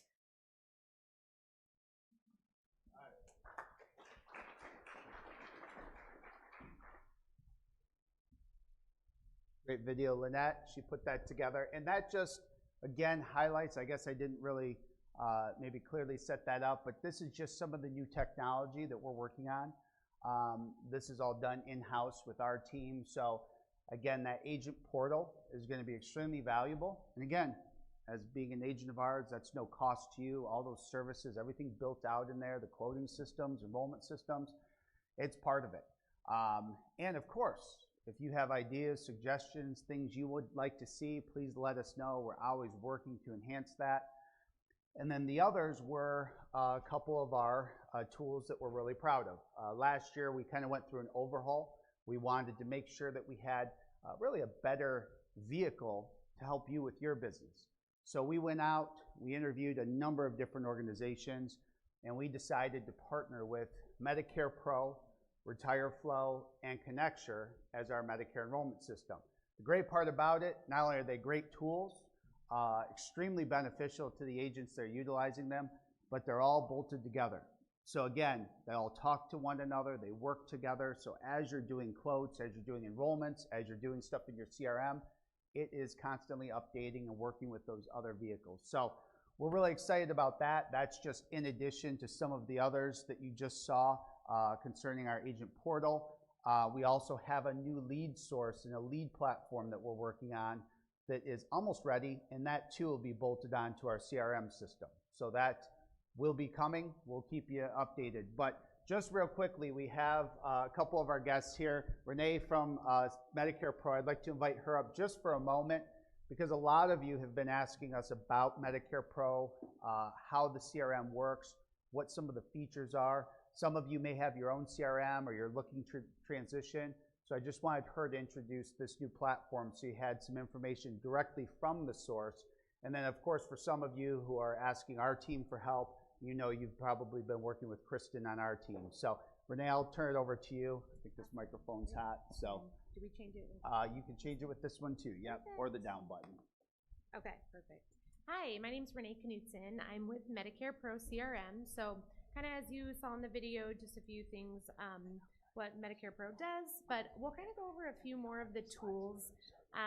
Sort of sometimes, you know, people get in there and they don't even realize that it does do more than kind of just the brief overview that you've probably seen. So first and foremost, despite the name, Medicare Pro is designed for all lines of business. So you're able to manage, you know, your entire Medicare book. You've got your individual health, your ACA, long-term care, group, any of your ancillary policies, all that kind of stuff. So that's just a quick thing to kind of note as well. It's built for agents as well as agencies, so you don't have to worry about managing, you know, you can manage your downline agents. That slide obviously doesn't look correct. Security. Probably one of the biggest things I do want to focus on is just that our security is, we hold it to a super high standard. So we're SOC 2 Type 2 certified as well as HIPAA compliant, so you never have to worry about, you know, data breaches or anything like that. Our uptimes are 99.9%, so we really try to stand by that just across the board. Lead management, so we do work with lead vendors out there. You can integrate them into your system and bring in leads. So if you're doing any kind of lead campaigns with a vendor, check our integrations list, as we do integrate with quite a few of them. Another great tool is you can use your agency dashboard to assign leads out to your downline agents. And then that way you can kind of see your closing ratios, how people are working those leads, etc. The system has the built-in SOA and consent forms, so you can easily send those out to your clients. Electronically, you can decide if you want to email it, text it, print it, or do it in person. You can pull it up and have them sign it right there face-to-face. Prescription lookup, so all the drugs are right there built into the tool, so it's super fast for you to pop in, look up drugs, add them into a client's profile. So that's all done for you in there. Same with the policy data. All of our policy data is preloaded into the system. So most of you will probably be using the Connecture platform through IAD to go ahead and send all your enrollment data over, which will then bring policy data right back into the CRM. But if there ever is a time that you need to manually add a policy into one of your clients' profiles, all you have to do is start typing the name of the policy and you'll be able to just select from a drop down and quickly add the policy into a client's profile. We already talked about that. So yeah, built-in quoting tool. So we did recently just add life insurance to the quoting tool, so you can do all of your Medicare and then as well as life now. The client portal tool, and forget this slideshow, I'm not sure what's going on with it, but the client portal tool is great. So you can design different client portals that you can essentially send out to your clients to have them update or collect new information. So great example of this would be, during AEP, you can send it out. You can have your clients just fill out the information, bring it back into the CRM. Another thing to note too is we integrate with our good friends over here at RetireFlow. So you can continue using your RetireFlow surveys, bring them right into the CRM. We did also make another enhancement with that for you to bring over your scope of appointments as well. So that's really a great tool. You guys don't use Sunfire, so we'll move over with that. The reporting tool is super robust. I would say that's probably one of our strongest selling points that people use the system, just because you can pull such detailed reports. You can actually drill down. You can find, people on a specific company, a plan in a specific zip code. You can look up people on a specific drugs or health condition. So a ton of stuff that you can do with the reporting tool. So I would highly recommend getting in there if you do use Medicare Pro. Play around with the reporting tool because I'm sure you'll find it pretty handy. And then you do have the ability to send out bulk email. So super easy to go in there, pull your report, put together your email marketing templates, and then send those out to your clients. And then leading into the automations. So our automations are a little, so obviously you've got your bulk email and then you've got your automations. So your automations are just things that you can set up that will just automate for you. So birthday campaigns, new policy campaigns. When a policy goes effective, you can start dripping your clients' information. A lot of those are already templated out for you, so that way you can just sort of nurture leads or just stay in communications with your clients. And then the agency platform, another awesome tool to just help you stay on top of your downline agents, track your commissions, track your overrides, things like that, set up your contracts, and then just be able to have a really good eye on your downlines. And then another cool thing is you can, completely brand it too as an agency. It's kind of nice. You've got your custom branding, so all your downline agents are going to see, your logos and your domain, so your brand's, pretty front and center. And then we already kind of went over this. So yeah, contracts, ready to sell status, all the documents. You can kind of track your agents through that entire process. And then the commission tool. So the commission tool is ready. We've kind of been rolling it out in small batches just so that way we're kind of handling, any kind of hiccups that come up. But basically the new commission tool is going to give you the ability to upload your commission statements. So you'll be able to take a statement that you receive from a carrier, upload it right into Medicare Pro, and then you can cross-reference it with your book of business. And then you can also cross-reference it with different commission statements that you have in the system. So you'll be able to find out, who you're missing this month. You can look at your churn reports. You can track those overrides or those splits with your downline agents, just kind of keeping a little bit more oversight on those commissions, because we know just kind of from across the board that the commission seems to be one of the things that agents kind of struggle with the most or just don't have a lot of clarity with. So we're really excited about the commission tool. The tool is built into the CRM. It's our proprietary tool. So that one is going to be probably rolled out to everyone shortly. If you guys are current users of Medicare Pro, you can email us and we'll turn it on for you so you can kind of start using it and see if it's something you guys are interested in. And then this is kind of just a quick visual. So the design of the commission tool was to make it visually really easy to read. So not just like a clunky sort of spreadsheet look. So we do try to make it, visual with charts, colorful, easy to read. So that way you're not just kind of losing it looking at a spreadsheet. And then we integrate with over 40 different integrations. So I would, periodically check that integrations page. We're always adding new ones. So we've got lots of lead vendors, enrollment platforms, all the different VoIP carriers, texting services. So yeah, tons of different integrations to check out. Like I said, we're always adding new ones. The AI capabilities, AI can kind of get thrown out there a lot these days. And so our methodology with AI is we're trying to just weave it in. We're trying to be really conscious about how we do it, because some of these AI tools we've seen are just kind of almost too complicated and they're doing too much and everyone seems to be getting confused. So what we've kind of done is started to kind of piece it in places that agents can kind of find helpful to their business. So one of the things that we've been doing is the AI It's like an AI tool after you place a phone call. It's going to scan the phone call that you had and then suggest things to you. So, hey, do you need to set a meeting? Hey, do you need to send out a scope of appointment? Do you need to set a task or send an email? So those are some of the examples of how it's built in. Obviously, for designing templates, we've got the AI writing capabilities in there. And then we're always kind of looking and adding new capabilities to the system. And then, as always, the pricing is super simple and straightforward, $45 a month for the agent, and then $55 for the agency. But I do believe it's covered through you guys anyways, so don't even worry about the prices. And yeah, that's it. And if you guys do want to try it out, you have 30-day free trial if it's something you're looking into. All right. Yeah. Thank you, Renee. Appreciate that.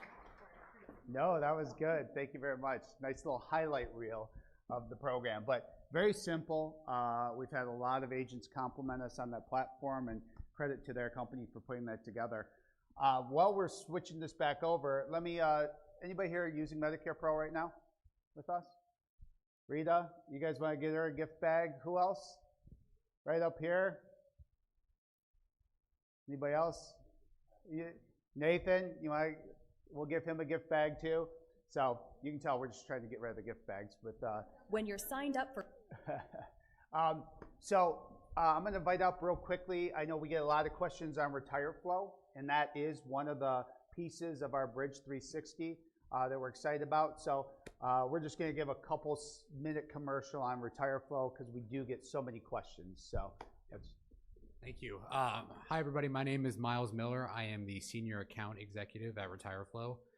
Quick background on who we are. My brother Dalton Miller started RetireFlow. Dalton and I come from a Medicare agency. Our dad started about 15 years ago. We're a small little agency in Columbus, Ohio. We have about 8 writing agents, but we serve around 25,000 seniors with either a Medicare supplement or a Medicare Advantage policy. Now, what we run into every year is our clients calling us off the hook and saying, hey, can you review my plan? As great as that is, we just couldn't handle the call volume. There's too much. So what we did is we created RetireFlow. What we do in a bunch of words is we are a 10-question survey that gathers 3 things. We get drugs, doctors, hospitals, and pharmacies. We achieve permission to contact, and we also get a scope of appointment at the very end. Most important part about the survey, the font is humongous. We ask 1 question at a time. I don't want to sound disparaging towards seniors, but if it's not easy, they probably won't complete it. And on average, it takes them about 8 minutes to complete the survey. The days of listening to our client, Susie Senior, spell 𝗙𝗵𝗿 on the phone is over.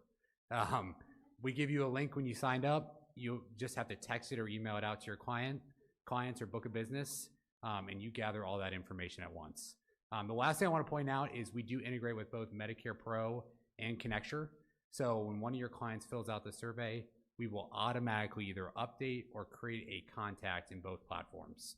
So it's a full circle moment, and you can easily streamline your prospective clients and both your AEP. So thank you guys for having me. And thanks, Miles. Yep. Appreciate it. Great system. And again, you can access all of these through our agent portal. So make sure you sign up for that.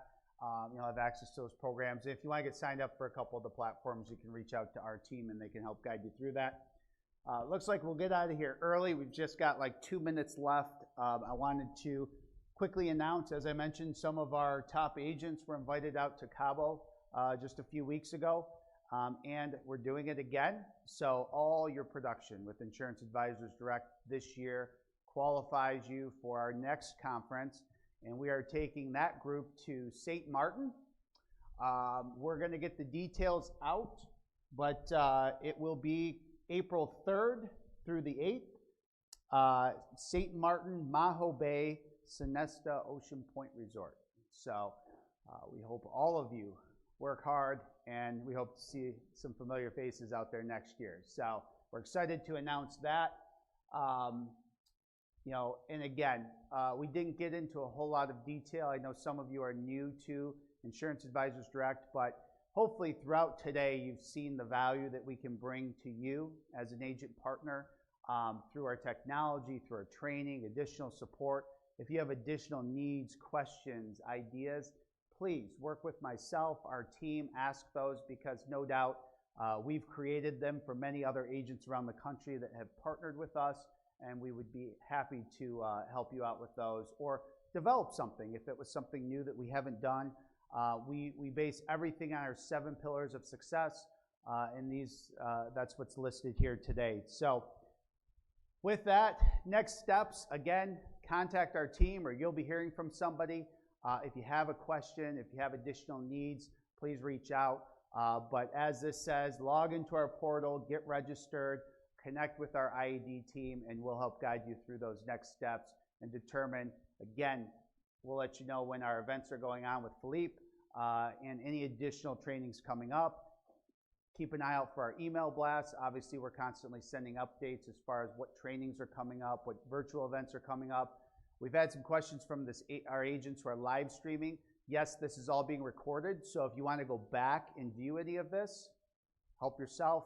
I believe that's on our YouTube channel. Please subscribe to our YouTube channel. You'll get updates every time a new video comes out. Every time we do a video or a training, it gets uploaded and is hosted on our YouTube channel. So a great resource tool as well. With that, that's it. I want to thank everybody for coming, sticking with us.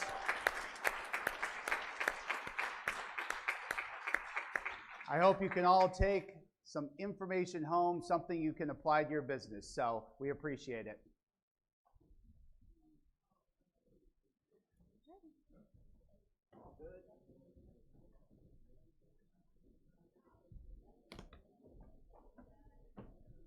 Now we're going to have Jason singing hard.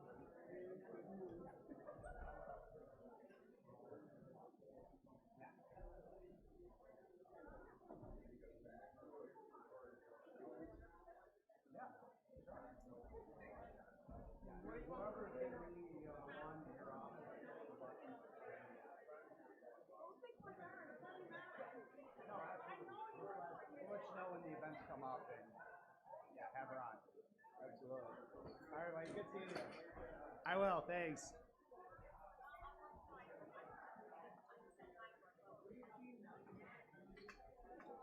Hope it was